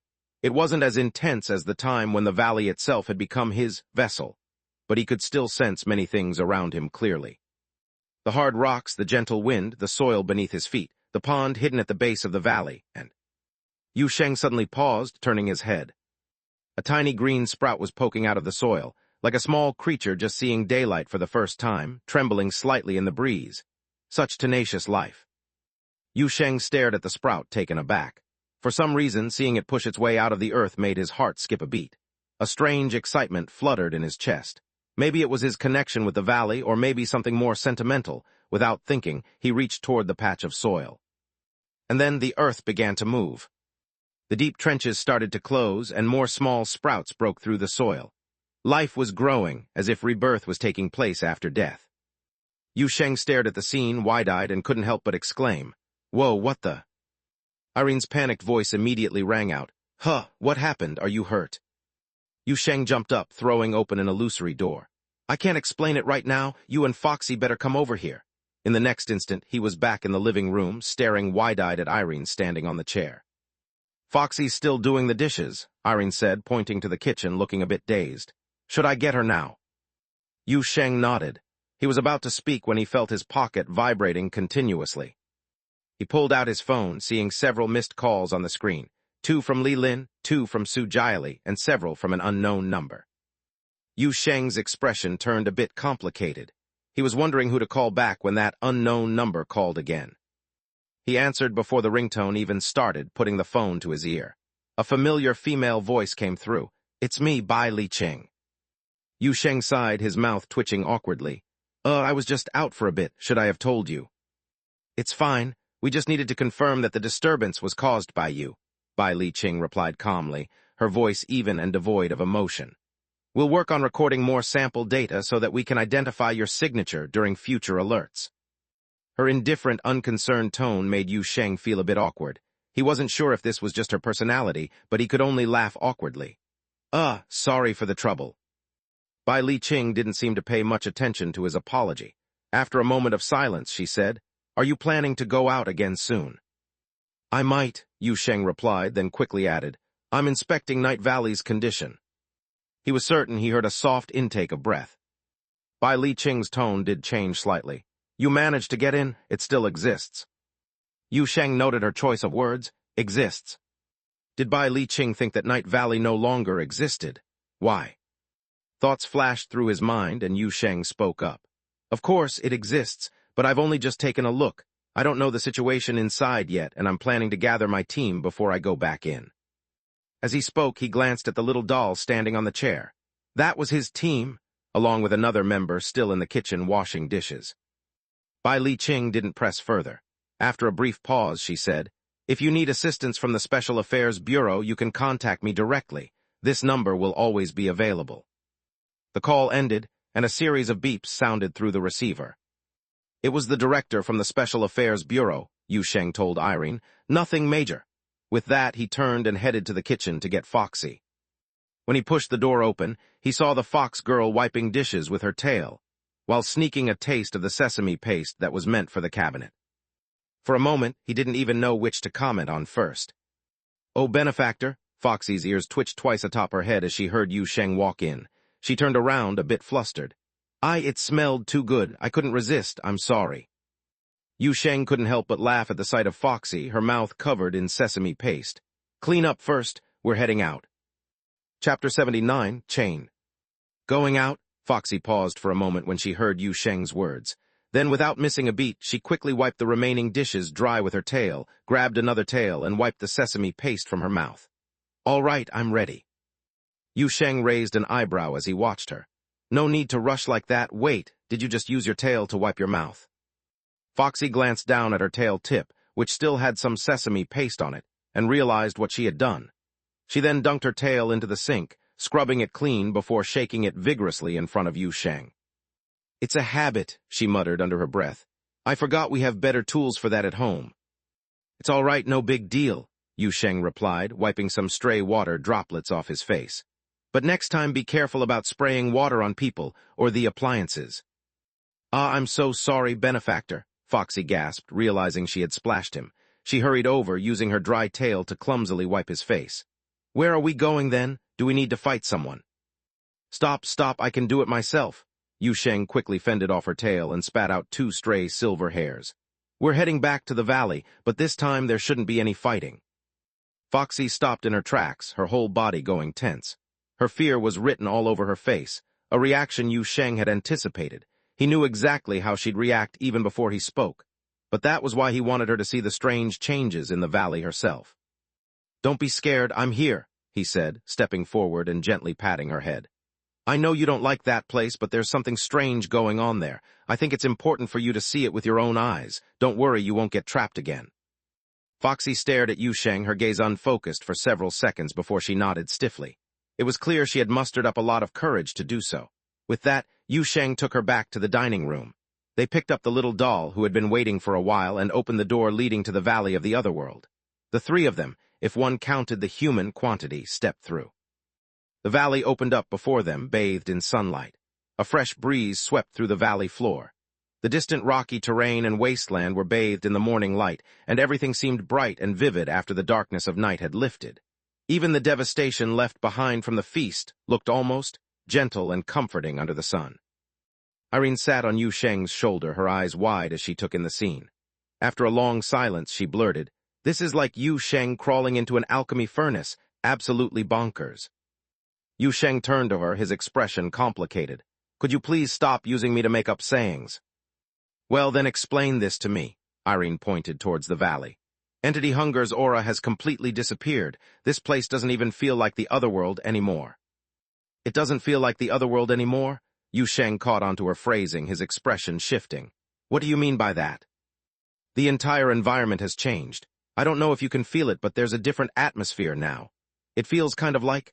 Irene hesitated, frowning slightly as she looked Yu Sheng up and down, like your atmosphere, or more like the one from Wudong Road number 66.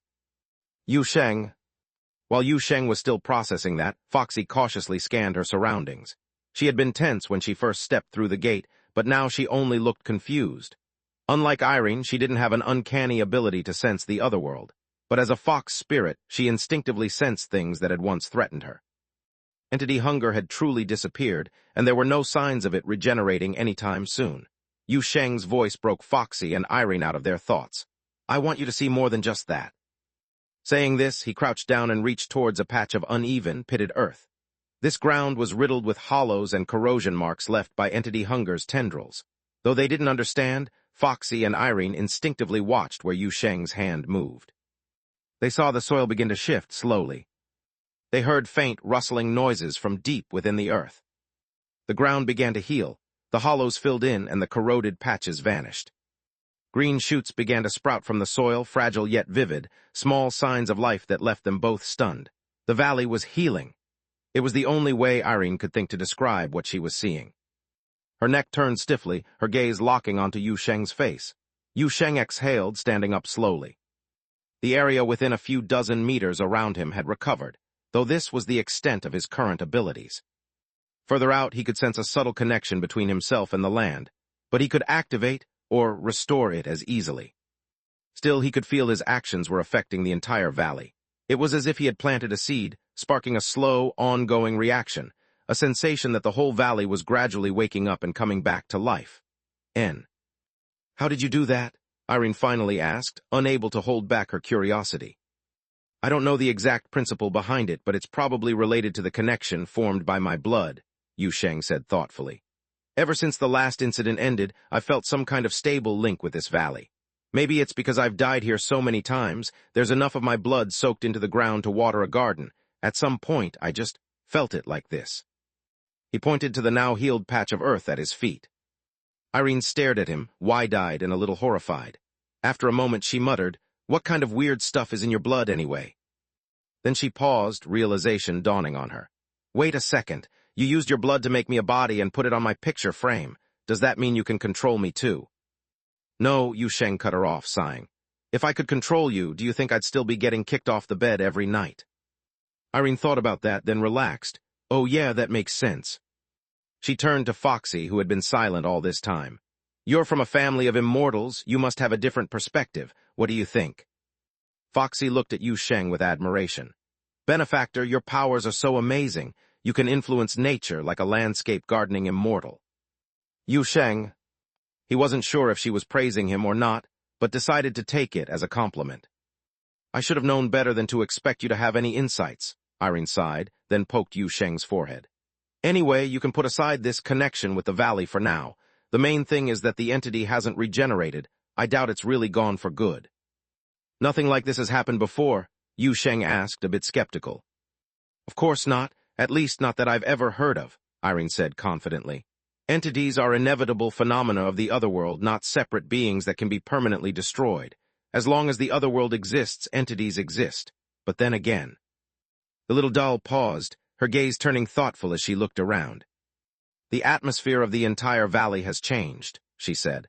At least from my perspective, it no longer feels like the otherworld that gave birth to Entity Hunger, so maybe it really is gone for good. Her brows furrowed, as if her logic told her the conclusion made sense, but she couldn't quite believe it. Foxy, however, didn't understand Irene's hesitation. She only knew one thing, the monster might never come back. She tugged on Yu Sheng's sleeve. So there won't be any more monsters hurting people here. Seems like it, Yu Sheng said after a moment of thought, nodding. Unless the valley somehow severs its connection with me and goes back to how it was. Foxy stared at him, her thoughts unreadable for a moment. Then she suddenly threw herself at him, wrapping him in a tight hug, so tight that even Yu Sheng's body, which was far stronger than the average human, creaked under the pressure. And if that wasn't enough, she even wrapped several tails around him. Benefactor, this is wonderful, it's wonderful. Yu Sheng hadn't expected this at all. He felt all the air being squeezed out of his lungs, and he couldn't even enjoy the warmth of her embrace. It was like being caught in a vice from all sides. Loosen, up, I'm dying here, the tails. Foxy immediately released him, springing back with a start. Ah, sorry, Benefactor, I got carried away. Yu Sheng took a deep breath, supporting himself on his knees, finally able to breathe again. Your tails are way too strong. You scared me too, Irene protested. Your tail almost knocked me off. Foxy bowed repeatedly, her ears almost flat against her head in embarrassment. It was clear, though, that she was still very happy. It was a happiness that went beyond the relief she had felt when she first escaped from the other world, a deeper, more genuine sense of peace. Yu Sheng finally caught his breath and fixed a few minor fractures in his body. He patted Foxy's head to reassure her, then straightened up, looking out into the distance. Irene noticed the shift in Yu Sheng's demeanor right away. The little doll turned to Foxy. "I think he's got another idea." "Want to go a bit further?" Yu Sheng asked, just as they predicted. "What do you think lies beyond the valley?" Chapter 80, The Run. What's beyond the valley? Yu Sheng couldn't help but wonder. It felt like such a natural curiosity. The hills rolled on quietly in the distance, not impossibly high and definitely climbable. The sky didn't seem to hide any dreadful barriers either. It was only right for someone like him to be curious about what lay beyond those hills. "Have you ever tried climbing over those mountains?" Yu Sheng asked Foxy with genuine curiosity. "I tried a long time ago, back when the immortals were still here," Foxy nodded immediately. "Back then I tried with some adults. We made it partway up, but we couldn't reach the top. Halfway up, the sky began making this terrifying noise. If we climbed higher, we'd lose our strength, and shadows appeared everywhere, frightening dark shapes. Even the immortals tried to send stone puppets up, but they lost control halfway, and the next day their broken pieces rolled back down. Each fragment bled, and the adults said they saw bits of flesh and bone growing out of the stones." "The sky made noises," Irene muttered, thinking aloud. "That sounds like the influence of the dark angel that covered the sky before. I just don't know if it was deliberate or just some sort of side effect. I mean, with something that sinister, just existing can have a huge effect." "The dark angel is gone now. Maybe we can try again," Yu Sheng said, looking at Irene and Foxy for their opinions. Foxy nodded without hesitation. "I'll follow you, benefactor," she said earnestly. Irene just waved her hand nonchalantly. "Sure, whatever. You're always up to something weird, so I've gotten used to it." Yu Sheng grinned. "That's a unanimous vote then, let's go." "How do we get there? By opening a portal?" Irene eyed Yu Sheng skeptically. "We'll have to walk," Yu Sheng shook his head. "I've never been there, so opening a portal isn't accurate enough. Plus, if that really is the edge of the otherworld, the environment might be too strange to handle with a portal. Walking gives us time to observe any changes and react accordingly." Irene's eyes widened in surprise. "You actually care about safety?" she teased. Yu Sheng rolled his eyes. "I'll throw you off if you keep talking like that, sitting on my shoulder and yapping away." Foxy looked at the two of them bickering again and hesitated for a moment before speaking up. The valley isn't easy to navigate and you don't know the way up the mountain. Should I lead you there?" Yu Sheng raised an eyebrow. "Lead us how?" Foxy took a few steps away, then crouched low to the ground. A gust of wind swept past as a glimmer of light enveloped her. Before Yu Sheng could even react, Foxy's form began shifting, and suddenly a massive silver fox stood before Yu Sheng and Irene. Yu Sheng had seen Foxy transform before, but Irene hadn't. The little doll's eyes widened in amazement, and she let out a loud wow, before exclaiming, "Goodness, she's bigger than 2 vans put together." "That's how you describe her."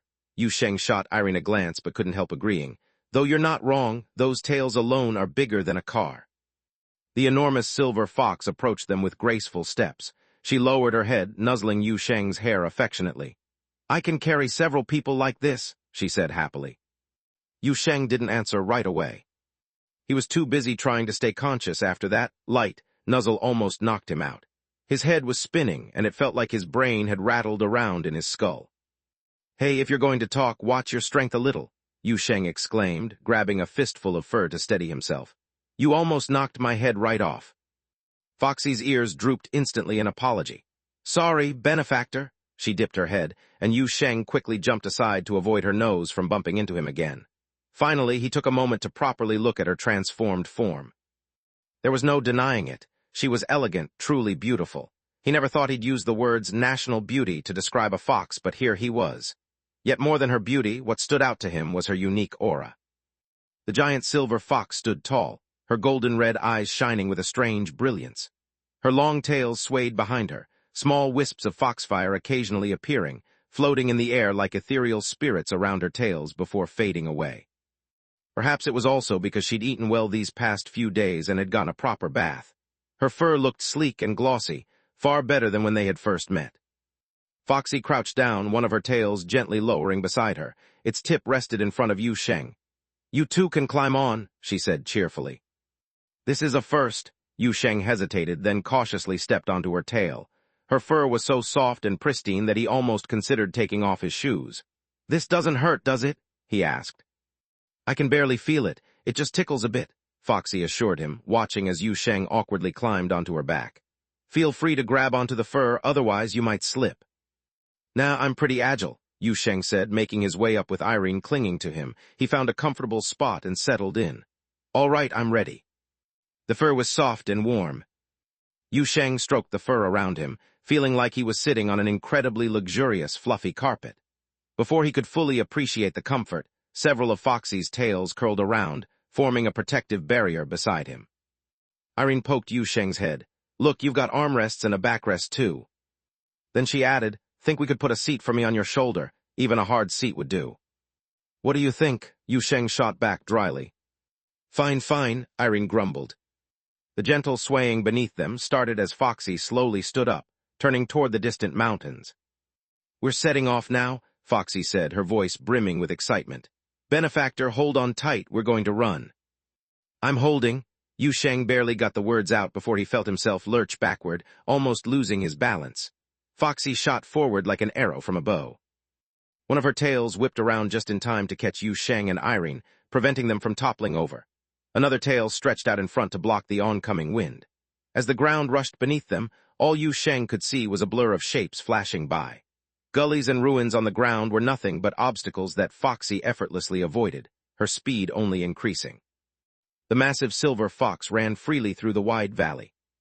"Wah-ha-ha-ha!" Irene screamed in exhilaration, gripping Yu Sheng's head with both hands and opening her mouth wide as the wind, greatly lessened by Foxy's tail, blew past them. "We're almost flying." "I love running," Foxy called out, her voice full of joy. "It's been so long since I've run like this." Yu Sheng clung to the fluffy tail beside him with one hand, using his other to steady Irene.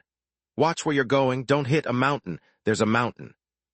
"Got it," Foxy replied gleefully, accelerating as they approached the slope. Wisps of foxfire began swirling around her tails, glowing brightly as they gathered into fiery clusters, igniting in bursts that sent them rocketing forward. Trails of flame formed behind her like blazing comets. Yu Sheng glanced back, eyes widening in disbelief. Holy rocket-boosted fox. He barely had time to react before another surge of acceleration hit, almost knocking the breath out of him. Foxy had reached the foot of the mountain. She wasn't climbing it. She was gliding just above the ground, soaring up the slope. In what felt like a blink, the rocket-powered fox reached near the middle of the mountain. Foxy's voice cut through the wind as she called to them. "Last time this was where we heard strange noises. Beyond this point we lost our strength and started seeing weird things. But now we're going over it." Without anything stopping her this time, Foxy crossed the boundary that had once held back the immortals, her parents, and all the other survivors. Nothing could hold her back now. She could almost see the summit, the jagged stones standing like ancient sentinels under the sky. She began to slow down, the foxfire fading from her tails. Her agile paws touched the rocky terrain, steadying her stride. Near the peak, she finally slowed to a brisk walk, hopping nimbly from rock to rock before stopping in an open space. Her tails slowly uncurled like the opening of a compartment, revealing a rather frazzled Yu Sheng. It took him several seconds to snap out of his daze. He lifted his head and looked out into the distance. "Benefactor," Foxy's voice reached him. "It's still more mountains, just mountains one after another." Chapter 81, Paradise. Outside, the mountains stretched endlessly, like waves upon waves, overlapping as though they were ripples left behind after space itself had wrinkled and shrunk. Yu Sheng blinked, trying to shake off the dizziness from all the sudden stops and starts, and only then did he see the scene Foxy had described, the never-ending mountains. The mountains rippled like a stone dropped into a pond, extending far out to where his vision failed him. Mist rolled between the peaks, shrouding them so thoroughly that all he could see were more mountains, repeating infinitely. Yu Sheng frowned, staring at the repeated mountains in the distance for a long moment. Then something clicked in his memory. He remembered the cafe where he had met Bai Li Qing. That place had also seemed to stretch out endlessly, repeating and extending to the very edge of his vision. But something was different here. The cafe had stretched only in two directions, front and back. At least it had windows, something to mark the boundary of that odd repetition. But these mountains, no matter which way he looked, there seemed to be no end. Are we like stuck in here forever?" Irene asked nervously, perched on Yu Sheng's head as she tried to peer over the ridges. Are we really going forward? Yu Sheng remained silent, focusing his thoughts. He tried to recall the sensations when he first connected to this valley, and at the same time he let himself feel the environment around them. After a while he bent down, picked up a small rock, and hurled it far into the distance. The stone flew through the air and disappeared before it even hit the ground. Huh, Irene gasped, her eyes wide with surprise. Yu Sheng moved forward carefully, stepping to the spot where the stone had vanished. The air seemed empty, but there was something there, a feeling, a boundary he couldn't see. He bent down again, picked up another small rock, and tossed it lightly forward. This time Yu Sheng saw it more clearly. The stone passed through an invisible boundary, and the moment it disappeared, a ripple spread through the air, faint and fleeting like a pebble hitting water. Yu Sheng straightened, his eyes following the ridgeline to the left and then to the right. He could feel it now. The mountains rose and fell, meeting at some faraway point, and that unseen boundary enclosed the whole valley, stretching up into the sky and down beneath the earth. After a few seconds of hesitation, Yu Sheng took a deep breath and stepped forward. Hey, are we really doing this? Irene squealed from his shoulder. This feels super creepy, what if we just... Before she could finish, Yu Sheng had already crossed that invisible line. The ripple moved through the air again, and for a second Yu Sheng felt weightless. Then their surroundings blurred, and in the blink of an eye they were back in the middle of the valley. Never come back, Irene's voice trailed off and she blinked, suddenly looking around with confusion. Huh, we're back. Right then an even larger ripple appeared, and a massive silver fox leaped through, landing beside them. Benefactor, Foxy called, her voice tinged with worry as she looked around frantically. When she saw Yu Sheng and Irene standing there unharmed, she relaxed, her giant fluffy tail brushing lightly against Yu Sheng. You disappeared so suddenly you gave me a scare. The spaces closed off at the boundaries, all leading back to the center, Yu Sheng said after thinking for a long moment, finally breaking the silence. I wonder if all other worlds are like this. Irene tilted her head, processing his words before realization hit her. So basically, there's no way to reach the outside. There is no outside, Yu Sheng replied, shaking his head. This valley is the only real area in this entire space. The endless mountains we saw were just reflections, repeated images of the real mountains because of the boundary folding in on itself. If you look closely, you'll see that all those mountains are actually just duplicates of the ones surrounding the valley. Irene's eyes went wide, and after a while she finally nodded, as if understanding. Whoa! It was unclear whether she truly understood or was just pretending to. After a moment she poked Yu Sheng's head. So, what do we do now? Yu Sheng turned his gaze to the silver fox beside them. Since nothing else will be forming here and it's become a calm place, maybe we could properly bury your parents this time. Make a proper grave. What do you think? Foxy tilted her head, thinking for a moment, then nodded slowly. Finding where Foxy's parents were buried didn't take long, and for Yu Sheng, building a proper grave was no difficult task. The two hurriedly buried skeletons were carefully cleaned and gathered, and Yu Sheng made the earth dip down, firming it into a neat grave. Stones melded together, forming a sturdy stone coffin. Compared to healing large swathes of land and making plants grow rapidly, this was much simpler for him. The bones were placed in the stone coffin, the coffin lowered into the grave, and layers of soil covered it until a proper mound formed. We'll need a gravestone, Yu Sheng said, looking at the grave. When he noticed Foxy looking a little lost, he added, something to mark the spot. Foxy nodded immediately. I'll get one. Before Yu Sheng could respond, she turned and ran off, her huge silver body streaking across the valley. With a series of loud bangs and a sonic boom, she disappeared from view in the blink of an eye. Not long after, she returned just as quickly, carrying a strange, silvery metal plate in her mouth. It was about half as tall as Yu Sheng. This was a gift from my parents, Foxy explained, setting the metal plate down. It's a kind of musical instrument. I wanted to take music lessons, so they bought this for me. But I never got the chance to learn, and now it's broken. Using her tail, she carefully picked up the metal plate and placed it at the head of the grave, patting the soil with her paw until it was packed as firmly as stone. Actually, a gravestone usually is, Yu Sheng started to say, but he stopped himself halfway through. Never mind, if you think it's fitting, then it is. We don't have many customs like this, Foxy said, lying down beside the grave. Her nose nudged Yu Sheng's arm gently, this time truly gentle. When demons die, we keep part of their bones like a tooth or a finger for remembrance. Immortals leave behind their hair. Beyond that, the body returns to nature or it becomes a relic for others to use. There's no need for a formal burial. Some even choose to separate their spirit while they're alive, letting it become one with the universe. The spirit lives on, and the body is left behind. She spoke quietly, her head resting on the ground as she looked at the freshly made grave. But I heard some immortals say that, long ago, before people from the sky came, they also used to bury their dead. Back then they carefully buried the bones of their ancestors or stored them in bone chambers. That was a very old practice from what they called before the interstellar age, when civilizations still lived within gravity. Once they left gravity behind, their way of living and their thoughts on life and death changed. So funerals changed too. Irene, listening, looked utterly bewildered. Why does it feel like you're saying something really deep? It's just what they taught in school, Foxy said, her fluffy tail swishing back and forth. Though I barely remember any of it, I wasn't very good in school. She looked at the grave again, her eyes softening. After a couple of seconds, she spoke softly. This is good. Now I can come here and talk to my parents. You always have good ideas, benefactor. Yu Sheng said nothing. He just went and sat beside the silver fox, leaning back against her giant, fluffy tail. He was curious about Foxy's homeland. He tried to imagine an immortal civilization, no longer bound to the earth but traveling among the stars.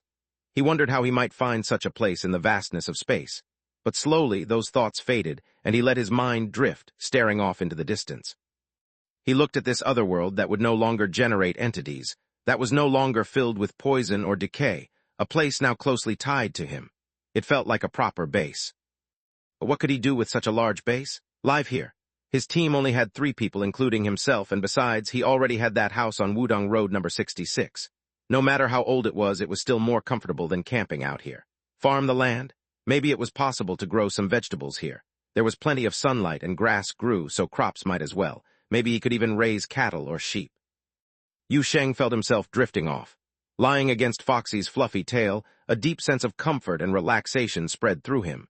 His thoughts floated around like clouds, scattered and disconnected, and occasionally he chuckled at some of the more ridiculous ones. Suddenly, Irene's small face appeared right in front of his. What are you thinking about? Yu Sheng put on a serious expression. I'm thinking about what we can do with this place. My current plan is to flatten the land around that ruined temple and plant some carrots, green beans, and cabbage. Irene. Chapter 82, by Li Qing's Judgment. Irene always thought Yu Sheng had the strangest ideas, and he never hesitated to put them into action. She was sure of it ever since he pulled those 2 lotus roots out of his drawer. Compared to some of his wilder plans, like taking a bite of the entity's flesh just to see how it tastes, or using lotus roots to make a new body for a doll, planting vegetables in the other world seemed almost reasonable. After wandering around the valley a bit more, confirming the existence of a spatial boundary on the other side, Yu Sheng and his small group decided it was time to return to the real world. Stepping through the gate, the familiar living room and its warm, bright lights welcomed them back. The night outside was still deep, and Yu Sheng, standing by the window, felt a bit dazed. It's still daylight over there, Irene commented, climbing onto the windowsill to peer outside. I almost forgot it was night here. Yeah, after that dark angel left, it was always daytime in the valley, Yu Sheng nodded. We stayed there for quite some time, and the light never changed. There wasn't even a sun over there. Where the light comes from is a complete mystery, Irene said as she leaped down from the windowsill, using Yu Sheng as her landing pad before clambering down his leg. She spoke casually as she climbed. If that's the case, we should call it Daylight Valley instead. Yu Sheng's eye twitched slightly as he watched Irene's natural climbing motion. You know, you're way too good at climbing. Oh, really? Irene looked up, not the least bit ashamed. Maybe it's just practice makes perfect. Yu Sheng's lips twitched, as if he had more to say, but just then, the sudden ringing of his phone interrupted his thoughts. He took it out and saw Bai Li Qing's name on the screen, which didn't surprise him in the least. I'll take this, he said, waving briefly to Irene and Foxy before moving to the dining room. The moment Yu Sheng answered the call, before he could even greet her, Bai Li Qing's calm voice came through. You're back. Her voice was so even that, for a second Yu Sheng almost thought she was sitting right there in his living room, watching him.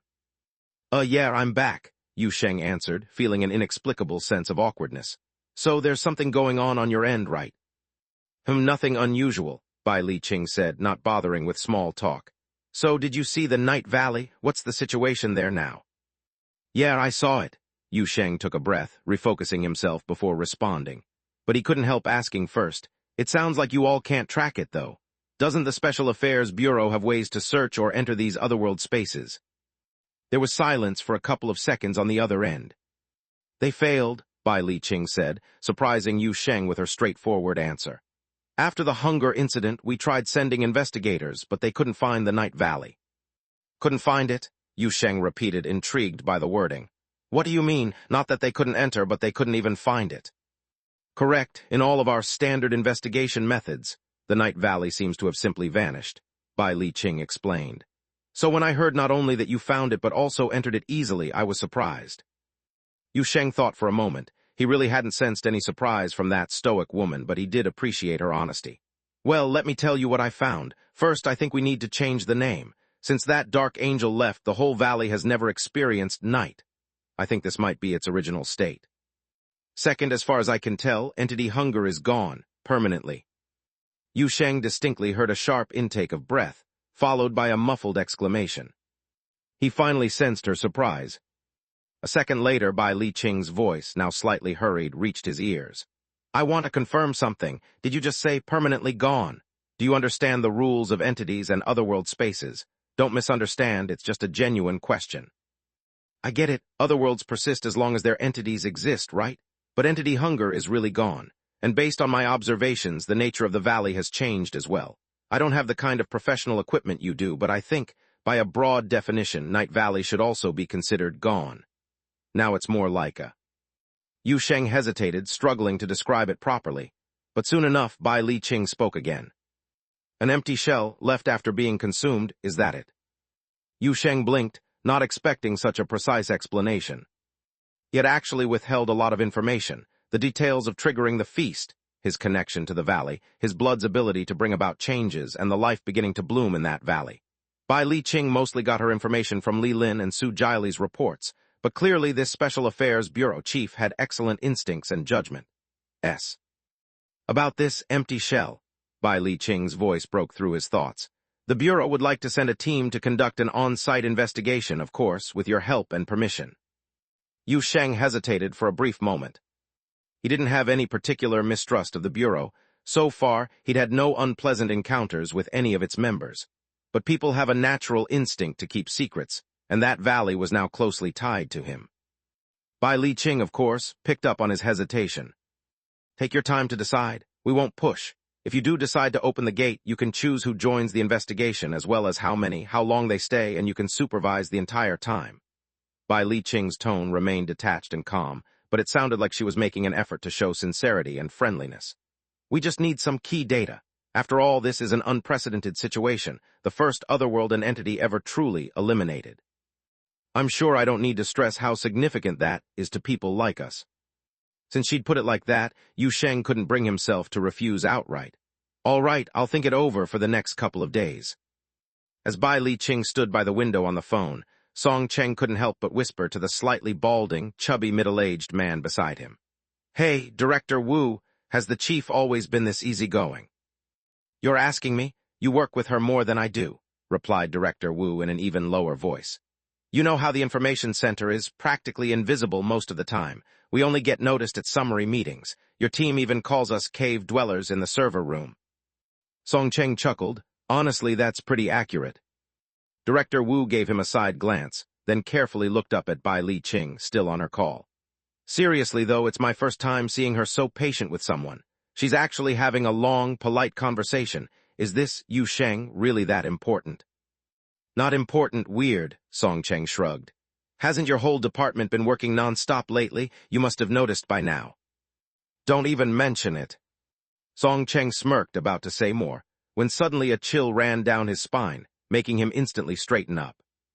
A calm yet commanding gaze had already landed on him. Entity hunger has permanently vanished, Bai Li-ching stated flatly. Those words erased every stray thought from Song Cheng's mind, leaving only an overwhelming "what?" echoing inside. He opened his mouth, but couldn't think of anything to say. When your two agents come back from their break, have them spend more time around Yu Sheng, Bai Li-ching continued, unfazed by Song Cheng's stunned reaction. Yu Sheng has genuine human emotions and logic. His responses are real. We need someone to build stable trust and rapport with him. Your agents did well last time. Also, send someone to Wudong Road number 66 tomorrow with registration forms. Choose carefully, don't pick anyone who treats otherworlds and entities like sworn enemies. Find someone sharp and likable. Song Cheng finally recovered himself. Yes, Chief. Bai Li Qing nodded, her gaze shifting to the balding, chubby middle-aged man beside her, Director Wu from the Information Center. How's it going on your end? She asked. We've eliminated all possibilities. At least from a system perspective, there's no reason for a glitch like this. Director Wu quickly adjusted his stance. We even tried deleting Yu Sheng's file and re-registering it, but none of the operations worked. The entries seemed to float in the database, not responding to any commands or edits without triggering any errors either. Honestly, if the system doesn't report it soon, I'm tempted to report it myself. Instead of reporting, maybe bring in the professors from the academy. Their incense for calming machine spirits and binary prayers are perfect for dealing with weird issues like this, Song Cheng chimed in. They even fixed that depressed transport vehicle for Squad 4 last time. I'll contact Terra and ask them to send someone, Bai Li Qing nodded slightly. But if the academy professors can't help, then we'll drop it. From now on, stop trying to alter anything related to Yu Sheng in the archive system. Yes, Chief. Chapter 83, The Official Comes to Register. It was a bright morning, with the sun shining and only a few clouds drifting lazily across the sky. In the living room, the TV was showing a boring city variety show, and Irene, remote control in hand, was watching it with great interest. Meanwhile, Foxy was in the dining area, licking her bowl clean while using her many tails to gather up the plates and cutlery from the table. Yu Sheng had his laptop on the dining table, staring intently at it since breakfast, completely absorbed in whatever he was doing.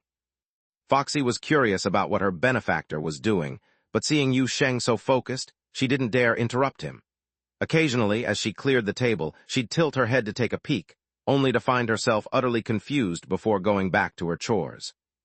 It wasn't until Foxy had finished washing the dishes that Yu Sheng was still glued to the screen, and Irene came wandering in from the living room. Unlike Foxy, she wasn't very shy. Seeing Yu Sheng busy with his laptop, she immediately ran over, clinging to his pants and trying to climb up. Hey, what are you doing? Can I see? Yu Sheng sighed and picked Irene up by the back of her collar, setting her down on the table. Don't make trouble, I'm trying to write something. Write something? Irene blinked in confusion. Why? It's my job, I'm a writer, Yu Sheng replied, not lifting his head, just glancing at the little doll from the corner of his eye. You didn't think I was unemployed, did you? I do have a proper livelihood.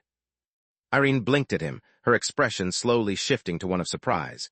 It seemed she'd never really thought about Yu Sheng needing a job or where the money for the household came from. Now she looked as if a door to a whole new world had opened in her mind. Yu Sheng didn't care about her reaction and kept talking. Recently, the expenses have been high. We added a lot of new things to the house, and I've also got 2 drafts that are overdue by half a month. I need to catch up on them, so go watch TV and don't cause trouble. Irene stared at him for a while, then slowly shuffled closer, moving under his arm to sneak a peek at the screen. But you're clearly just browsing a video site. Yu Sheng's face stiffened.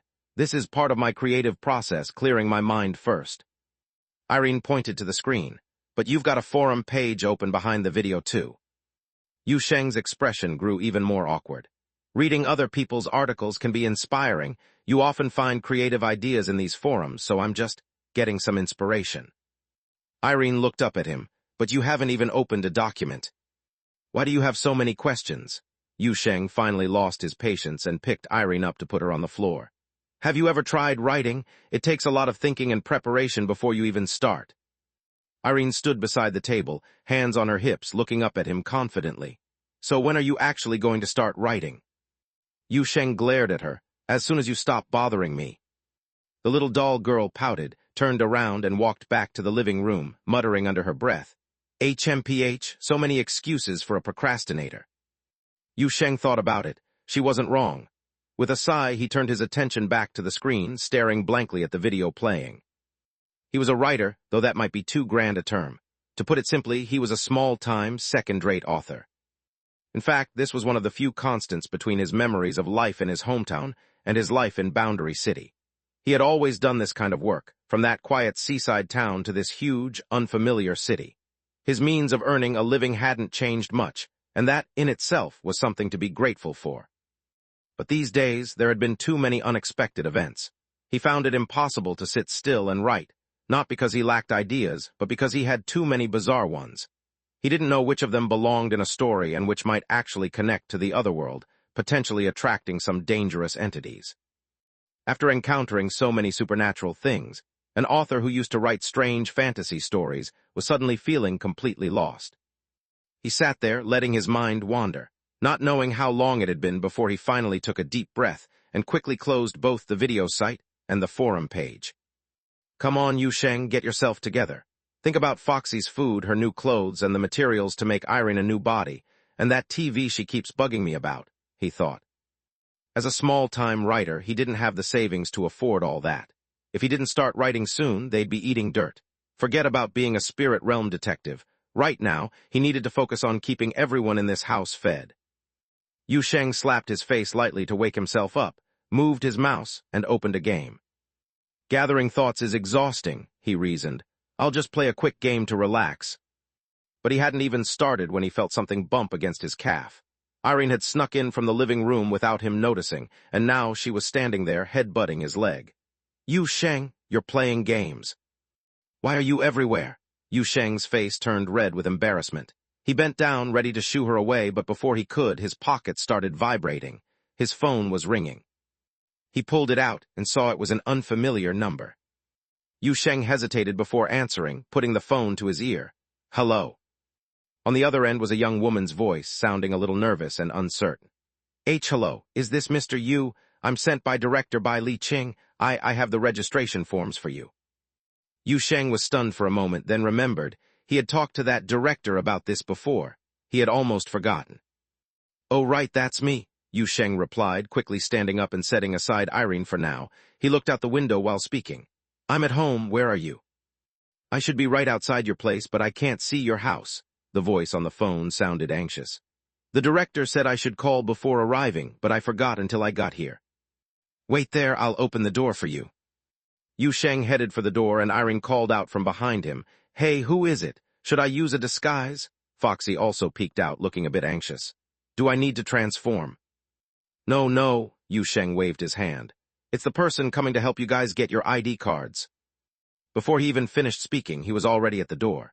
He looked through the peephole and saw a young woman standing not far away, holding a phone, wearing a neat black suit, short-haired, and looking around the empty space, as if she had been sent on an errand by her boss.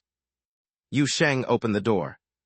The short-haired young woman, who had been nervously glancing around, jumped in surprise. Then she turned to see a door appear out of thin air a short distance away, with Yu Sheng standing in the doorway. Mr. Yu, she recovered and hurried over, clutching a document folder.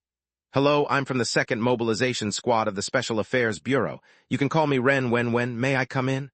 I'll need to take photos of those being registered. Oh, and here's my ID. Please take a look. As she spoke, she hastily pulled out a small black badge from her pocket. Yu Sheng glanced at it, noting that it looked quite similar to the IDs that Li Lin and Su Jiali had shown him before. He didn't really need to verify its authenticity. After all, the only ones who knew both his phone number and Wudong Road number 66 were the Special Affairs Bureau and Little Red Riding Hood. Oh, and those 3 locksmiths from before. Come in, Yu Sheng stepped aside to let her in. He couldn't help but notice how nervous this Ren Wen seemed. But her nervousness wasn't like the kind Li Lin and Su Jiali had shown when they first entered Wudong Road number 66. It was something different. He couldn't quite put his finger on it. Ren Wen stepped inside, and Yu Sheng looked around one more time. The empty area outside was as deserted as ever, so he closed the door behind him. Irene and Foxy stared curiously at the short-haired girl who had just entered the house. Ren Wen was equally curious, her eyes scanning the doll and the fox demon. What's the process? Yu Sheng asked, seeing everyone standing around awkwardly. Do we register them first or do my paperwork first? We register their identities first. Ren Wen finally snapped out of her daze, hastily pulling out forms and a portable device from her bag. You're planning to register an independent team, correct? First, we need to give each member a proper identity. Please fill out these forms, and then I'll take their photos and make their cards. I've brought the equipment, and my colleague at the office is ready for the records to be uploaded and processed.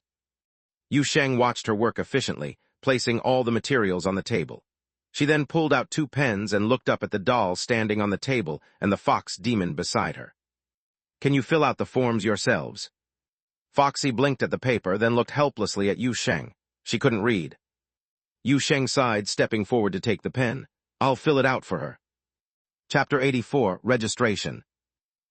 Handling identity registration for two girls who might not even count as humans was definitely a new experience for Yu Sheng. But as he sat down in front of Foxy's form, he realized this kind of thing was probably only new to him. To the Special Affairs Bureau, it seemed to be just another day at the office. The first line on the form read like this. If the individual belongs to a long-living species, average lifespan of 1,000 years or more, fill out the age as a percentage, and write the average lifespan of the species in the provided space. If the individual's species lacks a concept of gender, leave the gender field blank. If the individual cannot use a pen or has special identifying traits like pheromone-based markers, a staff member will assist in sampling or filling in the details. For other special cases, see the appendix and have a staff member approve with a signature. Then came a series of disclaimers, summed up in one line. The Special Affairs Bureau understands that all sorts of strange beings come here. We've tried to account for the many different forms of life and their taboos. If you still feel offended, take it up with the council. Yu Sheng sat there staring at the long list of disclaimers and filling instructions for quite a while. It wasn't until he turned to the second page that he found the sections for name, gender, age, and address. He looked up at the young woman sitting beside him, Su Wen.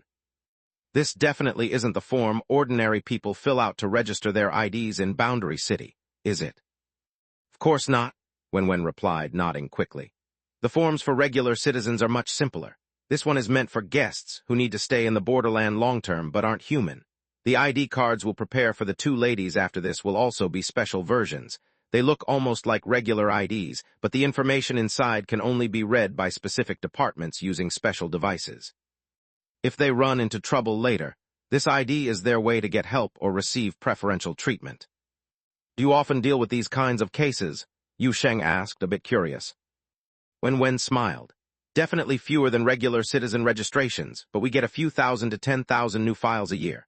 The borderland is always attracting travelers from different places who want to stay for all sorts of reasons. Yu Sheng listened carefully, feeling a strange sense of connection forming inside him. This odd form, with all its strange details, suddenly gave him a deeper sense of the bizarre world beyond the ordinary, the bustling, chaotic borderland. Beside him, Irene was struggling to fill out her form. She was using a ballpoint pen that looked enormous in her tiny hands. The A4-sized form was nearly half her height, but she worked on it with determination, not asking for help. She seemed almost excited. Yu Sheng turned back to his own form and carefully wrote down Foxy in the name field. But then, he got stuck on the next question. A benefactor? Foxy looked up at him, curiosity in her golden eyes. How old are you? Yu Sheng asked awkwardly, looking at the young fox girl. Then he realized something was off. Wait, no, what's the average lifespan of your species? And does your 1 year mean the same as a borderland year? Foxy tilted her head, her fluffy silver ears twitching in the air, looking puzzled. After a few seconds, she hesitantly replied, I'm about 200 years old, I think. We become adults at 180, but I don't really know how long we live. My parents always said that when we don't want to live anymore, we return to the Great Tao, but they said that's not dying, it's becoming part of the celestial beings. Yu Sheng sighed and turned to the clerk, Wen, for help. Wen pointed at the age field. Just right, exceptionally long-lived. Wait, I can do that? Yu Sheng asked, surprised. Wen nodded earnestly. If you think that's not formal enough, you could also write unknown. There are many who fill it in that way every year. Some species live exceptionally long without a fixed concept of lifespan. Others go through rapid life cycles, with years marked by generations rather than individual years. They can't figure out their own ages. Yu Sheng opened his mouth, then looked at the next section. Place of origin, what do I put if I don't know? Just write outside the borderland, Wen replied, still serious. If they're from outside and their exact origin isn't clear, we classify them like that. Yu Sheng blinked, feeling a bit stunned. And species. Wen pointed again.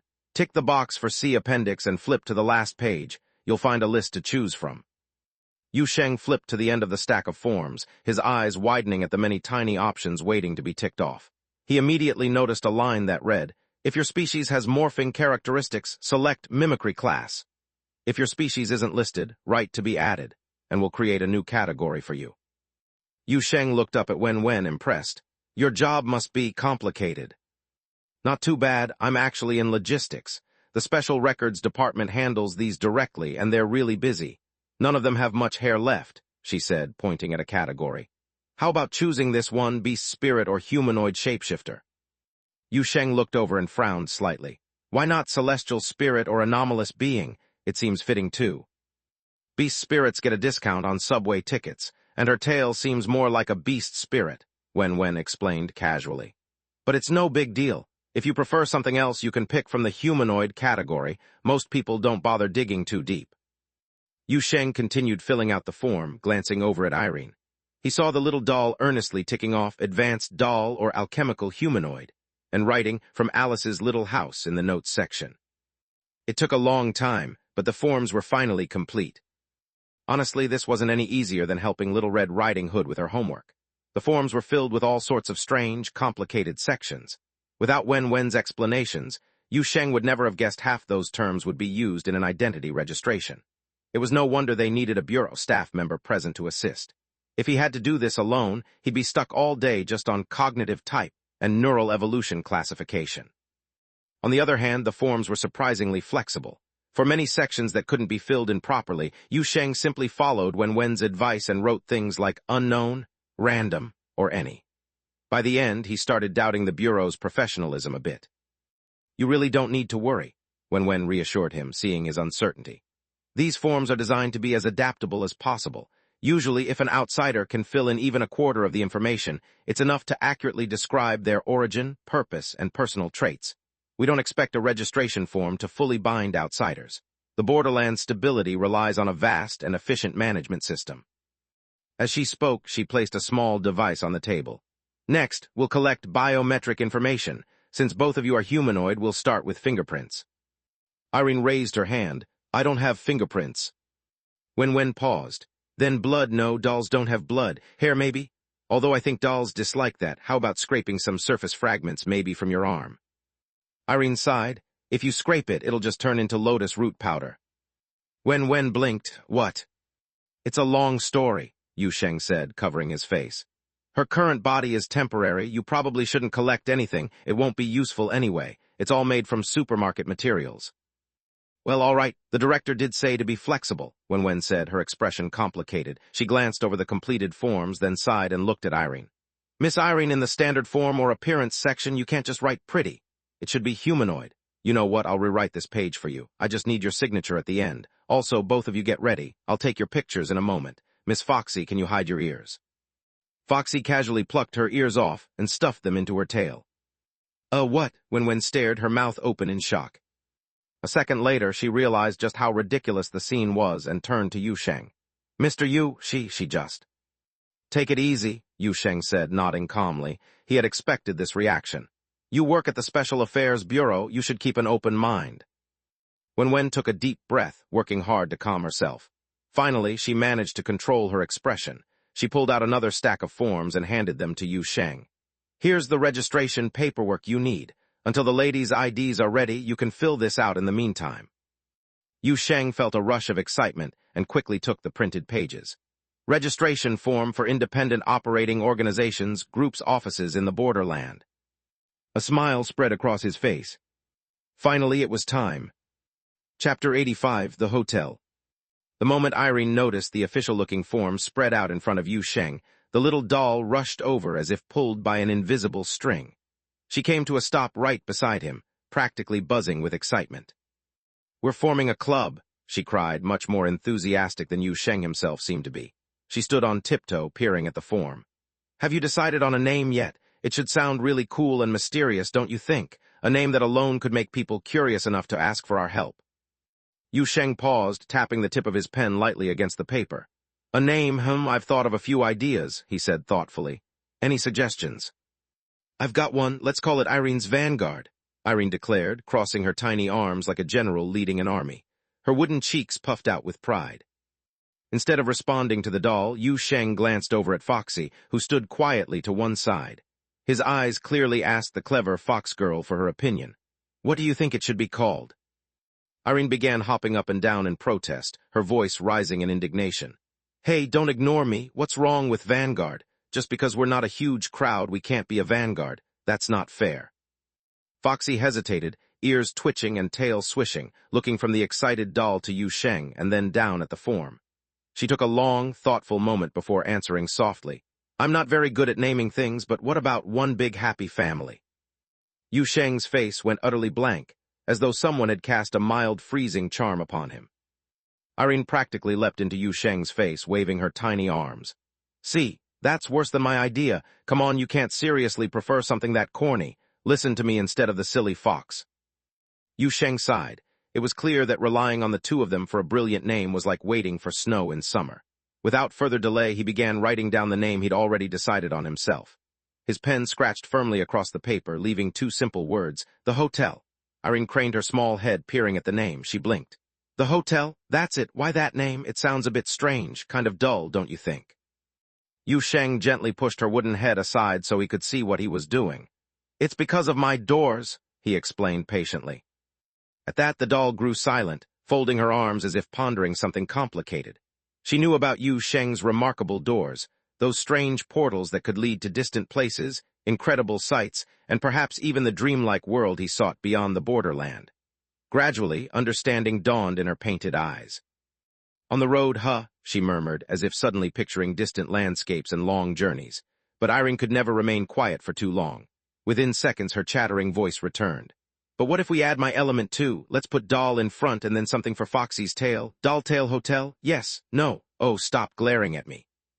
Yu Sheng had grown quite accustomed to her endless suggestions, so he simply ignored the last comment and went on filling out the rest of the form. Under the section for the organization's initial members, he carefully wrote down the names, Irene and Foxy. Leave the ID number field blank for now, said Ren Wenwen, the administrator assisting them. She pointed to a portable card printer on the desk nearby. The chip cards are already inside. Once your details go through, they'll be activated within a few minutes. Just fill in the basic personal details first. Yu Sheng nodded, acknowledging her instructions. Then he glanced up at Irene and Foxy. What are your educational qualifications? He asked, trying to sound casual. Irene thrust out her chest proudly. A doll doesn't need school. Dolls receive ancient knowledge at the moment of their creation from the ancestor of the dolls, and then build upon it through the network of Alice's garden. We don't do boring human schools. Foxy's face turned a bit pink, her ears drooping shyly. I was still in elementary school, she admitted softly. But then, well, things happened, and I never went back. Yu Sheng stared at the pair of them for a long moment, stunned. All his grand ideas and plans seemed to wobble precariously. After what felt like half a minute, he gave a heavy sigh and wrote down their educational backgrounds. One had a kind of strange, ancient, magical, prenatal knowledge, and the other had never finished elementary school. He could only imagine how this would look on their official records. Ren Wenwen noticed Yu Sheng's crestfallen expression and stepped closer, trying to reassure him. Don't worry about it. Different species have complicated backgrounds, and most of the Borderlands' education systems don't match up with one another. This part is mostly just for reference. Yu Sheng lifted his head and gave the administrator a look. Normally, only locals would be registering an organization in the Borderland, he said. You don't have to comfort me. Ren Wenwen opened her mouth to say something more, but at that very moment, the card printer on the desk began to hum, signaling that the data was processed and the cards were ready. Oh, it's done, she said, turning her attention to the machine. A moment later, Foxy and Irene each received their brand-new ID cards. They looked like plain, human-style identification cards, small and stiff. Irene studied hers suspiciously. She held it in both hands, tilting her head left and right to examine it. This picture looks terrible, she complained, looking up at Ren Wenwen. Do you all get special training in taking ugly ID photos? Even the prettiest people end up looking awful, and you changed my eye color, too. Ren Wenwen shrugged, shuffling some papers back into place. We needed a neutral ID that can be recognized in all kinds of general situations. Don't worry, you likely won't need to use it much. See, Foxy doesn't mind. Indeed, Foxy seemed perfectly pleased. She nodded happily. I think mine looks fine, she said, smiling. She carefully tucked the little ID card into her fluffy tail, then looked up at Yu Sheng with her warm eyes shining. Thank you, benefactor, for helping me. Yu Sheng smiled softly and reached out to pat her on the head, rubbing gently behind her ears. Foxy closed her eyes contentedly, looking as though she might start purring at any moment. Ren Wenwen cleared her throat, standing up straight. Well, the registration is complete. Your official license can't be issued on the spot, but someone will bring it by in a couple of days. Oh, and there's something else for you. She began rummaging in her bag, apparently bottomless, and pulled out a brand new phone. Holding it out to Yu Sheng, she said, "This is for you." Yu Sheng blinked in surprise, hesitating to take it. Why would I need another phone?" Ren Wen explained patiently. "This is special equipment. It's got a built-in platform created by the Special Affairs Bureau to help with communication and information sharing. It can also activate support nodes that are set up throughout the borderland, and it works even in tough conditions. If you've met other Spirit Realm detectives, you've likely seen something like it. It's not just a regular phone." He stared at the device thoughtfully, remembering how Little Red Riding Hood had a similar tool. So that was how it worked. He narrowed his eyes slightly. "This thing, it's free, right?" Ren Wen laughed. "There's usually a fee, but don't worry about that. This one is a gift from our director. He wanted you to have it." Yu Sheng finally reached out and took the phone, still taken aback. "Director Bai Li Qing, are you sure this is okay?" Ren Wen's expression turned serious. "You cleared out the entity haunting Night Valley, and you rescued 2 of our Bureau's operatives and a Spirit Realm detective. They all returned safely to the real world because of you. This is just a small token of appreciation. The director and our captain both asked me to tell you, if you ever need anything, especially if you run into any odd difficulties in everyday life due to supernatural reasons, please reach out. Don't worry about bothering us." Yu Sheng listened, feeling a strange sense of gratitude mixed with something he couldn't quite name. He made a small sound of acknowledgement, tucking the phone away. He still didn't quite understand what felt off, but he appreciated their support nonetheless. Noticing that Ren Wen lingered, he raised an eyebrow curiously. Do you have something else to say?" Ren Wen hesitated, visibly struggling with her words. She opened her mouth, closed it, and opened it again, looking a bit like a shy student wanting to ask a teacher a question. Finally, she spoke in a softer voice than before. "It's not from the Bureau, it's personal." Yu Sheng waited patiently, a friendly smile on his face. "Go ahead," he said gently. "If you need my help with something, I'll do what I can. You've all helped me a great deal." Ren Wen nodded, gathering her courage. "I just wanted to confirm something. Are you the author of The Blizzard Mystery?" Yu Sheng froze for an instant, then recognized the title. He blinked at her in surprise. "Yes, that's me. Wait, you've read it." Ren Wen's eyes sparkled with excitement. "I've read a lot of your writing. I read it on my phone. I'm a big fan." The corner of Yu Sheng's mouth lifted into the world's most delighted grin. He turned quickly to Irene, as if to say, "I told you I was impressive." But before he could utter a word of pride, Ren Wen had whipped out a notebook from her bag as eagerly as a fangirl at a book signing. "Could you sign this for me?" she asked, holding it out so suddenly it almost poked him in the chest. Yu Sheng let out a joyful laugh. He took the notebook and pen at once, feeling quite pleased with himself. "Of course," he said cheerfully, "I'd be honored." While he scribbled his signature, Ren Wen chattered on excitedly. "I recommended your stories to our captain, though he said he didn't quite get them. My favorite character is Lin Qi, and I really love the idea of him paired with Nightblade." For a moment, Yu Sheng's hand, which held the pen, began to tremble slightly. "Ah!" was all he managed to say, caught off guard and blushing faintly at her enthusiastic shipping of his characters. Still, he finished signing his name with care. After all, a true author always appreciates a loyal reader, no matter how surprising their opinions might be. Chapter 86, A Breath of Fresh Air. The special agent who called herself Ren Wen had only just stepped out of the room and was now strolling away down the street.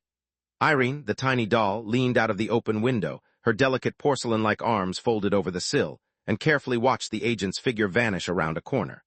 A moment later, she turned back inside and noticed Yu Sheng standing there, gazing blankly into space. "Yu Sheng," she said curiously, tilting her little head to one side. "Just what is that snowstorm mystery she mentioned?" Yu Sheng's cheeks went slightly pink and he looked rather awkward. He cleared his throat quietly before replying, It's a story I wrote. It's serialized on a media site." Irene's large eyes blinked, intrigued. "And who's this Lin Qi she was talking about?" she asked. Yu Sheng lowered his eyes as though embarrassed. "He's the male lead in my story," he explained. "And what about Nightblade?" Irene continued, her small voice persistent. She blinked again, and just as Yu Sheng opened his mouth to answer, a sudden spark of understanding lit up her face. "Oh, I understand now. She must be the female lead." Yu Sheng fell into a heavy silence and stared up at the ceiling as if searching for invisible answers hidden in the paint. Seeing his troubled expression, Irene raised her eyebrows and pressed on, this time more cautiously. "Don't tell me Nightblade is actually another male lead." Her voice sounded worried, as if she were afraid of unraveling something terribly strange. Leaning back in his chair, Yu Sheng let out a long sigh. If it were just another male lead, I'd find it much easier to accept. Irene's eyes grew wide, her delicate brows lifting. Then, is it the male antagonist? She guessed softly, sounding both startled and somewhat hopeful. I sort of recall that strange pairings like that can happen. Yu Sheng glanced at her, noting how her tiny mind seemed to waste its precious storage on odd guesswork. He sighed again, this time more deeply, and said, "It's the male lead's motorcycle." For a moment, Irene was utterly speechless. It seemed that this revelation struck her harder than that time she had seen an enormous eye filling the sky. She actually jumped down from the windowsill and landed softly on the floor. Pointing one tiny finger accusingly at Yu Sheng, she declared, "You write the most bizarre things." "Hey," Yu Sheng protested, exasperation flooding his voice. "I never wrote anything like that." He looked as though he wanted to defend his literary honor. "Maybe those people at the Special Affairs Bureau are under too much stress. Perhaps their worldview is a bit twisted." If Ren Wen were still here, Yu Sheng would have very much enjoyed telling her straight to her face, "Miss, your tastes are quite something." Just then, Foxy, who had been lurking quietly at the side, strolled over, curiosity sparkling in her eyes.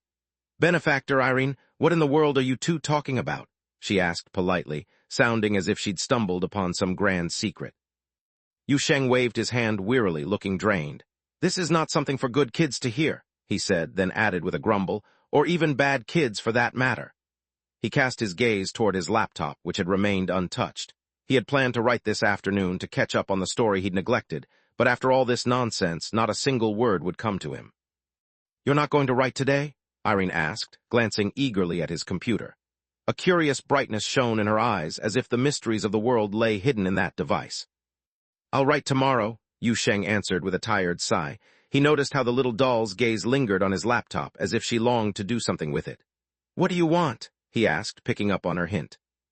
"May I play on it?" Irene asked sweetly, pointing one tiny finger at the laptop. "I'm a bit bored of just watching television all day." Yu Sheng hesitated, doubt furrowing his brow. Irene quickly cut in, her voice earnest. "I promise I won't check your browser history." His face darkened slightly, and he snapped, "I'm not worried about that. I'm worried you'll break it. Do you even know how to use a computer?" Irene planted her small fists on her hips, as if insulted. "I do. I know perfectly well how to use it," she declared confidently. Yu Sheng eyed her with suspicion. "And just where did you learn that?" "I'm not sure," Irene admitted, looking thoughtful for a moment. "I just know how I can even type." Her assuredness puzzled Yu Sheng. After a short pause, he shrugged. "Fine," he said reluctantly, waving her over to the device. "Just be careful and don't break anything. I'm going to examine this new phone." With that, he left her to it, sitting down a short distance away with the new smartphone that Ren Wen had given him. This phone was a gift from Bai Liqing, the director of the Special Affairs Bureau. At first glance, it looked no different from an ordinary smartphone, though it felt a touch heavier in the hand. Perhaps it had a sturdier build or contained some special features deep inside. Ren Wen had not explained much, only saying it turned on like a normal phone and that all special instructions for people like him were already integrated into the system. With careful interest, Yu Sheng turned the device on. The screen lit up, revealing a large red, diamond-shaped emblem in the center, featuring a vigilant eye open wide, staring back at him. He assumed this must be the Bureau's emblem. It faded quickly, replaced by a simple, uncluttered home screen. Being a brand-new device, it had only a few icons. The most eye-catching among them was one called Border Communication, marked by that same red diamond logo. Yu Sheng tapped it, and it opened instantly without any delay. Inside was a neat, well-organized interface that seemed to provide a variety of tools: communication channels, data searches, public message boards, news feeds, and even an emergency support button. A curious excitement stirred inside him as he explored this comprehensive platform the Bureau had developed, supposedly for all registered spirit detectives and independent investigators of the borderland. He soon noticed that the app was already logged in under his own name, Yu Sheng. Registered just this morning, he thought. Did Director Bai Liqing arrange it all beforehand? Maybe it was a security measure, binding the phone to a single user and loading their registration information directly onto it. Special devices often worked like that. While he was pondering, Yu Sheng found the chat function within Border Communication. On a whim, he typed in Little Red Riding Hood into the search bar. Sure enough, an avatar appeared, showing a figure in a red cloak from behind. and the status indicated she was online at that very moment. Yu Sheng considered this for a moment and then typed, "Are you there?" Within seconds, the avatar flickered, and a stream of punctuation marks appeared. He typed again, "It's me, Yu Sheng. The Special Affairs Bureau just gave me a phone. I saw you use this app before, and now I have it too." This time, Little Red Riding Hood didn't reply at once. When she did, it was with a shocked message. "You actually did it. I thought you were joking." A moment later, another message came. "I'm in class right now." Yu Sheng raised his eyebrows and typed, "Won't the teacher catch you?" "Nope," she answered briskly. "I've got my wolf holding the phone on the rooftop. We share senses, so I'm sitting in class looking perfectly attentive while my wolf handles the typing." Yu Sheng was startled. "You can do that?" "Sure can," she replied, sounding pleased with herself. "I've been practicing for over 2 years. At first, I could only send basic emojis, but now I can even play co-op games this way. What about you? Did you really become a spirit detective? And those 2 at your place, did you register them as well?" Yu Sheng glanced at Irene, who was now perched on his keyboard like a tiny warrior, and at Foxy, who seemed more interested in scrounging for food than anything else. He typed back, "Yes, I registered them, but we only have this one phone." He paused, then admitted, "Now that the excitement's worn off, I'm not even sure what to do next." Little Red Riding Hood's next message appeared almost immediately. "Try talking to Irene. She seems to know a lot about supernatural things." Yu Sheng smirked wryly at the suggestion. "She'd probably just tell me to put up flyers all over town," he replied. "Asking her isn't much help. Asking you is better." "Well, that's not a completely terrible idea," came her response, though she quickly changed topics. "But you might want to start by looking through the materials the Bureau provides. There's a huge amount of information here, details on special places in the borderland, reports on stable portals to the otherworld. Or you could check the public channels where other detectives share fresh intelligence. If you're looking to earn some money, see if anyone's posted requests for assistance. And if you're unsure about deals or think someone is trying to scam you, just ask me." It was a long and thoughtful reply. Yu Sheng could sense her sincerity through the screen, and it touched him that, hidden behind her wolves and mysterious persona, she was genuinely trying to help. "Thank you, that's really helpful," he typed back, meaning every word. "It's no trouble, just a small suggestion," Little Red Riding Hood answered warmly. "Oh, since you're a registered detective now, did you form a team? What did you name it?" Yu Sheng typed, "The Hotel," careful with each letter. "You won't find any information about it yet, though, since the paperwork just went through this morning." "The Hotel, I like it," she praised. Whether she was being honest or polite, Yu Sheng couldn't tell, but it was nice to hear. "Maybe it'll become a famous name in the borderland one day." He chuckled softly as he typed, "From your lips to God's ears. Anyway, I won't keep you from class. I'll take a look at those databases you mentioned." "All right, bye," she replied cheerily. After closing the chat with Little Red Riding Hood, Yu Sheng exhaled and found himself smiling. Meanwhile, clacking sounds of frantic typing drifted over from Irene's direction. He glanced at her and noticed that she was now standing right on top of his keyboard. The little doll was typing away furiously, her entire tiny body bouncing up and down with each keystroke. "What are you doing?" he asked, walking over. "You're making a lot of noise, don't break my keyboard." "I'm playing a game," Irene answered, her voice haughty. "Someone in here just called me slow, and I'm arguing back." She crossed her arms, clearly peeved. "This keyboard's too big, it's hard for me to type." Yu Sheng peeked at the screen, and to his shock, he saw that Irene wasn't just playing a game, she was in a heated argument, tossing insults left and right. No one was safe from her wrath. Her own teammates, the opponents, even the game developers and the advertisers splashed across the battlefield. She was hurling words in all directions with impressive, if somewhat appalling, skill. Yu Sheng stared, amazed that this tiny doll, who seemed so clumsy at everything else, was an absolute terror when it came to online trash talk. He could only imagine how her endless stream of insults must be landing. But before she could gain the upper hand in her digital showdown, a sudden alert flashed across the screen. Irene's account had been banned. A large notice popped up, informing them of a temporary suspension. Yu Sheng snorted softly. "Serves you right," he said, folding his arms and looking satisfied. He watched Irene jumping up and down on the desk, hopping mad. She paused mid-bounce as if a dreadful thought had occurred to her. Turning slowly, Irene looked at Yu Sheng guiltily.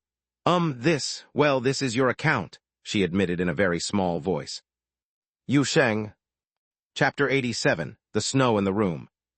Wudong Road number 66 was almost never quiet. Inside this unusual home, there was always some sort of noise. If it was Yu Sheng's fiery temper heating up the place, it was the shrill cries of the little doll named Irene. Together, they ensured no peaceful moment could last. Adding to the lively scene, Foxy, the fox-eared girl, sat nearby, happily crunching on her bag of chips as though watching a show unfold right before her eyes. For about 10 minutes, absolute chaos reigned. Irene darted about like a wild creature, snapping her tiny teeth at anyone who came near. Eventually, Yu Sheng managed to catch her. With a firm grip, he lifted her up and, after quite the struggle, hung her on the drying rack on the living room's small balcony. "Yu Sheng, you rotten scoundrel, put me down," Irene shrieked, twisting and swinging her arms madly. The rod had slipped right through her sleeves, pinning her clothes from behind and leaving her to dangle like a salted fish flapping in a seaside breeze. She glared at him, furious. "It's just a 12-hour ban, all right? My account isn't doomed forever. Are you seriously going to leave me hanging here for 12 hours? Don't you feel guilty? At least hang me in a more comfortable way." "If I just used clothespins, you'd slip free in no time," Yu Sheng replied, settling himself onto the sofa and giving her a sideways glance. "This'll teach you not to mess with my stuff. Relax, I'll let you down before dinner, but if you dare do it again, I'll hang you in the basement instead." At the mention of the basement, Irene's eyes went wide and she began to struggle even more fiercely. Yet, despite her defiant kicking, her indomitable spirit quickly crumbled. I was wrong. I promise I won't do it again. Please just let me down." Truth be told, Irene could back down astonishingly fast when faced with real threats. Although she was terrible at games, had a foul mouth, forgot things all the time, and often seemed hot-tempered, she knew when to admit defeat. Yu Sheng simply ignored her pleas, treating them as nothing more than background noise. Foxy, still holding her snack bag, tiptoed quietly closer. She looked up at Irene, then glanced at Yu Sheng. With a small pause, she spoke softly. "Benefactor, I think Irene really regrets what she did. Could you let her down?" As though offering peace, Foxy stretched out her chips. "Here, have some. Maybe it'll help you calm down." Yu Sheng reached into the bag, took a few chips, and tossed them into his mouth. As he crunched, he glanced at Irene, who had fixed her gaze on the television the moment he switched it on. Seeing the bright screen, she suddenly quieted as if the TV had cast some silent spell on her. "See what I mean?"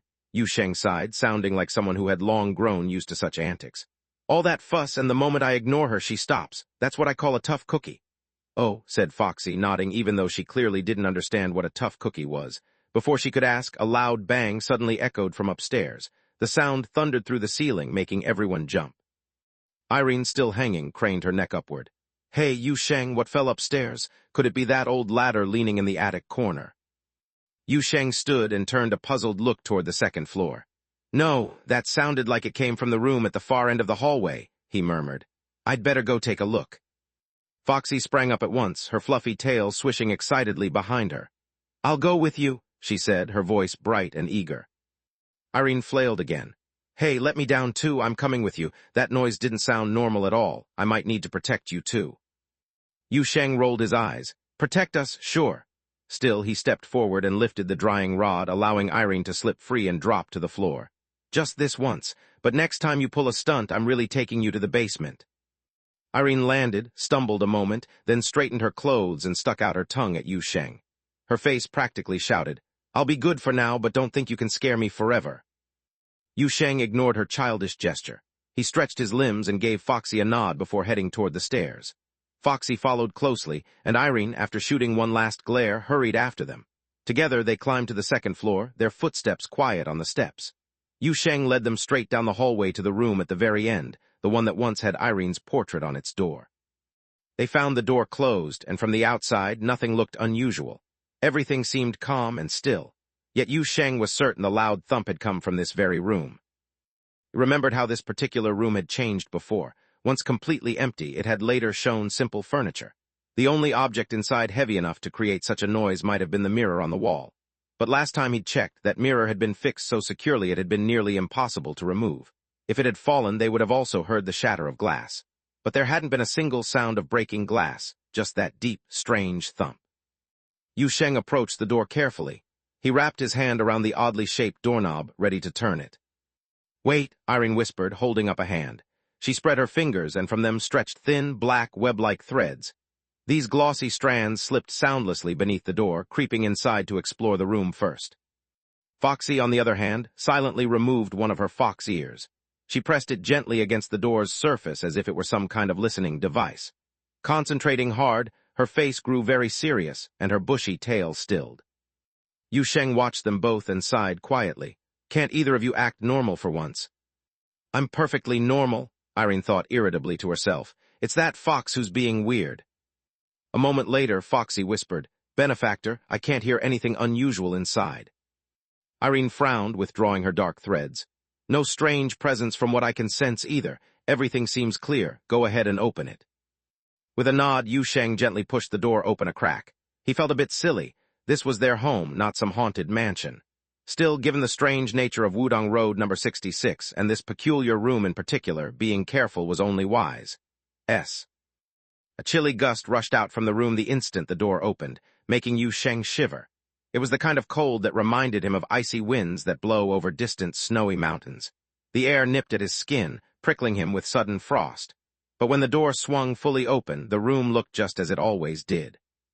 Inside was the same simple arrangement. A modest bed, a wooden desk paired with a plain chair, a small mirror hanging on one wall, old wooden floors that creaked underfoot, faded wallpaper curling at the edges, and threadbare curtains. Nothing appeared changed or out of place.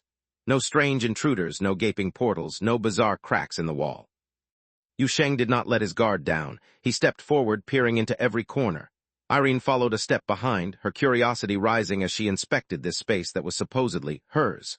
Suddenly, Irene's eyes widened as she spotted something near the door frame. Hey, Yu Sheng, look over there near the wall. Yu Sheng turned to see where she was pointing. There at the base of the door lay a small pile of something white and fluffy, along with dark, damp spots slowly sinking into the floorboards. He leaned closer, bending down to examine it. Is that snow? He asked, startled. It certainly looked like snow, and as he touched it, it quickly melted into droplets of cold water. Irene blinked, astonished. Snow inside the room, that's so weird. Yu Sheng studied the melted puddle. It looks like the wind blew it in from somewhere, piling it up along the wall. But how on earth could snow get inside this closed room? He frowned, trying to piece together the puzzle. Foxy joined him, crouching down and pressing her nose close to the damp wallpaper. She sniffed carefully, her fox ears twitching.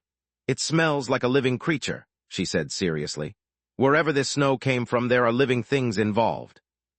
Irene gaped at Foxy, amazed that she could tell so much with just one sniff. You're kidding. You can really tell that just from smell. Foxy straightened up, looking proud. Foxes have very sensitive noses, she said. That's even better than a dog's nose, Irene muttered under her breath, sounding impressed. Just then Yu Sheng caught sight of something else. He moved away from the wall toward the desk. There on the floor he picked up a small, pitch-black piece of metal. It looked like a tiny device or a strange connector for pipes. It had several threaded holes, was hollow inside, and felt light yet solid between his fingers. Irene stepped closer, studying the curious object. That definitely wasn't here before, right? Not at all, Yu Sheng said, shaking his head. Just like the snow doesn't belong here, this strange metal part doesn't either. With that, Yu Sheng approached the mirror hanging on the wall across from the door. He stared into it, noting how it simply reflected the room behind him. Bed, desk, chair, everything looked normal. But as he narrowed his eyes, Yu Sheng noticed something else, something superimposed over the reflection. Within the mirror, there seemed to be another scene layered on top of the room's reflection. Beyond the ordinary furnishings, he could just make out what looked like the mouth of a cave, half hidden but visible if you looked closely. And outside that cave, snow was falling steadily, drifting down from a cold and secret world far away from Wudong Road number 66. Chapter 88, Strange Things and Stranger Events. Yu Sheng leaned in close, pressing his face just inches from the surface of the mirror. He was trying to get a better look at that curious, faint, second reflection hovering there. The mirror's image was doubled somehow, as if he were staring through a window on a winter's night. Inside it, the reflection of his own room seemed to blend with a distant, snowy cave scene beyond. The whole thing reminded him of looking through glass at two worlds at once, his familiar room and a strange, snow-covered world far away. Yet the second scene was blurry, as if it were only half real, slipping just beyond his grasp. Just then Irene clambered up onto Yu Sheng's shoulder. She wrapped her tiny doll arms around his head, peering intently at the strange vision in the mirror. For a while she stayed silent, her eyes fixed on the curious sight. Finally she spoke, her soft voice filled with wonder. "Do you think that snow is actually blowing over from the other side of the mirror?" she asked. Yu Sheng turned his head slightly, surprised by her question. "You can see it too," he said. Irene sounded baffled by his surprise. Of course I can, what's so shocking about that? She replied. I'm not blind, you know. Next to them, Foxy, his companion with the fox-like features, nodded as well before Yu Sheng could say anything else. Benefactor, I see it too, Foxy said quietly. Yu Sheng scratched his head, feeling just a bit awkward. It's only that, after dealing with Little Red Riding Hood and Li Lin, I've been worrying that not everyone sees what I do. I was starting to think I might be imagining things. He shrugged, embarrassed by his own caution. As he mulled over these thoughts, Yu Sheng took a careful step forward. He reached out toward the mirror's surface, wanting to test it somehow. The last time he had touched this mirror, it had shown him a strange wasteland where a broken doll and a dark, shadowy monster had both been destroyed. What would happen now if he touched it again? Would it show him something even stranger? Irene, nervous at the idea, grabbed at Yu Sheng's hair, clinging tightly. He could feel her body trembling a bit. Hey, be careful, she squeaked. What if something weird? Ouch, ouch, Irene let go of my hair. Yu Sheng yelped, startled by the sharp tug. Oh, sorry, Irene exclaimed, quickly easing her grip. She had gotten carried away by her own fears. Now free, Yu Sheng's fingertips brushed the surface of the mirror. It was cold, so cold that it felt like touching a block of ice. He half expected the reflection to shift again or for something to happen, but the image remained still. It's just cold, Irene said quietly, daring to reach out and tap it herself. Besides that, nothing's happening. Yu Sheng nodded and pulled his hand back, his brow furrowed in confusion. The chilly touch had vanished as soon as he stepped away, and now he noticed something else. The strange double image in the mirror was fading. In just a few seconds, that snowy cave and all its mysterious whiteness disappeared, leaving only the ordinary reflection of the room. The other world, if that's what it had been, was gone. He reached out again and touched the mirror, but this time it was just at normal temperature. No coldness at all. It was just a mirror, plain and simple. Foxy, who had been watching all this in thoughtful silence, spoke up. Benefactor, she said carefully, has the mirror always been like this? Yu Sheng shook his head, sighing. It's always been odd in some way, he said. Sometimes it shows strange scenes from who knows where, but this time it did more than that. There was snow right here in the room, and that weird metal thing fell onto the floor. He glanced at the small black metal object he had found earlier, picked up from under the table. The snow that had drifted in from the other side was already melting, leaving a small puddle of water on the floorboards. He frowned at the metal device still in his hand. The strange vision in the mirror had vanished completely, but the evidence of its presence remained, the melted snow, the unfamiliar object. They were utterly real. Irene was right, this truly was bizarre. I'm sleeping in your room tonight, Irene declared suddenly, her tiny arms hugging Yu Sheng's head as if to protect herself. She shuddered. I'll just sleep on a chair or a desk, anything. I'm not staying in this creepy room alone. I wasn't planning on letting anyone stay in here anyway, Yu Sheng replied, removing Irene's hands from his head. It's way too strange. From now on, if I'm not here, don't open this door no matter what. Irene and Foxy both nodded in eager agreement. Neither of them had any desire to spend time alone in this unsettling place. Besides, Yu Sheng added, lifting Irene off his shoulder and setting her down, if you don't want to sleep in here, you could just stay with Foxy. Why must you insist on being in my room? Irene immediately protested, waving her little arms wildly. Because that fox whacks people with her tail when she's asleep. You might kick me off the bed in your sleep, but at least I'll only fall on the floor. She smacks me so hard I go flying into the wall. She went on, complaining about how she had no room of her own, no proper bed, and how everyone seemed to forget about her because she was small. It was a steady stream of whining, each complaint blending into the next. Since dolls don't need to breathe, she never paused, not even for a second, making Yu Sheng's head throb. He entertained the mad idea of stuffing Irene into Foxy's fluffy tail, but quickly dismissed it, knowing that would only lead to chaos. Instead, he scooped up the chattering doll, nodded to Foxy, and led them both out of that eerie room.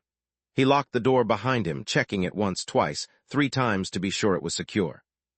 Benefactor, Foxy said softly, noticing his worry, should I stand guard outside this door tonight? If anything happens, I could call you right away. Yu Sheng pictured Foxy, a 9-tailed fox, sitting like a guard dog in the hallway. He shook his head. No, that's all right. It's not as if this room just started acting strange today. He sighed, remembering that the entire house at Wudong Road number 66 had its share of odd secrets. He set Irene down on the floor and pulled out the new phone he'd received from the Special Affairs Bureau. Irene, momentarily distracted from complaining, climbed onto his shoulder again, curious about what he was up to. What are you doing? She asked, craning her neck to see the screen. When something strange happens, it helps to ask the experts, Yu Sheng explained. I'm going to post about this on the Borderland Communications Forum. Maybe someone out there will recognize what this metal thing is. He fiddled with the phone, searching for the right feature. There must be a way to upload pictures. Ah, here we are. He balanced the odd black metal object in one hand while holding his phone with the other, snapping several photos from different angles. Soon, he uploaded them to the public message wall. Then he looked through the categories and found Ancient Relics Discussion and Unusual Phenomena Discussion. Both sounded promising. He posted the pictures there, too, along with a brief message. Unknown object made of metal. No signs of corrosion or life. Found after a snowfall in a sealed room. Possibly related to a mirror that shows distant scenes. Yu Sheng almost wrote found it at home, but he changed his mind. After all, most people wouldn't expect strange metal devices and sudden snow inside their homes. He had good instincts. There was no need to reveal too much about Wudong Road number 66. Even a normal person like him knew better than to broadcast all his secrets online. Will anyone reply? Irene asked, settling down and peering at the screen. Most people write long posts, even add videos. You barely wrote anything. I don't have much else to say, Yu Sheng admitted. It's just a room, and this odd object doesn't seem to do anything remarkable. Irene tilted her head and shrugged. Fair enough, she said, turning her attention back to the television. With Foxy beside them, they returned to the living room, watching TV and waiting. Hours passed, and by evening, Yu Sheng's phone finally buzzed with a reply. He tapped the screen eagerly. The message came from a user named 3000 Wicked Disciples on the Ancient Relics Discussion channel.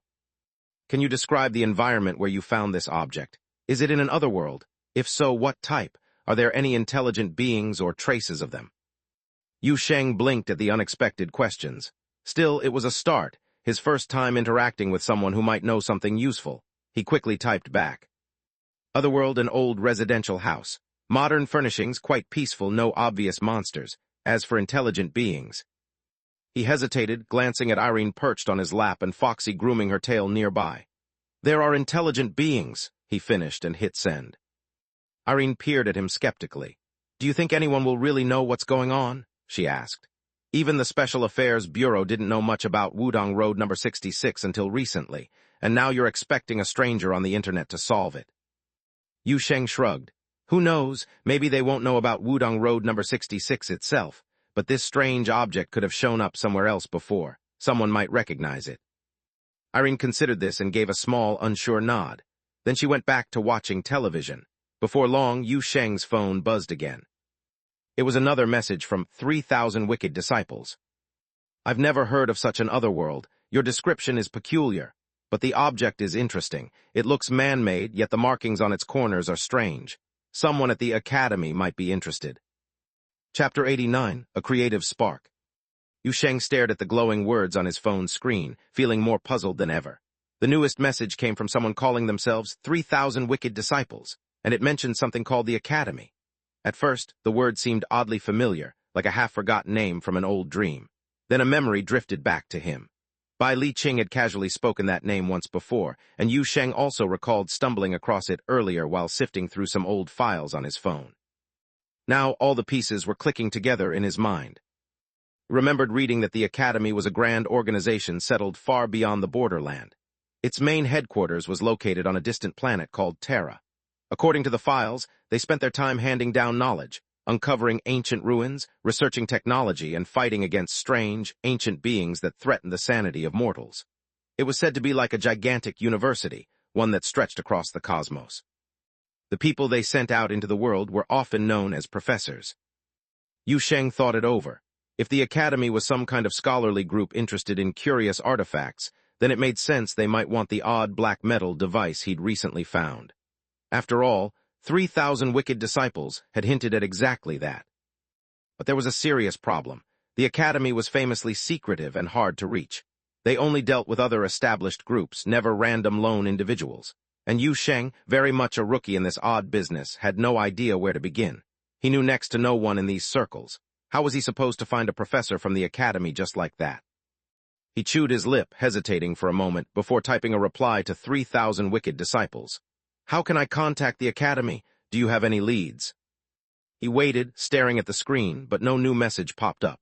It seemed that his mysterious informant had logged off right after sending their last hint.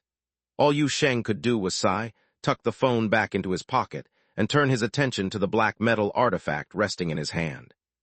He turned it over carefully, peering at its engraved surface. There were markings, just as 3,000 wicked disciples had mentioned, strange symbols he hadn't even noticed before. They were carved deeply, which made them visible despite their worn condition. They were all curves and loops, unlike any writing he'd ever seen. The sight of them made him feel both curious and uneasy. Just then Yu Sheng felt his phone buzz again. He snatched it out, hoping that maybe 3,000 wicked disciples had returned. To his surprise, it wasn't them at all. Instead, an icon shaped like Little Red Riding Hood's profile flashed in his private messages. He opened it quickly. The message read, "I saw those pictures and what you said. Tell me you didn't find that weird thing inside your own house." Yu Sheng typed back honestly, "Actually, I did. I just didn't say so earlier because I didn't want everyone to panic."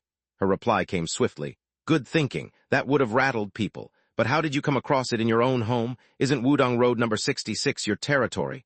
Why on earth would something so unfamiliar just turn up there?" Yu Sheng let out a soft sigh and answered, "My house is filled with strange things. I mean, that's how I met Irene, too. Odd stuff just keeps appearing around here." At that very moment, a tiny figure butted him in the arm, his doll companion Irene looking quite annoyed. She glared at him and complained, "What do you mean by random junk? Are you calling me junk?" Yu Sheng patted Irene's head absent-mindedly, hoping to soothe her ruffled feelings. "I'm only being dramatic," he said gently. "Don't take it to heart." Once Irene seemed calm, Yu Sheng explained the whole story to Little Red Riding Hood, describing exactly how he discovered the strange metal device. In the end, he asked, "Have you ever seen anything like it?" A reply popped up quickly. "Artifacts appearing in the otherworld aren't unusual, but something from completely outside ending up in an otherworld. That's bizarre. Then again, maybe it's part of Wudong Road number 66 you just never noticed before. I don't know enough about you or your house to say for sure. Anyway, that device is a mystery, but I suggest you don't go asking everyone about it on the Borderland network. You hardly have any solid clues, so asking around might not help. Besides, the network is full of all sorts of shady characters who might trick you." Yu Sheng read these words carefully. Then another message arrived from Little Red Riding Hood. "Just hold on to it for now. If you run into a collector of oddities, you might sell it for a nice sum. Keep an eye out. This device might be just one piece of something bigger. If something else like it appears, well, that could get interesting." Yu Sheng's eyes brightened at the idea of money. He typed back, "You're saying it could be worth something."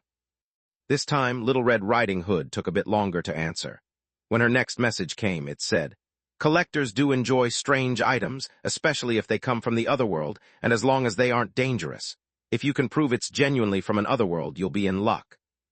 Yu Sheng frowned thoughtfully and asked, "How do I prove that? Are there people who do that kind of checking?" Her reply, "The Special Affairs Bureau can certify items. So can big groups like the Academy, the Bamosa Hermit Society, or the Oddities and Antiquities Association. Their certificates are widely trusted. By the way, are you short on money?" Yu Sheng felt a tiny flush of embarrassment. He glanced at Foxy, who was currently nibbling on a chicken leg that she seemed to have plucked out of her own tail. It was a sight so strange and yet so common around here that Yu Sheng barely blinked. He typed, "Well, I'm taking care of 2 others right now and Foxy eats a lot. Plus, my personal work isn't going so well." The reason was complicated. Lately, some of his fans had developed odd tastes because of his stories, causing him to doubt his writing direction. But he didn't feel like explaining all that now. Little Red Riding Hood's next message ignored his personal problems. "Then try the Special Affairs Bureau. If they believe Wudong Road number 66 is truly an otherworld, they'll give you a certificate without trouble." A smile tugged at Yu Sheng's lips. If he could get money for this strange object, maybe he could finally buy Foxy all the meals she wanted and replace Irene's old television with a nice new one. But as he stood there dreaming of profits, another idea hit him, an idea so bold and mischievous that it made his heart skip a beat. He typed eagerly, "Hang on, are you saying that anything I bring out from an otherworld, as long as it's safe, could be certified?" Little Red Riding Hood's reply took half a minute this time. "Huh." Then, before Yu Sheng could type another word, a second message arrived. "Wait, I think I know what you're plotting. Are you seriously thinking of selling off random junk from your otherworldly home?" Yu Sheng couldn't help but look around his living room. The old, peeling wallpaper, the odd furniture, even the dusty corners, everything suddenly seemed to shine with possibility. If the device was valuable, why not other strange objects? But his phone buzzed again, and Little Red Riding Hood's words came rushing in like a flood. Collectors have standards, you know? You can't just bring them plastic slippers or empty cans and say, "Here, this is from the other world." They want items with stories, rarity, and mystery. Don't even think about selling them old newspapers or broken bottles. What kind of idea is that? Yu Sheng blinked at his phone, surprised by her outburst. He could almost feel her shock through the screen. Far away, in a certain dormitory room at the edge of the old city district, Little Red Riding Hood lay in bed, completely floored by Yu Sheng's idea. Someone else spoke in her room. "Still awake?" A young voice drifted down from the top bunk. A girl with long black hair peered over the edge, looking younger than Little Red Riding Hood, and caught sight of the Borderland network interface on the phone. "Anything interesting on the network?" asked the girl. "Find a new job." "Not exactly," said Little Red Riding Hood casually. "Just got totally stunned by something." "Shocked? Did someone post a streaking picture on the boards?" teased the girl, leaning closer. Little Red Riding Hood didn't bother to glance up. "Nope. Someone from an otherworld wants to sell off all their household junk, and they're serious about it." The long-haired girl above slipped in surprise, nearly falling off the bunk. Her long hair caught on the bed frame, leaving her dangling halfway down, swaying like a ghost next to Little Red Riding Hood's bed. This sounds like some kind of strange horror story," she said softly, hair tangled and making her look quite eerie. "Long hair, can you not hang there like a creepy spirit?" Little Red Riding Hood said, glaring up at her roommate's ghostly appearance. If someone walked in right now, they'd probably scream. "I'm not joking, think about it. There's an otherworld and someone living in it just like a human who can come and go at will. They're even recognized legally in the human world. Doesn't that mean?" The dangling girl thought for a moment, her eyes wide. "I see what you mean. That guy you're talking to, oh no, he's really found a loophole." Chapter 90, got a job. Yu Sheng stood in his familiar old apartment and thought carefully about his idea. He had been considering taking all the towels, wash basins, and empty bottles from home to the Special Affairs Bureau, hoping they might appraise them as otherworld artifacts. But after thinking it through, he realized that was probably quite foolish. Even putting aside whether the Bureau would bother with such junk, dumping piles of household odds and ends into something called the rare artifacts market could ruin the delicate balance of that small trading circle. Flooding the market with too many worthless items all at once could scare off collectors, and before long, no one would trust what was being sold. Still, the spark of mischief didn't vanish from Yu Sheng's mind. Instead, it settled deeper and began to glow with new thoughts. Irene, looking up at him curiously, tilted her tiny doll-like face. "Are you thinking about selling that junk again?" she asked, looking utterly puzzled. Yu Sheng waved his hand as if brushing away the thought. "Little Red Riding Hood said we at least have to sell things that look mysterious, things that feel special and have a spooky atmosphere. Many collectors are ordinary folks who know something about the supernatural world, and they collect these items for the thrill. They like bragging about owning strange objects." Irene let out a tired sigh. "Honestly, I don't understand humans. There are so many people who have no magical powers at all, yet they insist on messing with things beyond their understanding. What's wrong with just living a safe, ordinary life? They can't see other cities or entities, and that's perfectly fine. Instead, they go digging for trouble, believing that a few so-called safety measures make them untouchable. Who cares if these measures work? And who knows if these so-called otherworld artifacts they buy won't be dangerous?" "Anyway," Yu Sheng said, shrugging lightly, "even the Special Affairs Bureau allows it. Any item they let onto the market is considered safe enough. The truly dangerous stuff is locked up in their containment warehouse. At least that's what the Borderland Communications Encyclopedia says." Right then, Yu Sheng's phone vibrated. He glanced down and saw a new message from Little Red Riding Hood. "If you're interested in making some extra money, I've got a job for you. Want to help out?" Yu Sheng raised his eyebrows and replied at once, "What kind of job?" A moment later, another message appeared. "It's a commission from the Association of Strange Objects. I turned it down at first because it's a bit risky and the reward isn't guaranteed. Also, I'm short on helpers, but if you're willing and you bring that tough fox of yours, it would be perfect. You get a real taste of what it's like to be a spirit realm detective. Plus, I'll give you half the payment. And the most important part is that if we meet something we can't handle, you can grab me and run." Yu Sheng watched as another message popped up. "The job is simple. We need to enter the museum and bring out a certain item. If we succeed, that's it. If you're interested, I'll send you all the details about the museum and the reward." He looked at Irene and then at Foxy, who was currently too busy happily gnawing on a chicken leg to realize that things were about to get exciting. Irene met his eyes, and at once they both understood something thrilling was about to begin. They had gotten a job. Of course, what stirred Yu Sheng's heart wasn't just the payment. It was the chance to step deeper into the other world. He wanted to learn more about the supernatural side of this reality and gather as much knowledge as possible. To him, information about these hidden realms was worth more than any amount of money, for maybe, just maybe, there lay a clue to getting back home. "Send everything over," he replied quickly. Without delay, Little Red Riding Hood forwarded a long, detailed briefing, ending with a very large sum as the promised reward. Yu Sheng's jaw dropped when he saw the number. That much. "We'll split it 50-50, Little Red Riding Hood explained.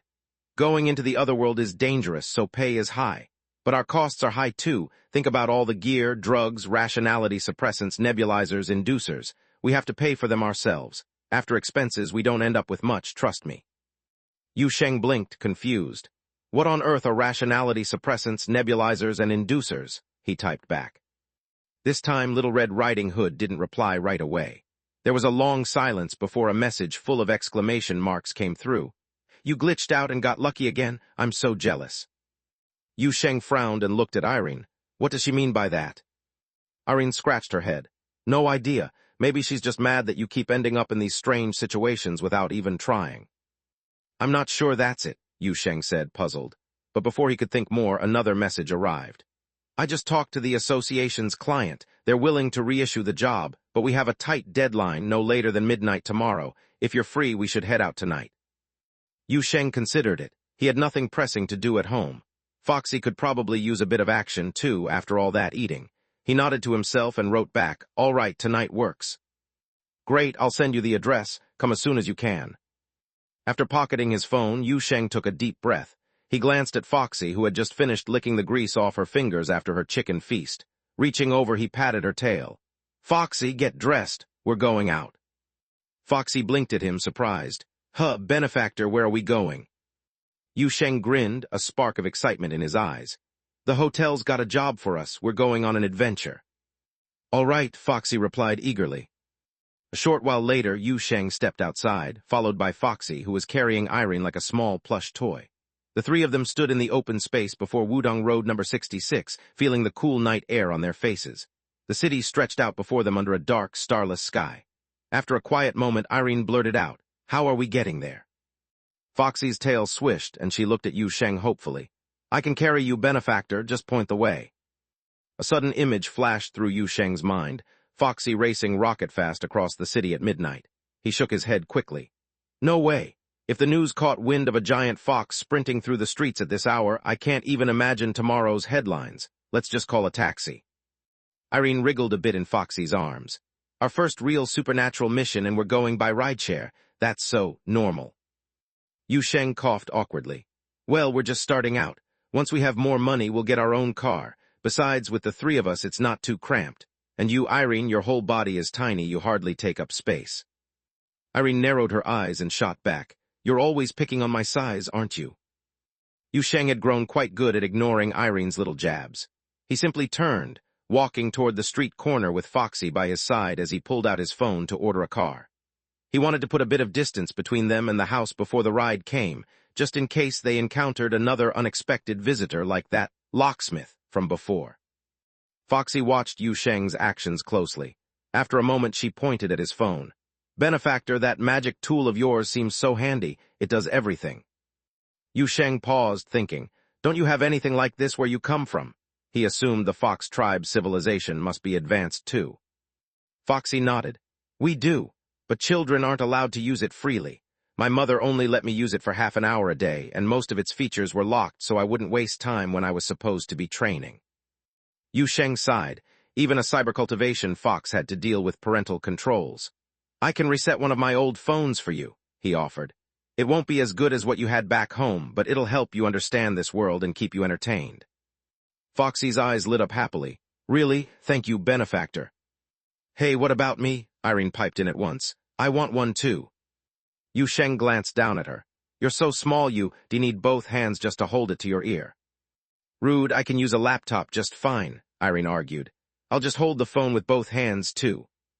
The mention of his laptop made Yu Sheng twitch. "Don't even talk to me about the laptop. I still remember how you messed up my gaming account." Irene's voice turned soft and wheedling. "Didn't you hang me on the clothesline for half an hour to punish me? We're even now." Besides, that ban is only 72 hours. Yu Sheng was about to remind her how annoyed he still was, but just then a pair of headlights flickered at the far end of the street. Their ride had arrived. He shut his mouth and watched the car approach. Irene tilted her head. That car looks like it should have been scrapped ages ago. Are you sure this is our ride? Yu Sheng checked the license plate on his phone, frowning a bit at how the vehicle rattled over a speed bump. It matches the one on my phone, he said hesitantly. It's old, but not everything has to be fancy. At last, the car shuddered to a stop right in front of them. The way it stopped made Yu Sheng wonder if the driver had braked or if the car had just coughed and died. Then, the driver's window rolled down, and a familiar face appeared. Su Jiali, over 2 meters tall and barely fitting behind the wheel, stared at them in surprise. Oh, it's you guys. Chapter 91, Machine Soul. Yu Sheng realized at once that his earlier guess had been too optimistic. Yes, Irene was small and didn't take up much room. But the instant all of them squeezed into the car, it became obvious that space was still a problem. In truth, it was less about how many people they had and more about the size of the car itself. Just thinking about how Su Jiali, who was nearly 2 meters tall, managed to wedge himself behind the steering wheel made it seem all the more astonishing. How on earth could a man that large choose such a tiny car? Yu Sheng and Foxy were pressed close together in the cramped back seat. Meanwhile, the front passenger seat was completely taken over by 2 large cardboard boxes, piled so high that there wasn't even a corner of seat left open. At last, the engine started up with a shaky rattle. After they finally bumped and rolled their way out of the neighborhood, Yu Sheng couldn't keep quiet any longer. He leaned forward and asked Su Jiali, who was driving, "Is this your side job? After work?" "Yep," replied Su Jiali with easy cheer. "When I'm not traveling on assignments, I've got loads of free time. I like driving around the city, so I thought, why not make a bit of extra money while I'm at it?" Yu Sheng's face twisted oddly. He eyed the little rumbling car, then looked again at the huge man hunched over the steering wheel. This was a senior agent of the Special Affairs Bureau, and here he was, driving a nearly ancient ride-hailing car after hours. Did the people at the Special Affairs Bureau have it that tough? The more he thought about it, the more something seemed off. Still, Yu Sheng was too polite to pry directly, so he swallowed down his questions. A prickle of uneasy doubt rose inside him. Luckily, someone else in the car had fewer qualms about asking what was on her mind. Around friends, the little doll never bothered to act normal. Irene's eyes shone brightly as she wriggled free from Foxy's embrace. Then, leaning forward between the 2 front seats, she peered at Su Jiali with keen interest. Her voice glimmered with its usual lively tone as she said, "Your car's got a lot of character, doesn't it? Don't they pay you well at the Special Affairs Bureau?" Su Jiali let out a light laugh, shaking his head. "Oh, they pay just fine," he said. "But this car has sentimental value. It's the first one I bought after I got my job. Even back then, it was second-hand. It's been with me all these years, and I just can't bear to replace it." With one large hand, he affectionately patted the gear stick. "And don't let its looks deceive you. This old buddy of mine has never let me down, not once in all these years. Isn't that right, my friend?" The moment he said this, Yu Sheng suddenly heard a deep, confident roar from the engine, immediately followed by 2 short, cheerful honks. The sound came so suddenly and naturally that it took Yu Sheng several seconds to realize something was very odd. A chill of surprise crept through him as it slowly dawned on him. Su Jiali hadn't reached over to press the horn at all. The car had answered him on its own. Did your car just answer you?" Yu Sheng asked, sitting up straight and staring at Su Jiali with disbelief. At once, Yu Sheng's mind leapt to wild conclusions. Maybe this battered old vehicle had been secretly fitted with a top-notch AI system by elite government agents. Maybe the engine sounds were artificial, and at a moment's notice, it could sprout hidden wings or unleash missile launchers from its wheels. Perhaps the exhaust pipe had secret weapons tucked away inside it. But Su Jiali only chuckled, as if amused by Yu Sheng's shock. "Nah, nothing like that," he said easily. "It's just a machine soul." A what?" Yu Sheng managed to say, completely thrown off. This was even stranger than anything he'd just imagined. Su Jiali went on, "That's why a lot of people at the Bureau are jealous of me. High-tech gear is common enough when you've got the budget, but a machine soul is a true rarity. There are only a few pieces of equipment with souls at the Bureau, and when they're not out on missions, folks treat them like precious treasures. My captain tried to buy this car off me a few times. Gave up after a while, though. The old buddy got annoyed and chased him around the parking lot 3 times. He paused, then raised his eyebrows at the sudden hush in the car. Why so quiet all of a sudden? Yu Sheng still felt stunned. Yet from Su Jiali's voice, it sounded like this was all perfectly normal, at least among their own circles. Struggling to mask his astonishment, Yu Sheng tried to force out a suitable response. That's pretty impressive. Right, said Su Jiali, sounding quite pleased. A lot of people at the bureau try to do what I did, keeping old cars or phones, hoping that if they use them long enough, they'll become alive too.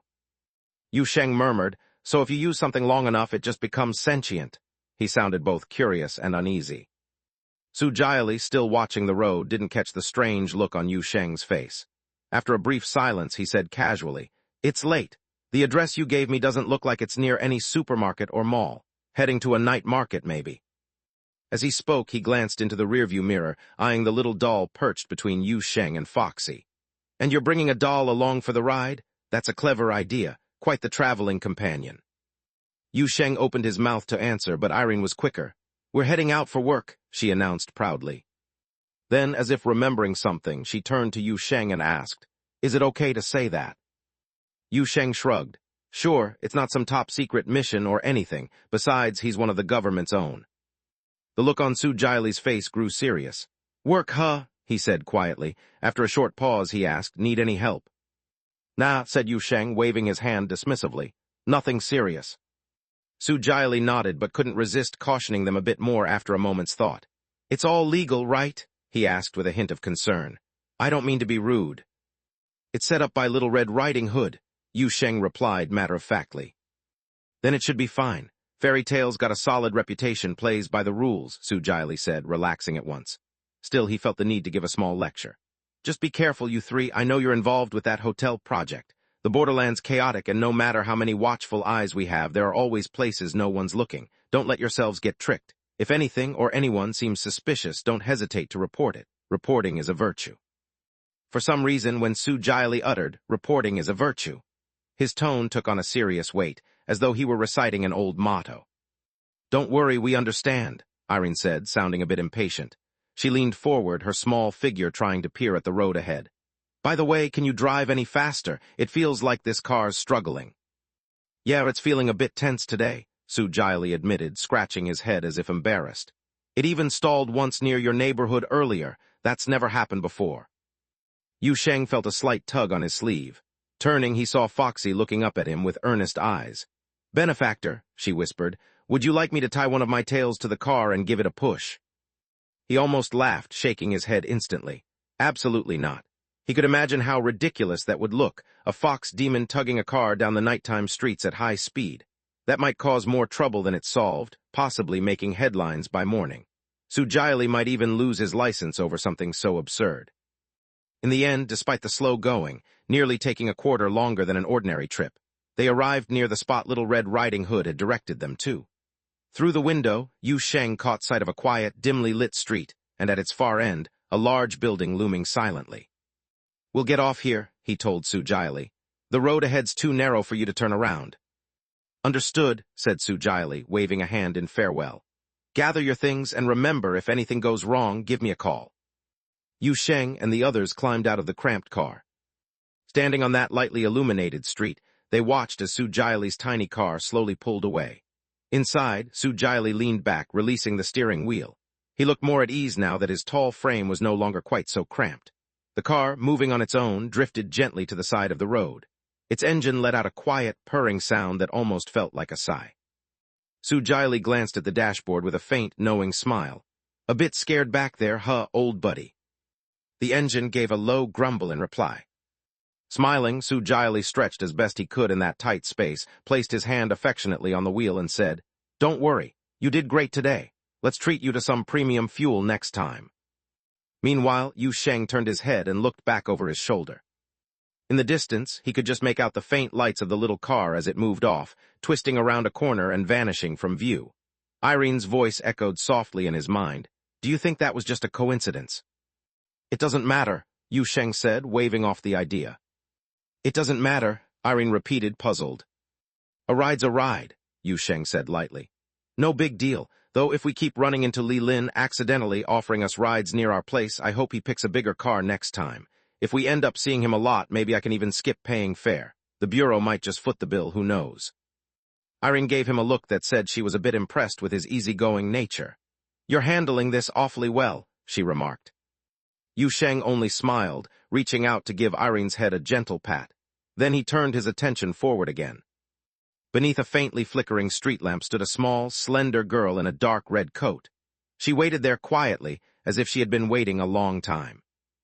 Chapter 92, Gathering Knowledge. A small figure in a bright red coat stood beneath a tall street lamp, her hood casting a soft shadow over her face. The lamplight made her look both delicate and alert. Around her feet in the shifting darkness, something watchful and cunning lurked, a pair of sharp eyes quietly observing the world outside. Those eyes took note of the outsiders who were drawing closer, their footsteps echoing along the quiet street.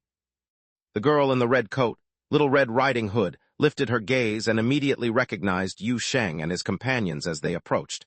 Her expression remained calm and steady, as if greeting old friends. "Sorry, the taxi took a bit longer than I expected," Yu Sheng called out, raising his arm in a friendly wave. "Did you wait long?" "Only a few minutes," Little Red Riding Hood replied, her voice matter-of-fact. She glanced to the side as though checking something hidden. "I sent my wolves around the area already. Nothing strange tonight. The museum should be steady, so this evening is perfect for our work. Did you read all the information I sent?" "Yeah, I did," Yu Sheng answered, nodding as his gaze followed hers toward a large, silent structure in the darkness. The building was old, empty for years, and it seemed to breathe ancient secrets. But that old building wasn't exactly a museum. It was once a theater, now long abandoned and sealed from the public. Somewhere inside its silent halls lay the hidden entrance to the so-called museum, an otherworldly place they planned to enter tonight. Little Red Riding Hood's voice was firm as she gave them instructions. "Once the museum night begins, remember the rules. Don't touch any items that seem to be breathing. Don't stare too long at any painted portraits. Don't go into rooms painted red. And if you see a mannequin dressed like a tour guide, pay close attention to its hands. Whatever door it points to, don't enter that door or even consider it." She paused, giving Yu Sheng and the others a long, careful look. "That's about it. The museum is known as a relatively stable otherworld. Its depth usually stays around L2. As long as we don't break the rules, we should be safe. The threat level is marked at level 2. As she spoke, Yu Sheng's mind drifted back to the introductory guides he had studied from the Special Affairs Bureau's encyclopedia. Registering with the Bureau had given him access to a wealth of information about the supernatural world, knowledge that had helped him understand things like depth and threat levels. He now grasped what Li Lin and Su Jiali had meant when they spoke of such things, though before he could never fully make sense of it. He recalled the definitions. Depth, in simple terms, measured how far an otherworld drifted from the normal reality. The real world was at level 0. As you moved into otherworlds, the depth rose from L1 to L5. An L1 otherworld might just seem a bit odd, something a regular person might stumble into by accident and possibly wander out of again. But an L5 otherworld was a place of near-certain doom, where survivors were rare and perhaps only escaped through impossible flukes. Experts weren't even sure if exits existed in L5 realms. Otherworld depths usually stayed constant, but under certain conditions, they could shift. A sudden change in depth often spelled disaster for spirit realm detectives and investigators. Many had met their end that way. Then there was the threat level, another vital way to measure danger. Generally, deeper otherworlds were deadlier, but there were exceptions. Some shallow ones housed terrifying creatures. Others, even at L3, normally a high-risk zone, contained safe areas you could rely on. Because of these oddities, depth and threat level stood as separate ratings. Threat level also applied to the entities lurking inside these worlds. With these facts settled in his mind, Yu Sheng and his companions followed Little Red Riding Hood toward the old theater's entrance. The building stood like a mute giant, its iron door slightly ajar, and beyond it a dimly lit hall awaited. As they neared the entrance, Little Red Riding Hood said quietly, "Honestly, by the usual rules, I shouldn't be bringing a newcomer like you into a level 2 otherworld. Normally, Spirit Realm newcomers start with L1 worlds, less danger, easier escape routes if something goes wrong. But you and your friends aren't normal beginners, are you? You managed in Night Valley. Apart from needing more experience and knowledge, you're already above rookie level in terms of skill." Yu Sheng shrugged. "No big deal, we all have to learn by doing." He looked thoughtfully at the girl in the red coat. "By the way, I've just noticed, you've got a habit of looking after others, don't you?" Little Red Riding Hood raised an eyebrow. "Why do you say that?" "Well," Yu Sheng said with a slight grin, "usually you're quite calm and distant. But when you start a job, you talk a lot, especially about what we should watch out for. When you lead newbies like us, it's like you turn into a team mom." Little Red Riding Hood paused, and for a moment her expression became strangely complicated. She made a small, dismissive sound and continued walking without another word. After a few paces, she spoke again. You understand the basics about depth and threat levels now, right? Sure, Yu Sheng said, nodding.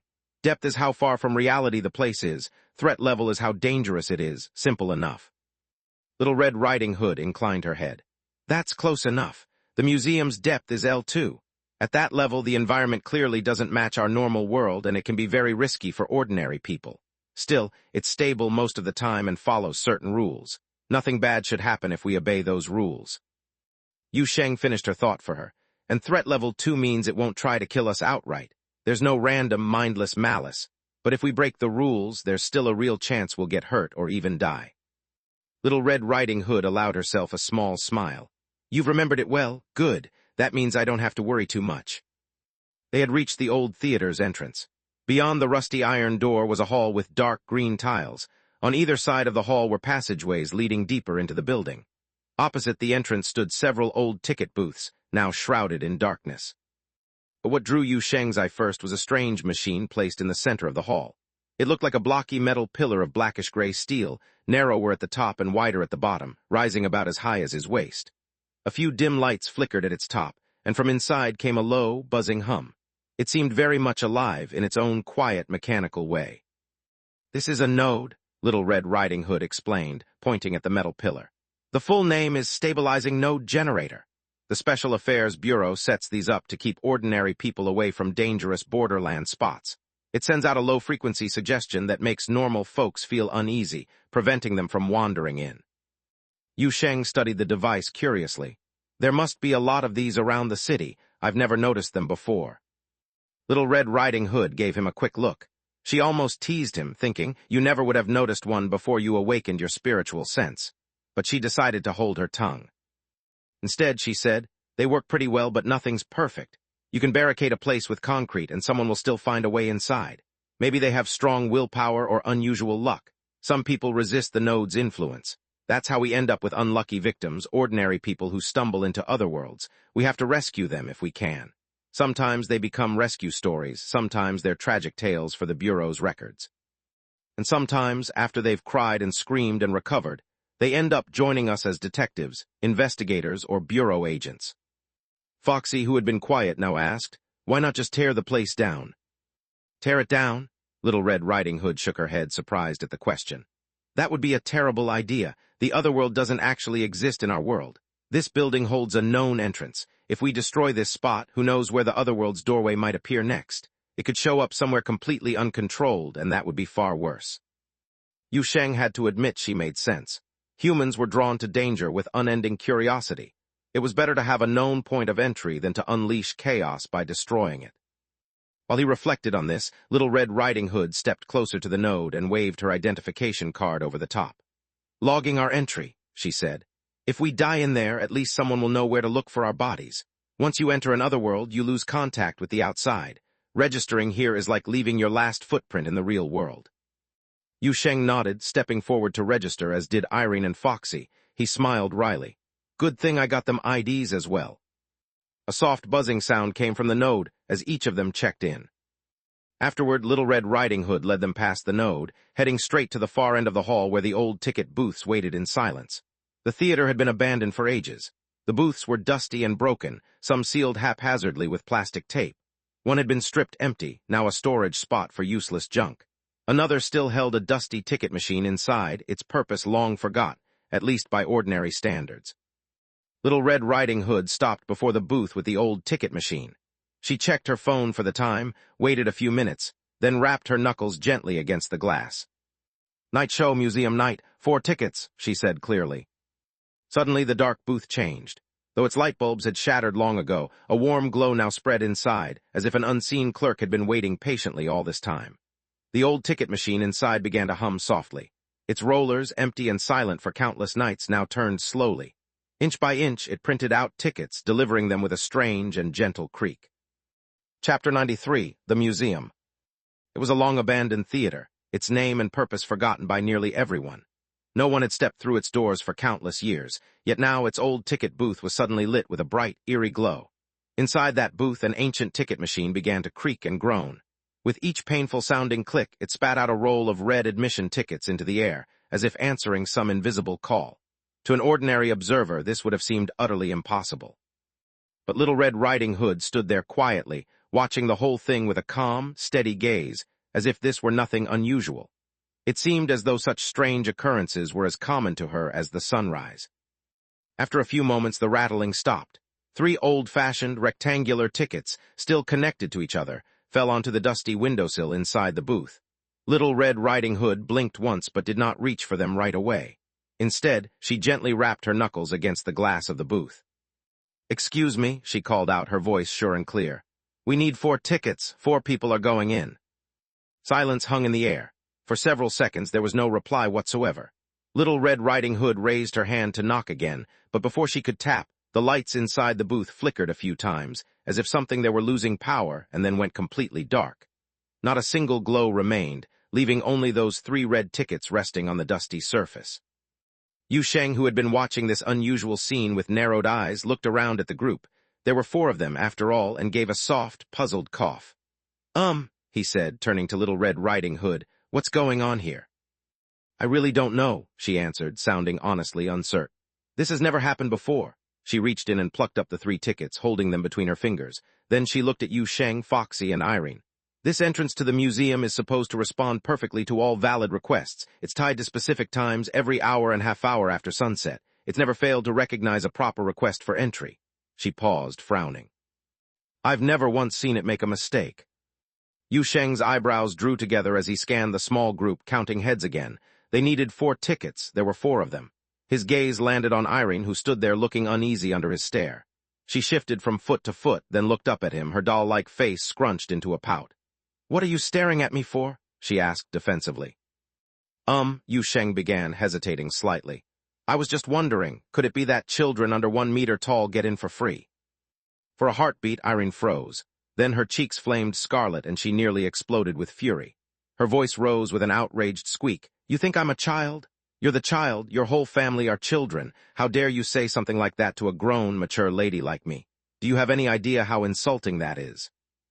As Irene flailed, Yu Sheng tried to calm her down, holding her shoulders firmly to keep her from launching herself at him. He shot Little Red Riding Hood a questioning look. "Could that be it? Is that really a thing?" Little Red Riding Hood's eyes widened, and she seemed just as startled by the idea. She had seen countless bizarre events in her work as a spirit realm detective, but this was entirely new. After a long silence, she sighed. There might be some truth to that. Hearing this, Irene screamed in fury and turned her wrath on Little Red Riding Hood instead. With a furious growl, she charged forward, only to be instantly tackled and pinned down by 2 gray-furred wolves that seemed to appear from the shadows at a silent command. Irene's eyes filled with tears, and she looked as though she might start sobbing at any moment. Yu Sheng rushed over to lift Irene back to her feet, patting her shoulder awkwardly to soothe her hurt pride. "Has no one ever tested this rule before?" he asked Little Red Riding Hood, still a bit taken aback. She gave him a rather wry grin. "No one in their right mind would bring a toddler or someone tiny enough to be mistaken for one on a mission. It's simply never come up." With that, Irene truly began to cry, her small form shaking in Yu Sheng's arms. "Was that really necessary?" Yu Sheng said, looking at Little Red Riding Hood with mild exasperation. He tried to hush Irene gently. "Now what? We're 1 ticket short. Will Irene be allowed inside the museum? Or is there really some silly rule that anyone under a certain height can get in for free?" Little Red Riding Hood frowned. "I have no idea. This is a first." She thought for a moment, then shrugged. "We can only try. Either she'll be admitted without a ticket, or we'll have to think of something else." As she spoke, she divided the 3 tickets among herself, Yu Sheng, and Foxy. With a final uncertain glance at the silent ticket window, she muttered to herself, "Would an entrance really have such a considerate, human-friendly policy?" The dark ticket booth offered no answer. Instead, in the quiet gloom of the abandoned theater, a dim glow started to shine from the corridor that led deeper inside. It beckoned them forward, as if urging the ticket holders to enter. "Let's go," Little Red Riding Hood said, squaring her shoulders and heading towards the corridor. The shift in her voice was obvious. She was all business now. She looked over her shoulder at Yu Sheng, Irene, and Foxy. "Follow closely, don't dawdle or wander off." Yu Sheng nodded at once.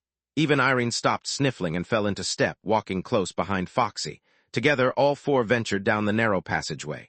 As they moved, the weak lights on the walls flickered, slowly revealing more and more of the old theater's interior. The deeper they went, the clearer it became that something unnatural was at work here. At first, Yu Sheng thought he heard footsteps echoing alongside them, many, many footsteps, as if an invisible crowd were marching in time down that hallway.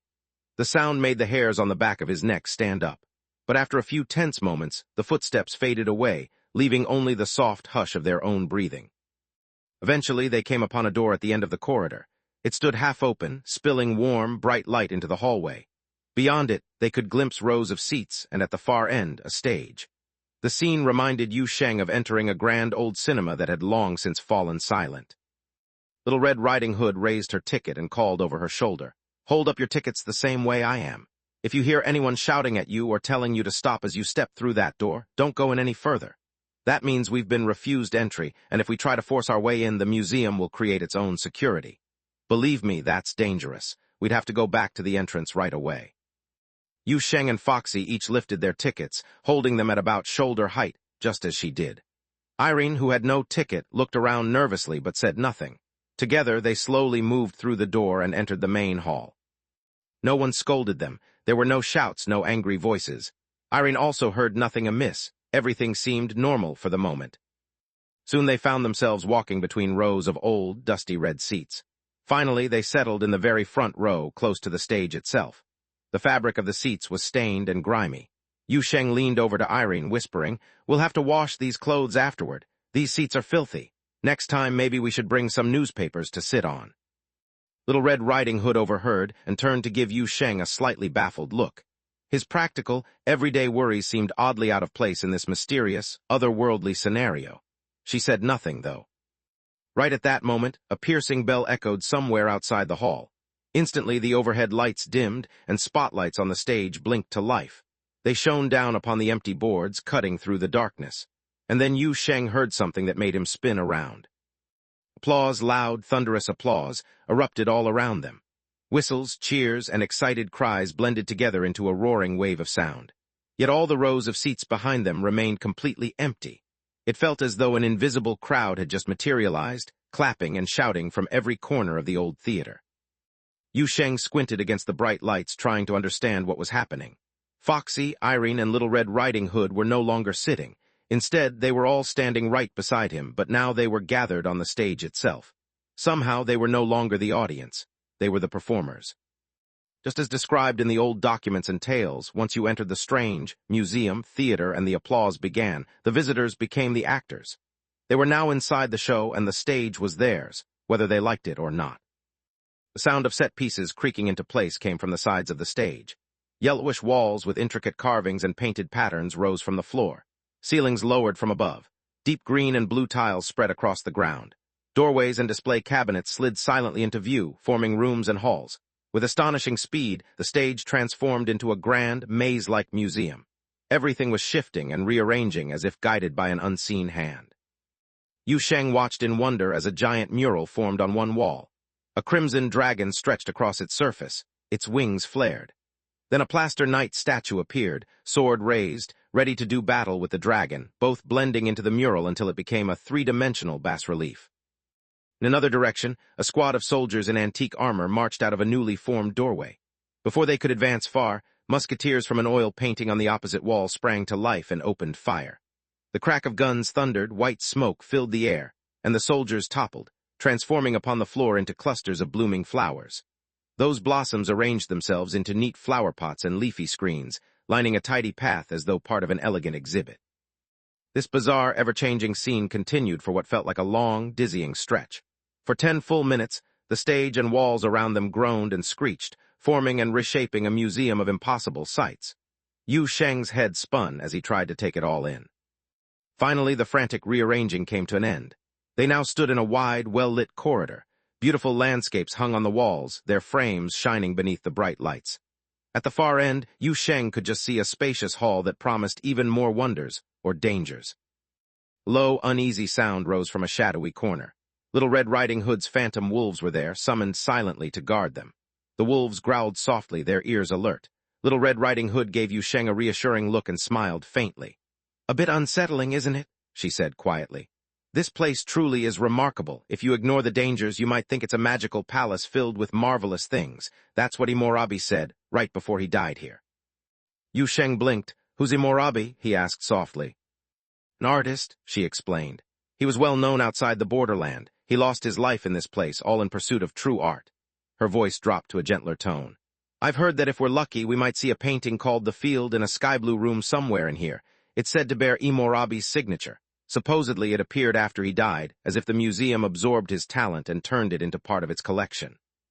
Yu Sheng frowned. You can still create things even after becoming part of this museum's collection. The idea sent a chill up his spine.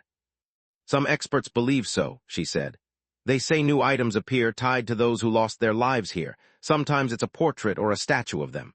Other times it might be an artwork bearing their signature. That's just how the museum works, or so they say. Yu Sheng forced himself to straighten his shoulders. You said this place wasn't too dangerous, right? He asked, his voice calmer than he felt. Little Red Riding Hood nodded. Its danger level is rated only a 2. That means as long as we follow the rules, avoid annoying the guards, and don't wander into the truly hazardous areas, the museum won't actively try to kill us. It's surprisingly peaceful in its own strange way. Still, let's not let our guard down. Chapter 94, The Security Guards. Yu Sheng stood quietly in that strange corridor, and in that moment, a new understanding dawned on him. He now realized what the spirit realm detectives and investigators truly meant when they spoke of peace in the borderland. How could anyone call such a haunting, eerie place peaceful? The very thought sent a chill along his spine.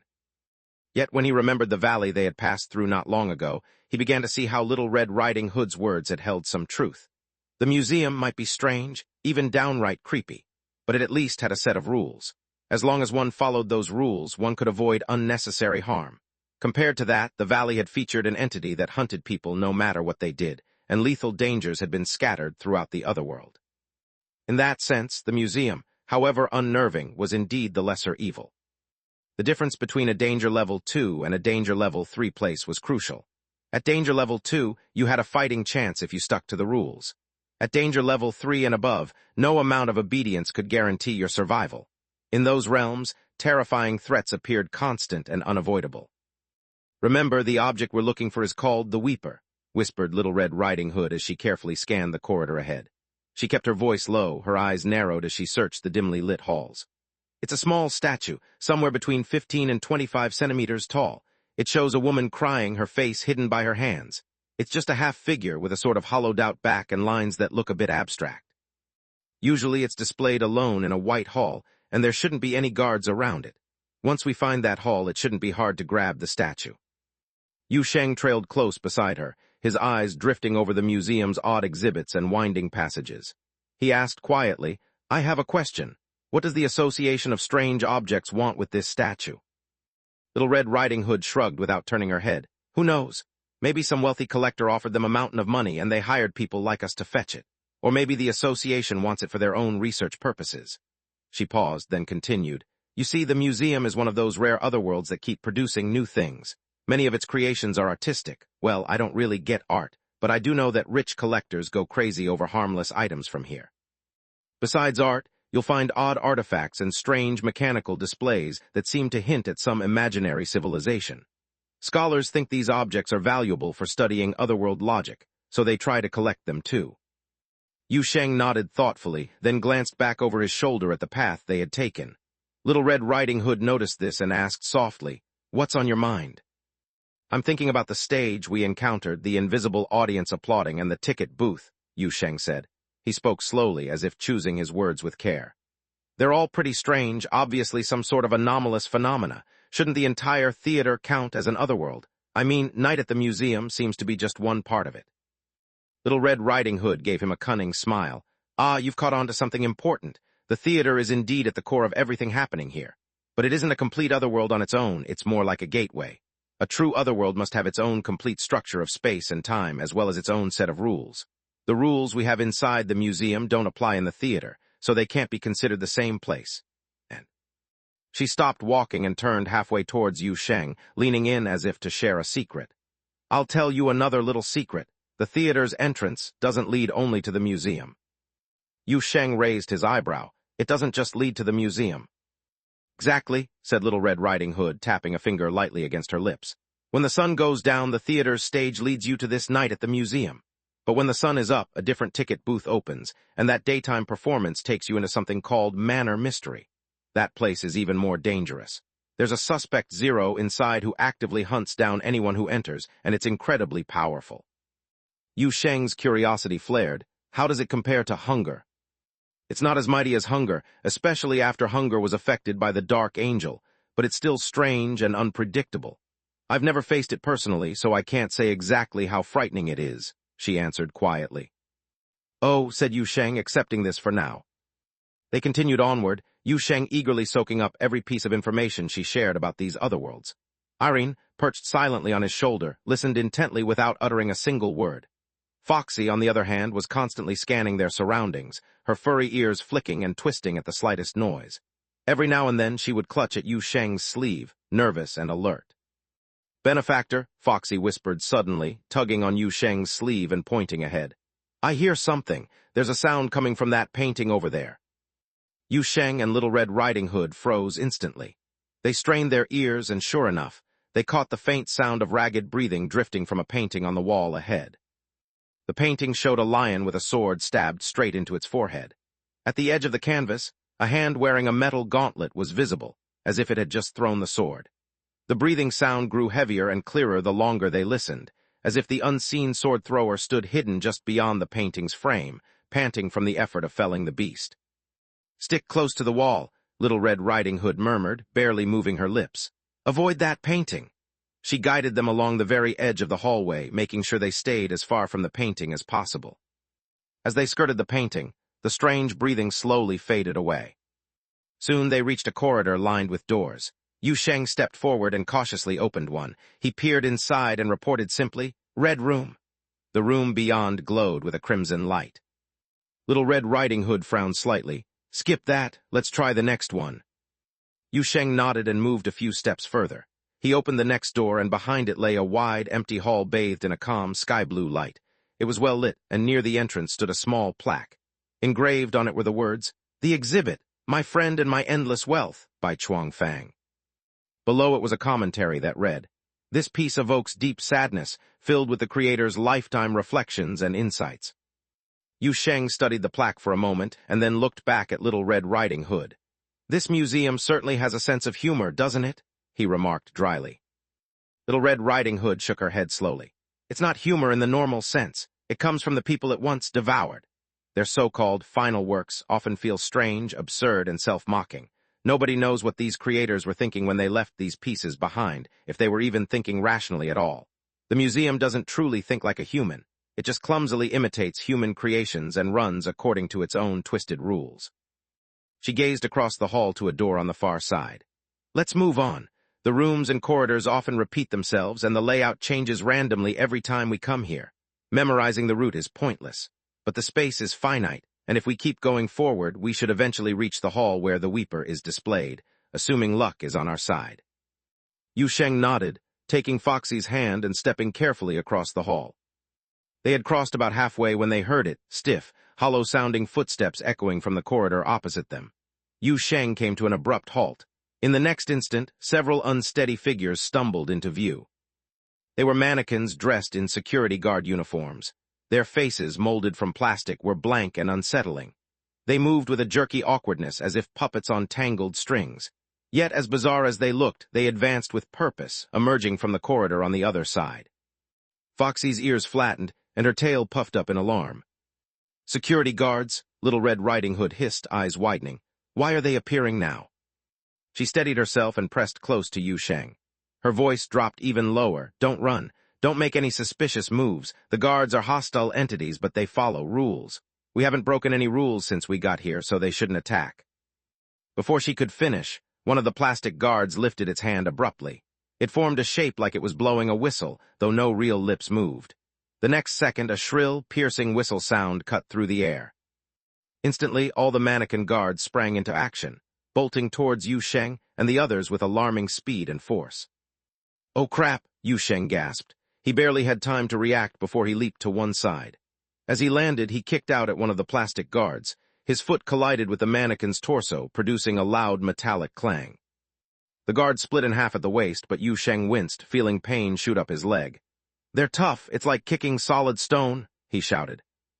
Almost at the same time, thin black threads erupted from the small doll, Irene, who sat perched on his shoulder. Those dark strands coiled around another mannequin guard, lifting it into the air and holding it fast. Seeing the mannequin immobilized, Foxy sprang with a snarl and tore the suspended guard apart, scattering pieces of it across the floor. She even flung its head away with a swish of her tail. But before they could celebrate, the pieces of that torn mannequin started to twitch and shudder on the ground. The fragments squirmed toward each other and swiftly reassembled into a whole guard once more, which promptly lunged forward again as if nothing had happened. More footsteps echoed from the corridor behind them, and Yu Sheng caught sight of additional staggering figures looming at the far edge of his vision. Chapter 95, Escape. Yu Sheng ducked just in time. A plastic baton whooshed past his cheek and struck the wall behind him, scattering bright sparks and ringing like metal against stone. He glared over his shoulder at Little Red Riding Hood, who was busy guiding a pack of shadowy wolves into battle. "Didn't you say these things wouldn't attack us?" he shouted, pressing his back against the cool wall. Little Red Riding Hood struggled to hold her ground in the far corner of the exhibition hall, her wolves snarling and snapping at the plastic guards. She shouted back, "I don't know what went wrong. We followed every single rule of the museum. Normally, these guards shouldn't even show up." Yu Sheng clenched his teeth. The guard that had swung at him now lay pinned to the floor, thanks to a quick twist of Yu Sheng's arm. He discovered something crucial. Destroying these mannequins too completely would only make them rebuild themselves faster. Better to just break an arm or a leg, then they wouldn't trigger their strange self-repair. So he dislocated the guard's arm, wincing at the plastic crack, but refrained from ripping its head off. In the middle of this chaos, Yu Sheng heard more footsteps echo from the corridor at the far end of the hall. A clumsy crowd of figures began to stumble out, one after another, as if an endless line of these plastic guards were being conjured from thin air. Nearby, Irene had just trapped two oncoming plastic guards in her spider silk threads, their smooth bodies straining against the black, sticky strands. She caught her breath and turned toward the corridor. When she saw more of the plastic figures pouring through, she groaned, "Oh, come on, more! Are these things infinite?" Little Red Riding Hood, straining to keep her wolves under control, answered quickly, "They might as well be. They'll keep coming until the night show ends or until all the actors, that's us, are gone. The only other way is to escape their line of sight. If we hide from them, the museum won't send more. But as long as they can see us, they just keep appearing." Yu Sheng's eyes darted around, searching desperately for a way out. The main doors were blocked. Mannequins clogged every entrance. Not a single blind spot or opening offered a safe exit. They couldn't linger here much longer or they'd be overwhelmed. "Retreat," Yu Sheng barked, his voice cutting through the din. "We have to find a place without guards." He sprinted toward Little Red Riding Hood and her wolves, determination burning in his eyes. "Everyone follow me, Foxy, clear a path and block that corridor." Foxy, standing with her glimmering silver tails spread wide, nodded sharply. She conjured up eerie foxfire, bluish flames flickering and spinning through the air. The flames danced over several plastic guards, melting their faces and twisting their limbs into useless shapes. Then, with a grin, Foxy whipped around, and two of her silver tails detached themselves, shooting forward like gleaming missiles. "Fox radish missiles," she cried out proudly. The tails streaked down the corridor, and a thunderous explosion rocked the entire hall. Even though this building was made to withstand all sorts of otherworld dangers, it trembled under the attack. Chunks of concrete and steel crashed down, sealing off the corridor and halting the steady stream of guards. Dust clouded the air, and for a second it seemed as if they were safe. But that relief was short-lived. The collapsed rubble soon began to twitch and writhe as though alive.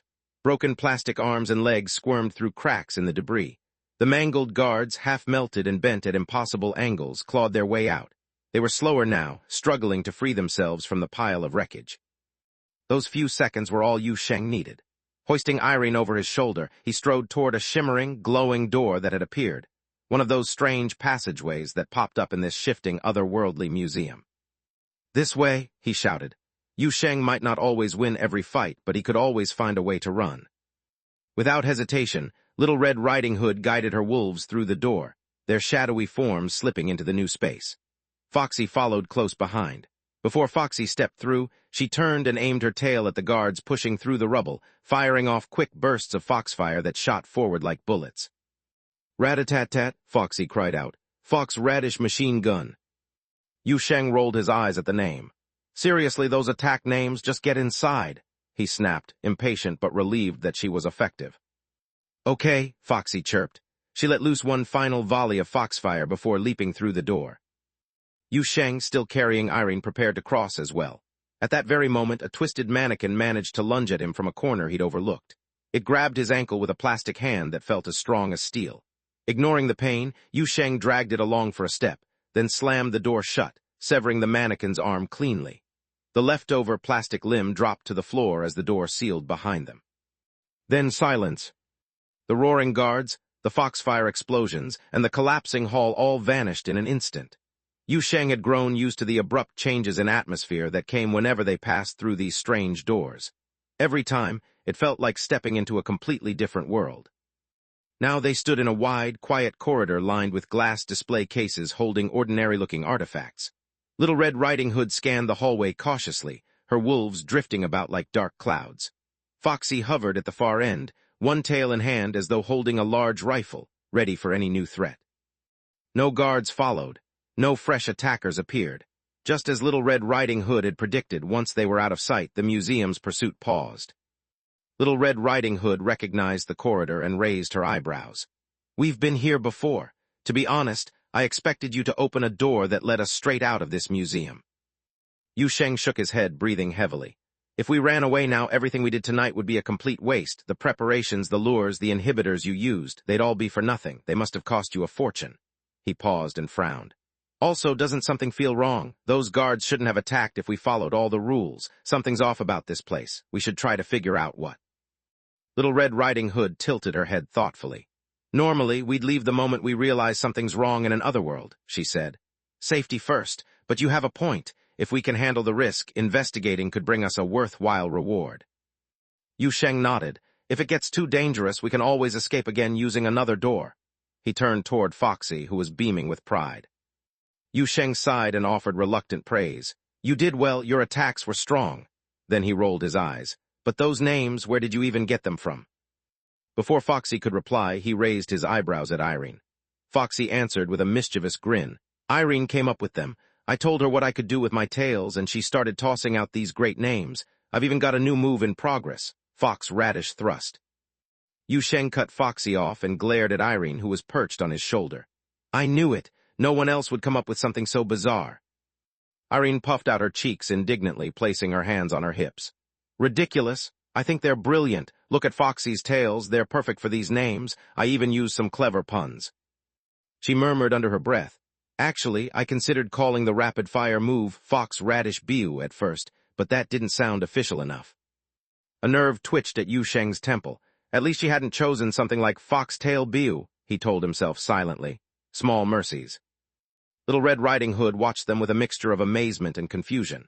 The trio, Yu Sheng, Irene, and Foxy, were so different from anyone she'd ever met.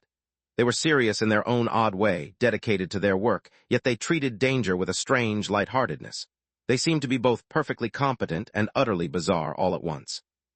Normal humans wouldn't behave like this, certainly not while being chased by living mannequins in an otherworldly museum. Yet here they were, making banter about foxfire moves and silly names. Little Red Riding Hood found it almost impossible to classify them as either entirely right or entirely wrong in their approach. She sighed softly and settled down on the back of one of her wolves, catching her breath. Despite everything, meeting these peculiar companions before her 18th birthday was turning out to be one of the oddest, yet most interesting, experiences of her life. Chapter 96, The Test Begins. A long, quiet hallway stretched out before them. Little Red Riding Hood leaned forward, peering around carefully before turning to face Yu Sheng. The guards created by the museum won't leave their own areas, she said, keeping her voice calm but firm. We can rest here for a little while right in this corridor. She paused, then spoke more quietly. But we have to be extra cautious once we move on. We still don't know how many of these guards the museum can produce. If some of them are blocking the entrance to the White Exhibition Hall, that would be terribly unlucky for us. Irene hopped down from Yu Sheng's back, looking puzzled. Her small, doll-like face twisted in concentration.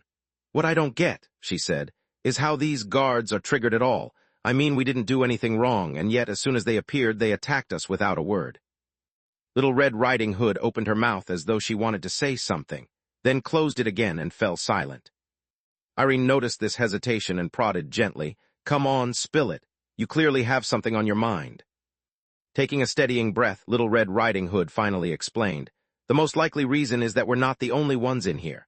Someone else must have entered the museum before us, and that person's presence might have set off the museum's purge mechanism. But this shouldn't be possible. I checked the schedules.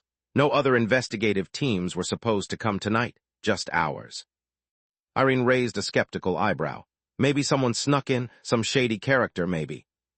It's not very likely, said Little Red Riding Hood, shaking her head. The Special Affairs Bureau keeps strict watch. The moment a place like this is opened, it's all officially reported. Every single node is under constant surveillance, creating a huge network of sensors.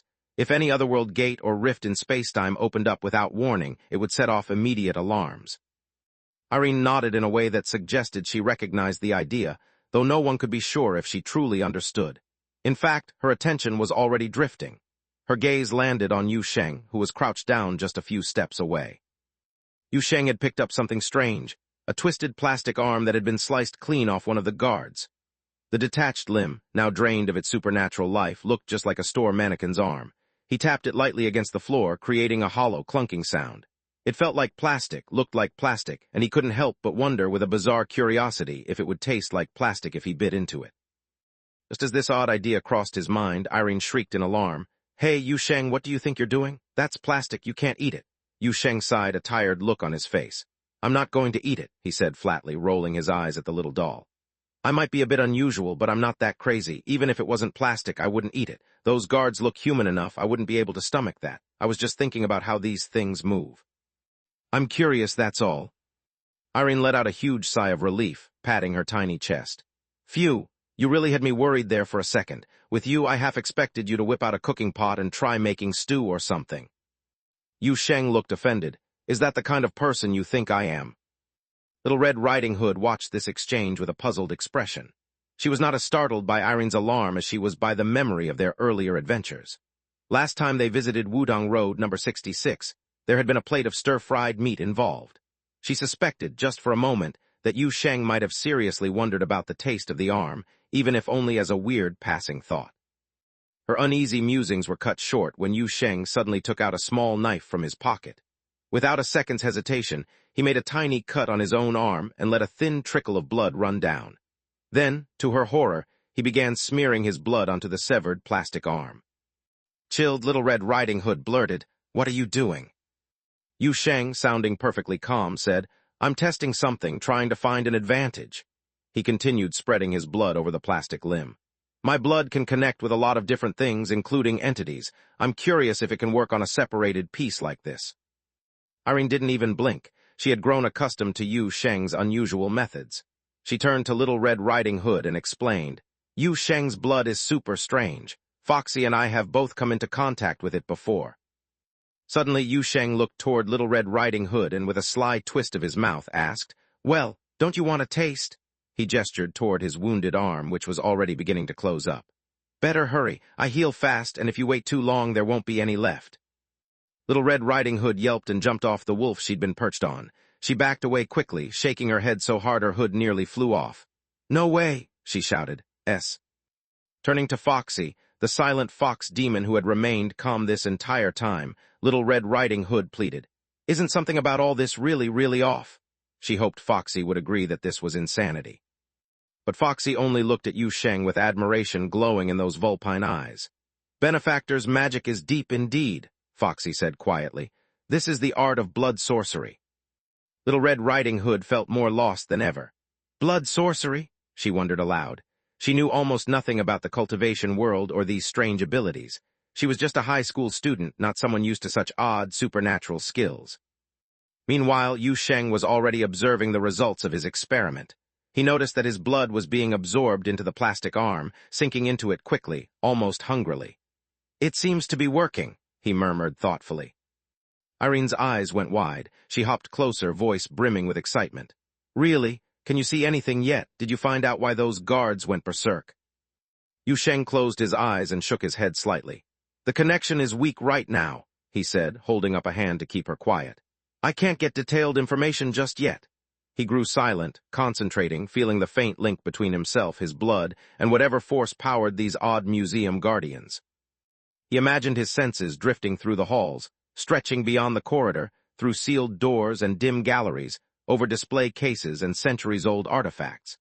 He searched for the source of the arm's energy, something like a pattern that would let him understand the guards. Suddenly he found them. No, he felt them. He could sense himself in their place, wearing a security guard's uniform and standing strangely still. He was surrounded by other guards just like him, each made of the same hollow plastic, each waiting for something unseen.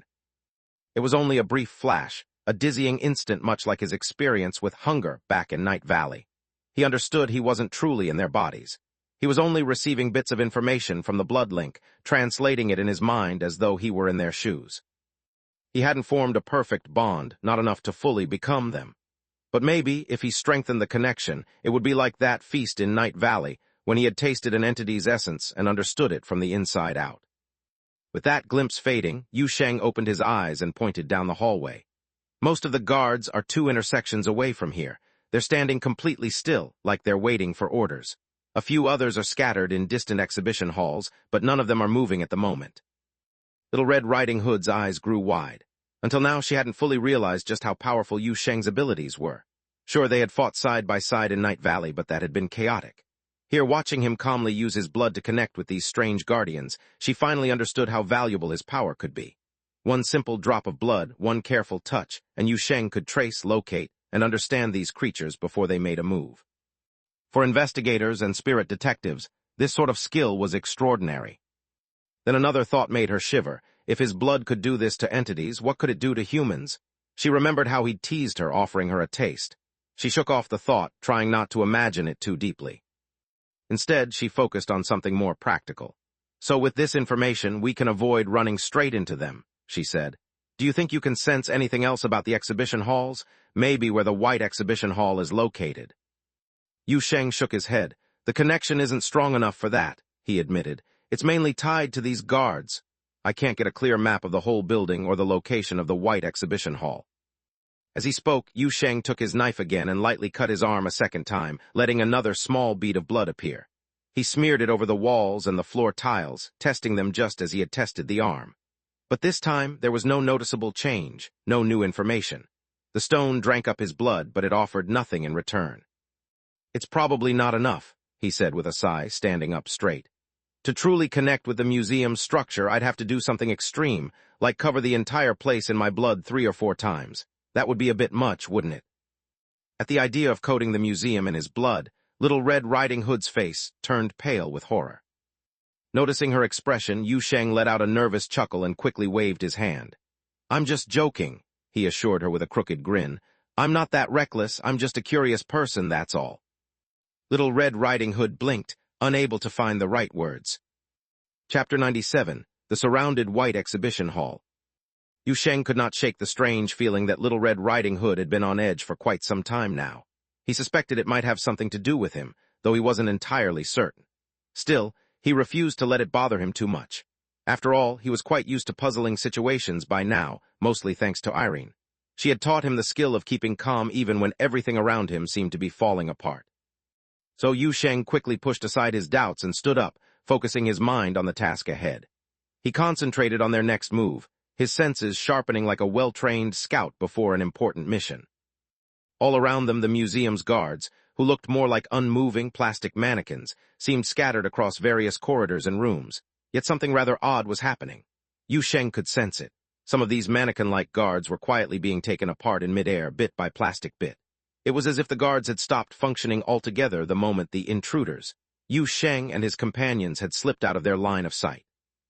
Now these silent sentinels were gradually being cleaned up, as though the museum itself was removing them once they were no longer needed. This peculiar process moved along slowly, too slowly for Yu Sheng's liking.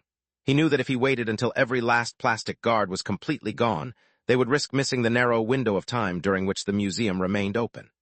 Yu Sheng recalled what Little Red Riding Hood had mentioned earlier. The museum would only appear during the night, and it would vanish once daybreak arrived, leaving them stranded if they lingered too long. Let's keep going, we'll head that way, Yu Sheng said quietly, pointing toward a door at the very end of the corridor. His voice was calm and confident. There aren't any guards behind that door. Understood, replied Little Red Riding Hood, wasting no time. She gave a quick, silent signal to her wolf pack, and they followed Yu Sheng's lead without hesitation. After all, he was the only one who could sense where the safe paths lay in this unpredictable place. They stepped through the door and into a room softly lit with a warm, orange glow. In the center stood a grand sculpture shaped like a towering mountain range. All around them, the walls displayed bright, cheerful landscape paintings. Curiously, none of these paintings had a signature or artist's name. Each one was carefully labeled as anonymous. There were no plastic guards here, no signs of security blocking their way. Just as Yu Sheng had sensed, the path was indeed clear. Little Red Riding Hood found it more than a bit unsettling. She had never imagined they could move so easily through a museum that was supposed to be activated. According to the Special Affairs Bureau's reports, once these artificial guards were formed, the place became extremely dangerous, a threat severe enough to require a fully armed, elite team to handle it. Yet here she was, leading her wolves through this hostile environment, passing through exhibition halls and branching corridors as if the guards, who were said to be everywhere, simply weren't there. But reality reminded her otherwise. Only when Yu Sheng quietly leaned in and whispered for them to look out, pointing to a distant corner where a hidden guard still lurked, did Little Red Riding Hood remember that deadly threats existed in every shadow. Without his guidance, they would have stumbled straight into danger. They continued onward, passing through several more halls and rooms, yet they still couldn't find the mysterious white exhibition hall mentioned in their information. This was starting to feel like a fruitless search, and the tension grew with every silent step. All of a sudden, Yu Sheng stopped in his tracks and frowned deeply, worry settling over his features. "What's wrong?" asked Little Red Riding Hood at once, tensing up. Her expression grew serious, her posture alert. "We still haven't found the white exhibition hall," he said, keeping his voice low and measured. "We've already passed through every area without encountering guards. The only remaining paths are those protected by those plastic mannequins."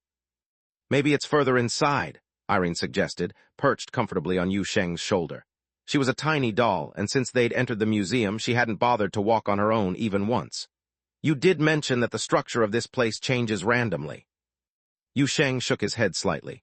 "We've explored all the unguarded paths. The only routes left lead into areas where the guards are active." His frown grew deeper. "That means the white exhibition hall could be in the very place where these guards stand watch." Irene opened her mouth as though to say something else, hesitated, then muttered a quiet curse. She knew what that meant. If the white exhibition hall was behind a cluster of active guards, their job had suddenly become much harder. "So," Little Red Riding Hood said grimly, "worst case, the hall is completely surrounded by those guards." She narrowed her eyes. "Why, of all places, did it have to be there?" Yu Sheng took a moment to think before offering another guess. "Or maybe these guards actually formed inside the white exhibition hall itself." He gestured toward a door. "If we go out through that door, we'll find ourselves in the center of the area where about 7 or 8 guards have gathered. I've noticed something. The guards in other parts of the museum are slowly disappearing, as if they're being called back, but these particular ones haven't moved at all.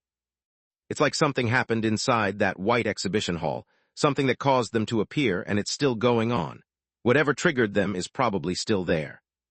Little Red Riding Hood, Irene, and Foxy exchanged worried glances. Yu Sheng's reasoning sounded too logical to dismiss, and none of them liked what it implied. "What should we do?" Irene finally asked, breaking the uneasy silence. "We could retreat. It wouldn't be a bad idea to give up now. But if we do, then all the effort we made tonight would have been a complete waste. Also, remember how we got knocked around before we got here. I really don't fancy leaving with nothing to show for it." Little Red Riding Hood said nothing for a moment. Then she looked at Yu Sheng. "You decide," she said simply. Yu Sheng blinked in surprise. "You want me to decide? I'm new, clueless, and have a reputation for taking reckless chances." She shook her head. "This isn't about experience. You're the one who can lead us out of this other world. You're the only one who can sense the safe routes. It makes sense to trust your judgment." Yu Sheng's face grew thoughtful. He took a long moment to consider their options, weighing the risks carefully. Finally, he sighed and nodded toward the door that led to the guarded area. "All right," he said quietly. "Let's move a bit closer and see if we can figure out what's happening. We'll try to observe the white exhibition hall without letting them see us. If we can understand the situation, wonderful. If we can't, we'll fall back straight away." Before they moved, Yu Sheng asked a practical question. "They react only if they see us, right? Approaching to take a look won't trigger them as long as we're careful." Little Red Riding Hood confirmed this with a nod. "They respond solely to what they see. Investigators have tested this. They have vision only, no hearing, no sense of smell. They have a field of vision about 120 degrees in front of them. That's why a few well-placed guards can cover an entire open hall and leave no place for anyone to hide. Yu Sheng nodded thoughtfully, satisfied with this explanation. Then, with quiet determination, he led the group out of the current exhibition hall and into another corridor. It looked almost identical to the ones they'd already passed through, blank walls and polished floors, as though the museum was repeating itself in a strange loop. At the end of this corridor there was an exit. Yu Sheng stopped them short of it, holding up a hand as if to say, "Wait."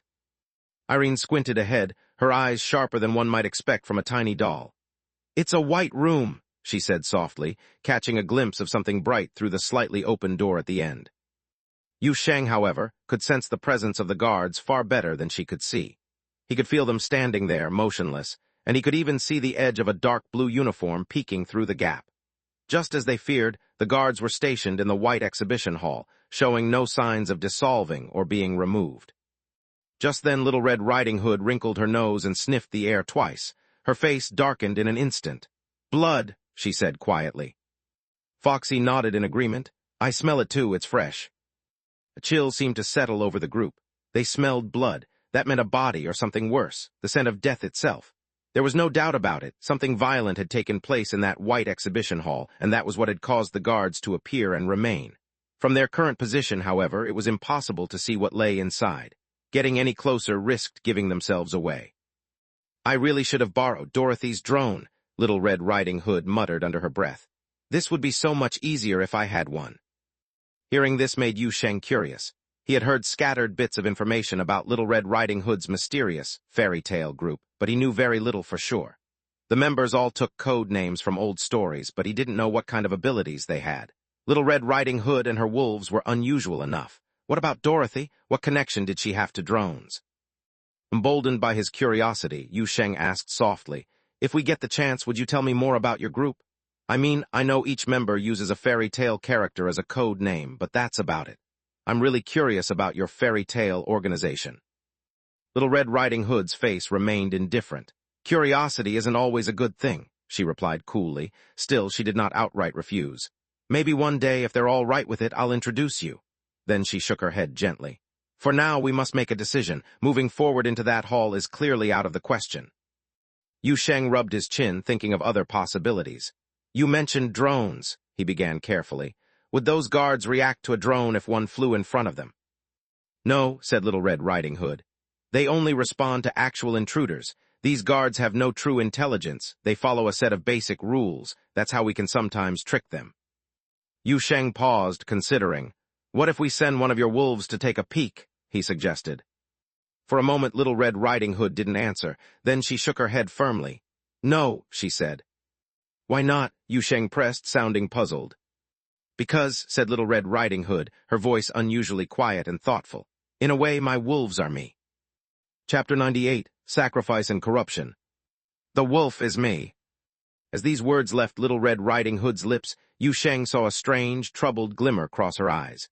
It was hard to understand what lay behind that look, but a heavy sense of unease seemed to settle around her, like a damp fog in the air. Her revelation, that the wolf was herself, certainly didn't sound like a cheerful confession. If the timing hadn't been so odd, Yu Sheng might have asked more questions right then and there. But this moment felt wrong for prying, and so he kept quiet, making a silent promise to himself that he would return to the subject someday. Perhaps once they trusted each other more or found a safer place, he would ask who her wolves truly were, and why she said what she did. For now, Yu Sheng's attention drifted back down the corridor. At the far end, a stark white exhibition hall waited. The atmosphere felt colder and heavier the closer his thoughts moved toward it. He could almost catch the faintest scent of blood in the air, and it made his heart tighten. Quietly, Yu Sheng thought aloud. The guards only react to intruders. They can see, but they can't hear or smell. They follow their orders without thinking, like puppets with plenty of gaps to slip through. His voice trailed off thoughtfully, his eyes narrowing as if he were envisioning the guards' weaknesses and how to take advantage of them.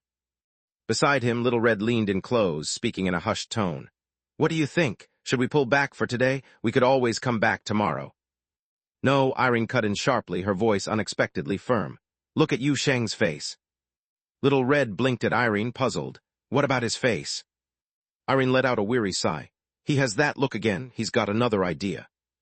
Before Little Red could even form a reply, Yu Sheng turned to Foxy, the fox girl, with a sudden spark in his eyes. "I have a question," he said. "Do Foxy's tails count as part of her own body?" The entire group froze for a moment, baffled. Little Red recovered first, blurting out without thinking, "Of course they're part of her. They're right there attached to her." "But she can launch them," Yu Sheng said eagerly. "Those tails are artifacts she made herself, right? She can fire them off and then get new ones. That might mean they aren't truly part of her, at least not in the normal sense." Little Red stared at him, trying to understand. "Wait, what are you trying to do with that idea?" Yu Sheng's eyes gleamed as if he were preparing some bold trick. "I want to test something. If the guards react only when they see an intruder, what if we block their view with something that isn't really us? We'll slip past their line of sight. If they start to move, we'll just grab what we need and run. We have that door trick, right?" He nodded confidently, as though the plan were perfectly logical. Without waiting for further protest, he turned back to Foxy. "Foxy, I need your help. I need to use your tails." "Hold on," Little Red gasped, still trying to catch up. "There are, 7 or 8 guards in there? Foxy already fired 2 tails earlier. How many can she possibly have left?" She felt a sudden tightness in her chest. This was all too strange. She had expected danger, maybe traps, but not this kind of lunacy. Before she could voice her worries further, Foxy calmly stepped forward. The fox girl reached behind herself and with a casual motion pulled off 2 fluffy tails. She placed them gently on the ground and then took off 2 more, placing them in a neat line. Little Red watched, her mouth slightly open, as Foxy continued doing this, each tail carefully laid out. After unloading all her current tails, Foxy paused. Then, with a quiet, slippery sound, like a blade pulled from a sheath, 9 brand-new tails sprouted out from her back. Little Red blinked. "What?" Irene patted her arm as if to comfort a confused child. "She keeps them stored up," Irene explained. "She eats a lot, and that lets her maintain plenty of tails in reserve." B. Little Red stared blankly. "What?" Every word Irene spoke made sense on its own, but strung together, they formed a sentence that sounded completely ridiculous. Meanwhile, Foxy pointed to the tails she had laid down. "This one cost me 20 chicken legs to make," she said calmly, "and this one cost 10. Little Red managed to mutter through her disbelief, "Because the second was half price." "No," Foxy said, sounding faintly offended. "That second one can only reach subsonic speed. Matter and energy are connected, you know. Don't you understand the basics of how this works?" Little Red suddenly felt as if she might need something to dull her sense of reason. None of this fit into any normal pattern of thought. She was used to strange things, but this was pushing her limits. Now Foxy arranged all her tails in a tidy line, each one hovering just a tiny bit above the floor, though it looked as if they were resting on it. A faint glow of ghostly foxfire shimmered behind them, making a soft, unsettling sound. The sight reminded Little Red uncomfortably of rockets lined up before launch, each fluffy, silvery tail ready to blast off at high speed. Just thinking that made her realize how deeply she had been influenced by these odd companions. She was starting to think the strangest thoughts. Dealing with entities, like Yu Sheng, was indeed dangerous. Even a supposedly harmless one could twist your mind into knots. Foxy raised her hand gently, causing the silver, foxfire-tinged tails to lift silently into the air. Though they were capable of incredible speeds, she moved them slowly and carefully down the corridor, like patient swimmers gliding through still water. Yu Sheng's voice came softly behind them. "If the guards don't react, we'll block their view completely and move in. If they do react, then we'll grab whatever's at the center of the hall and run. I'll set up the door spell and stand by." He lifted his hand, and a shimmering door, more like a ghostly outline of one, appeared at his fingertips, ready to be used at a moment's notice. "Understood," Foxy said, giving a tense nod, guiding her tails bit by bit toward the white exhibition hall. The energy in the corridor felt thick with nervous anticipation. Little Red stood there in a half-dreamy state, unable to truly feel frightened. The scene was too odd, too outlandish for her mind to properly process. She sensed she should be on edge, but she felt only numb confusion. Even her shadow wolves seemed spellbound and silent. "They're not moving," Foxy whispered. Her voice trembled slightly with excitement. "I think I can cover all their lines of sight. This should work." Yu Sheng allowed himself a tiny smile, letting out a quiet breath as the ghostly door vanished from his hand. He had hoped this plan would work, and so far it looked like it might. After Foxy gave him a confirming look, he motioned for the others to follow. "All right, let's go have a look," he said softly. Together they approached the silent exhibition hall. Every step felt as if it led them deeper into an unnatural quiet. Their eyes flicked from one guard to the next, mannequin-like figures in deep blue uniforms, standing deathly still, blinded by the floating tails wrapped around their heads. The guards looked so rigid and artificial that it sent a shiver down Little Red's spine. At the main entrance stood one of these plastic sentinels, its painted face completely smothered by a fluffy silver tail. Normally, Foxy's tails looked charming, even delightful, but now, twined around a guard's head, the effect was disturbingly eerie. It made the guard seem like a strange creature with a monstrous growth. Then Yu Sheng inhaled sharply, his whispered exclamation almost lost in the silence. Holy! Little Red's gaze snapped to where he was looking, towards the center of the hall, where the rumored Weeper statue was supposed to be. Except this was no statue. On the pedestal stood a man's corpse, twisted into a painful kneel, hands over his face as if weeping. He was held in place by cruel iron thorns that stabbed through his body. The blood had long since dried, leaving dark, rusty stains behind. He must have been dead for ages. The air reeked of old blood and something more sinister. The sight made Little Red's stomach clench. Yu Sheng went still. He had died before, more than once in fact, but witnessing death from the outside was different.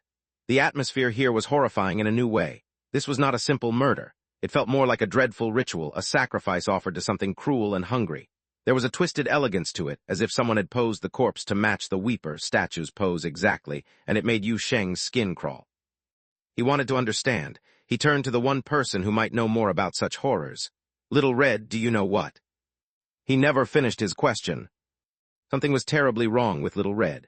Her eyes were fixed on the corpse, glowing a fierce crimson that matched the eyes of her shadow wolves. A deep, throaty growl rumbled in her chest. Fur sprouted along her cheeks and the backs of her hands, wild and unnatural. As Yu Sheng watched, stunned, her own shadow began to shift and stretch over the floor. Suddenly, a monstrous shape rose from that shadow, something tall and bestial with a wolf-like hide draped over a human frame. It looked like a dreadful fusion of person and beast, a creature that had taken a man's skeleton for its own. Without sound or warning, it lunged forward. It was not attacking Yu Sheng or the others. It aimed itself straight at Little Red. And how could she possibly avoid an assault from her very own shadow? Chapter 99, The Wicked Wolf. Little Red Riding Hood stood frozen in place, not reacting at all when a huge wolf-shaped shadow leaped at her from behind. It was as if her mind had stalled, leaving her body motionless and dazed. But Yu Sheng was already on the move. He pushed off from the marble floor with every bit of strength he had, his foot pressing down so hard that the sturdy stone cracked beneath him. In the next heartbeat, he flew toward the girl in the red cloak like a living cannonball. A split second later, he knocked Little Red Riding Hood aside, just as sharp fangs dug into his shoulder. Before the massive, shadow wolf could deliver a killing bite, countless thin black threads whirled through the air. They wove themselves around the creature, blocking every path it might use to escape. These dark strands pierced straight through the wolf's shadowy body, trapping the seemingly intangible beast.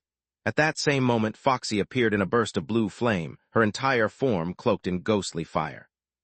She darted over Yu Sheng's head in a blur, and slammed into the wolf with all her strength. A thunderous crash echoed through the exhibition hall. Foxy, her belly still full from a recent meal and now burning with anger, struck the beast with a force more powerful than the blow that had once killed Yu Sheng himself. The resulting impact was like a gust of fierce wind, nearly making Yu Sheng lose his footing. The giant wolf shattered like spilled ink, scattering into a dark mist. Yet within just a few seconds, the inky cloud began to gather again. It appeared that simple physical attacks had no real effect. Even a blow strong enough to rip through tank armor only managed to break the creature apart for a short while. The wolf stood once more, its head twisted and blurry, and opened its eyes, two crimson orbs that glowed as they locked onto Yu Sheng. Its fangs, still stained with his blood, looked both cruel and unsettling. "What is that thing?" Irene gasped, drawing in a sharp breath before lifting her hands again. She quickly began weaving more black, thread-like strands to bind the relentless shadow. "Foxy, you idiot, stop head-butting it. You're not going to kill it like that," she cried. But even as Irene shouted, the giant wolf seemed to freeze in place, caught mid-lunge and held in a strange, awkward pose as though time itself had paused for it. Suddenly howls echoed all around them. The rest of the pack, which had been trapped in place along with Little Red Riding Hood, sprang into action again. They snarled, charged at the giant wolf, and swarmed over it. Though they seemed like mere puppies compared to the massive creature, these smaller wolves tore into the larger shadow with surprising ease, ripping it apart within moments. The black fragments drifted down like scattered ink, merging into a single dark patch that slipped back behind Little Red Riding Hood. Yu Sheng noticed that the crimson glow in her eyes was fading, a hint of clarity returning. A moment later, she blinked, fully awake. "Are you okay?" they both asked at the same time. After that, they fell silent, an awkward tension filling the white-walled exhibition hall. "What just happened?" Yu Sheng finally spoke, studying the girl in red seriously. "That half-human, half-wolf creature came out of your shadow." Irene stepped closer to Yu Sheng, her doll-like face cautious. Foxy remained nearby, eyes alert. "That was the wolf hunting me," said Little Red softly, her gaze fixed on the floor and avoiding the eerie sacrificial scene at the center of the hall. "It's a curse from fairy tale." The person sacrificed in place of the Weeper statue released a powerful psychic contamination. "I saw something I shouldn't have, and that allowed the wicked wolf to slip into the real world for a moment. I'm sorry, I got you hurt." Yu Sheng glanced at his shoulder, where a fair amount of blood had soaked his shirt. He could already feel the wound slowly healing. "It's not that bad," he said dismissively. "But you really lost control. You said it's a curse from fairy tale, but isn't that also the name of your organization?" Little Red Riding Hood hesitated for a couple of seconds, then replied quietly, "Fairy tale is also an otherworld." She reached into her bag and pulled out an injector without a needle, its glass vial filled with a faintly glowing liquid. Yu Sheng, with a single look, could tell it must be valuable, especially since Little Red paused, steeling herself before injecting it. Her face showed both reluctance and pain. "Don't worry," she said as she finished, exhaling slowly. "I won't lose control again, at least not during this mission." She looked up at Yu Sheng, her gaze resolute. "As for the payment for this job, if we even get a reward, you can have it all." Yu Sheng frowned, puzzled. "Why?" Little Red sighed. "I held everyone back, that's the rule." "Oh, you don't need to do that," Yu Sheng said, waving a hand dismissively.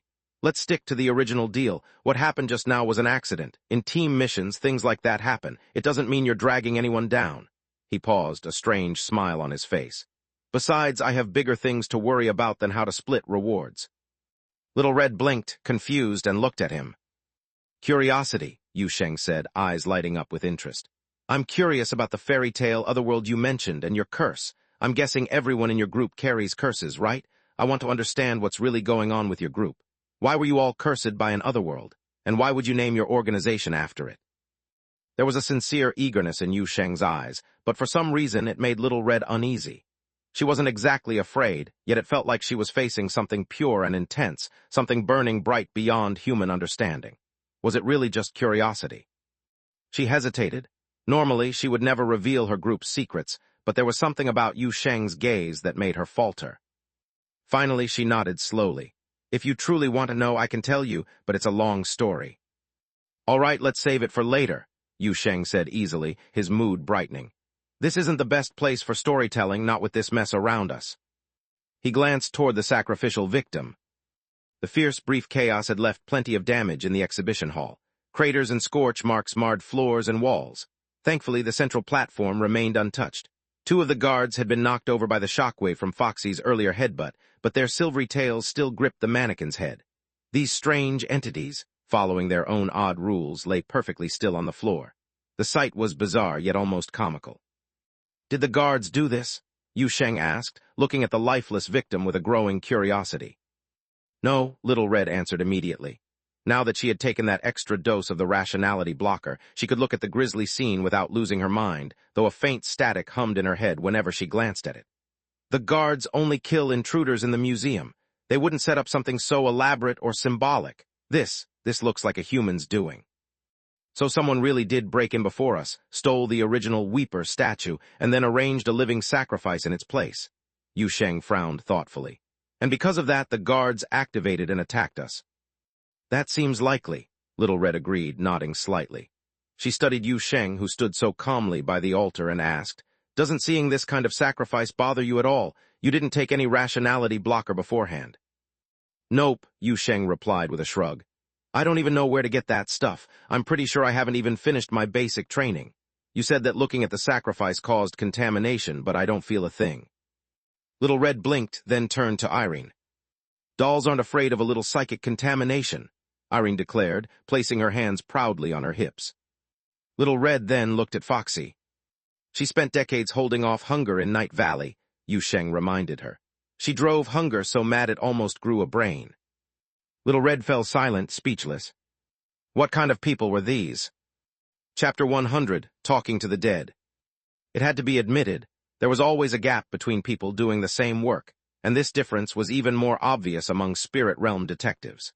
Some of them needed 2 tries just to catch a glimpse of a lurking monstrosity, their ribs aching at the very thought of what it would cost them. Yet others, like the legendary investigators in old tales, could fling open the door to the other world without a second thought, and thrash any lurking creature inside as if it were the most natural thing in the world. Little Red Riding Hood quickly adjusted her outlook. There was no point comparing herself to the hotel trio standing before her. After all, according to the Special Affairs Bureau's assessments and her own thoughts, none of these 3 members of the hotel quite added up to a full, ordinary person. In fact, one of them might even be considered a high-risk entity, who would want to measure their own ability to handle the other world against something like that. Yu Sheng, meanwhile, had no idea what the girl in the red cloak was thinking as she fell silent. He simply circled around the eerie and frightening sacrifice, searching for more clues. With curiosity in his voice, he asked, "So if someone did all this, just how twisted must they be? I mean, sneaking in to steal something is one thing, we're basically doing that ourselves, but going as far as this, what could be the point?" "Some sort of sinister ritual," said Little Red Riding Hood, shaking her head. "The sacrifice was probably their true goal. Taking the Weeper statue might have been just an extra. People who do this sort of thing are usually cultists or extremists, hoping to gain powers, visions, blessings, or at least the attention of some awful otherworldly presence. Judging by the strength of the psychic corruption radiating from this sacrifice, whoever performed the ritual was definitely an expert." "People like that actually exist?" Yu Sheng's eyes widened, truly startled. "There are folks who follow something as dreadful as the otherworld." "They don't follow the otherworld itself. They follow power or something higher dimensional. The otherworld just happens to be the easiest way for them to reach the extraordinary. And yes, there are plenty of them." Little Red Riding Hood sighed, revealing hidden truths about the world to Yu Sheng, who knew nothing of such matters. The Sacred Hermit Society, the Dark Spot Group, the Angel Cultists, and those gatherings of former humans who now wander the otherworld, any of them might do such a thing. She paused, her expression growing complicated. "The otherworld, it harms many people. It doesn't only exist here in the borderland, it stretches beyond. We can save some, but so many remain beyond rescue, slipping into the other side where they can never return. Those who don't die but aren't saved either lose their minds, get taken in by the groups I mentioned, or turn into something no longer human. The influence of the otherworld on a human mind is enormous. People are tempted by power, fooled by illusions, or controlled by false memories. It happens often, actually. If you think about it, it makes sense. With all the odd creatures and lurking dangers in the otherworld, not everyone stays true to themselves. Some people are bound to wander down the wrong path, but, Yu Sheng asked, listening closely. He had been absorbing all this new information, so when Little Red Riding Hood stopped, he prodded her to continue. But this kind of illegal entry isn't normal in the borderland. Her tone turned serious. The entire borderland is under the watch of the Node Network. How could an intruder slip into the museum without anyone noticing? "That's the Special Affairs Bureau's problem, right?" Yu Sheng said, shaking his head. "They set up those nodes after all. If there's a real breach, then it's a big deal." As he spoke, he moved toward the victim sacrificed on the platform. When Little Red Riding Hood saw this, she called out, "What are you doing?" "Getting him down," Yu Sheng answered, as if it were obvious. "The man's already dead. He shouldn't be left like this. I've seen it, so I can't just ignore it." "Be careful of curses. It's best to leave this to the Special Affairs Bureau's deep divers," Little Red Riding Hood began, then trailed off. Even fully armed, a deep diver might not have as much resistance as this man in front of her. "Do we need to preserve the scene?" Yu Sheng turned to ask Little Red Riding Hood. "Yes," she answered after a moment of thought, nodding. "We'd better not touch it. Let the professionals handle it." Oh, hearing her reasoning, Yu Sheng sighed, disappointed. He had already reached the platform and found where the iron thorns opened, ready to pull them down. But now, since they needed to keep the scene intact, he let go. After hesitating for a moment, he looked at the victim kneeling on the platform and inclined his head. "Sorry, mate, I'm not a professional. We'll report this as soon as we leave. You'll have to bear with it for a bit longer." Little Red Riding Hood eyed Yu Sheng with a strange look. He noticed and turned to face her. "What's wrong?" Little Red Riding Hood almost said that she hadn't expected him to be so humane. Instead, she said, "I didn't expect you to be so considerate. In the other world, we see so many victims that people usually just make a mental note and report it later. Rarely does anyone care this much or even bother talking to the dead." Section. Foxy, one of their companions, frowned slightly at this. "Isn't that a bit heartless?" Little Red Riding Hood sighed. "It's complicated. Corpses in the other world often become threats themselves. It's not uncommon for victims to end up as perpetrators, too. Yu Sheng waved his hand. Can't help it, I'm a rookie. I don't understand any of this yet. As he spoke, his fingertip accidentally grazed the edge of the platform and touched some nearly dried blood. Suddenly, silence fell. Everything happened in an instant. Before Yu Sheng could react, he saw Little Red Riding Hood, Irene, and Foxy freeze in place. The world around him seemed to fade into bleak shades of black and white, as though a layer of dullness had settled over everything. In this eerie hush, Yu Sheng stood there, stunned for a few seconds, until he heard a soft, creaking sound behind him. It was the sound of stiff joints bending. In this unsettling quiet, it sounded as sharp as a scream. Slowly, Yu Sheng turned his head. The corpse, the one bound by those iron thorns, was turning its head as well. Yu Sheng's eyes widened. The corpse's face, streaked with blood, met his gaze. Wah! Yu Sheng barely began to speak before the corpse opened its mouth. The one who killed me, the corpse rasped in a hoarse voice. The one who killed me was. Yu Sheng, completely bewildered, almost yelled at it. Just say it already, don't worry about grammar. The corpse took a strained, rattling breath. The one who killed me was an angel cultist, 2 males. One about 5'7", fat, black hair, glasses, in his 30s with a mole on his forehead. The other about 6 foot, skinny, bald, sharp nose, in his 40s, wearing a silver watch on his left hand. They kept saying, you will help him descend, and deliver the Savior from suffering while they did it. They had a heavy accent from the 5 Pine River area in the South District. The Weeper statue wasn't taken. They just tossed it in the hallway. They didn't want it. The ritual was all they cared about. It hurt so much. The corpse spoke so quickly, it seemed on the verge of biting its own tongue. Then all at once it relaxed, tilting its head back slightly and gazing dreamily at the ceiling. Ah, eternal peace is finally here.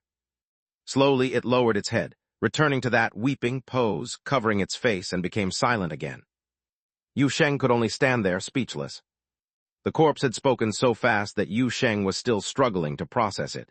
After a few stunned seconds, he shouted, Wait, could you say that again? There was no answer. Instead, the hall's eerie grayscale vanished all at once. Irene, Foxy, and Little Red Riding Hood, who had been frozen, suddenly moved again as if nothing strange had happened.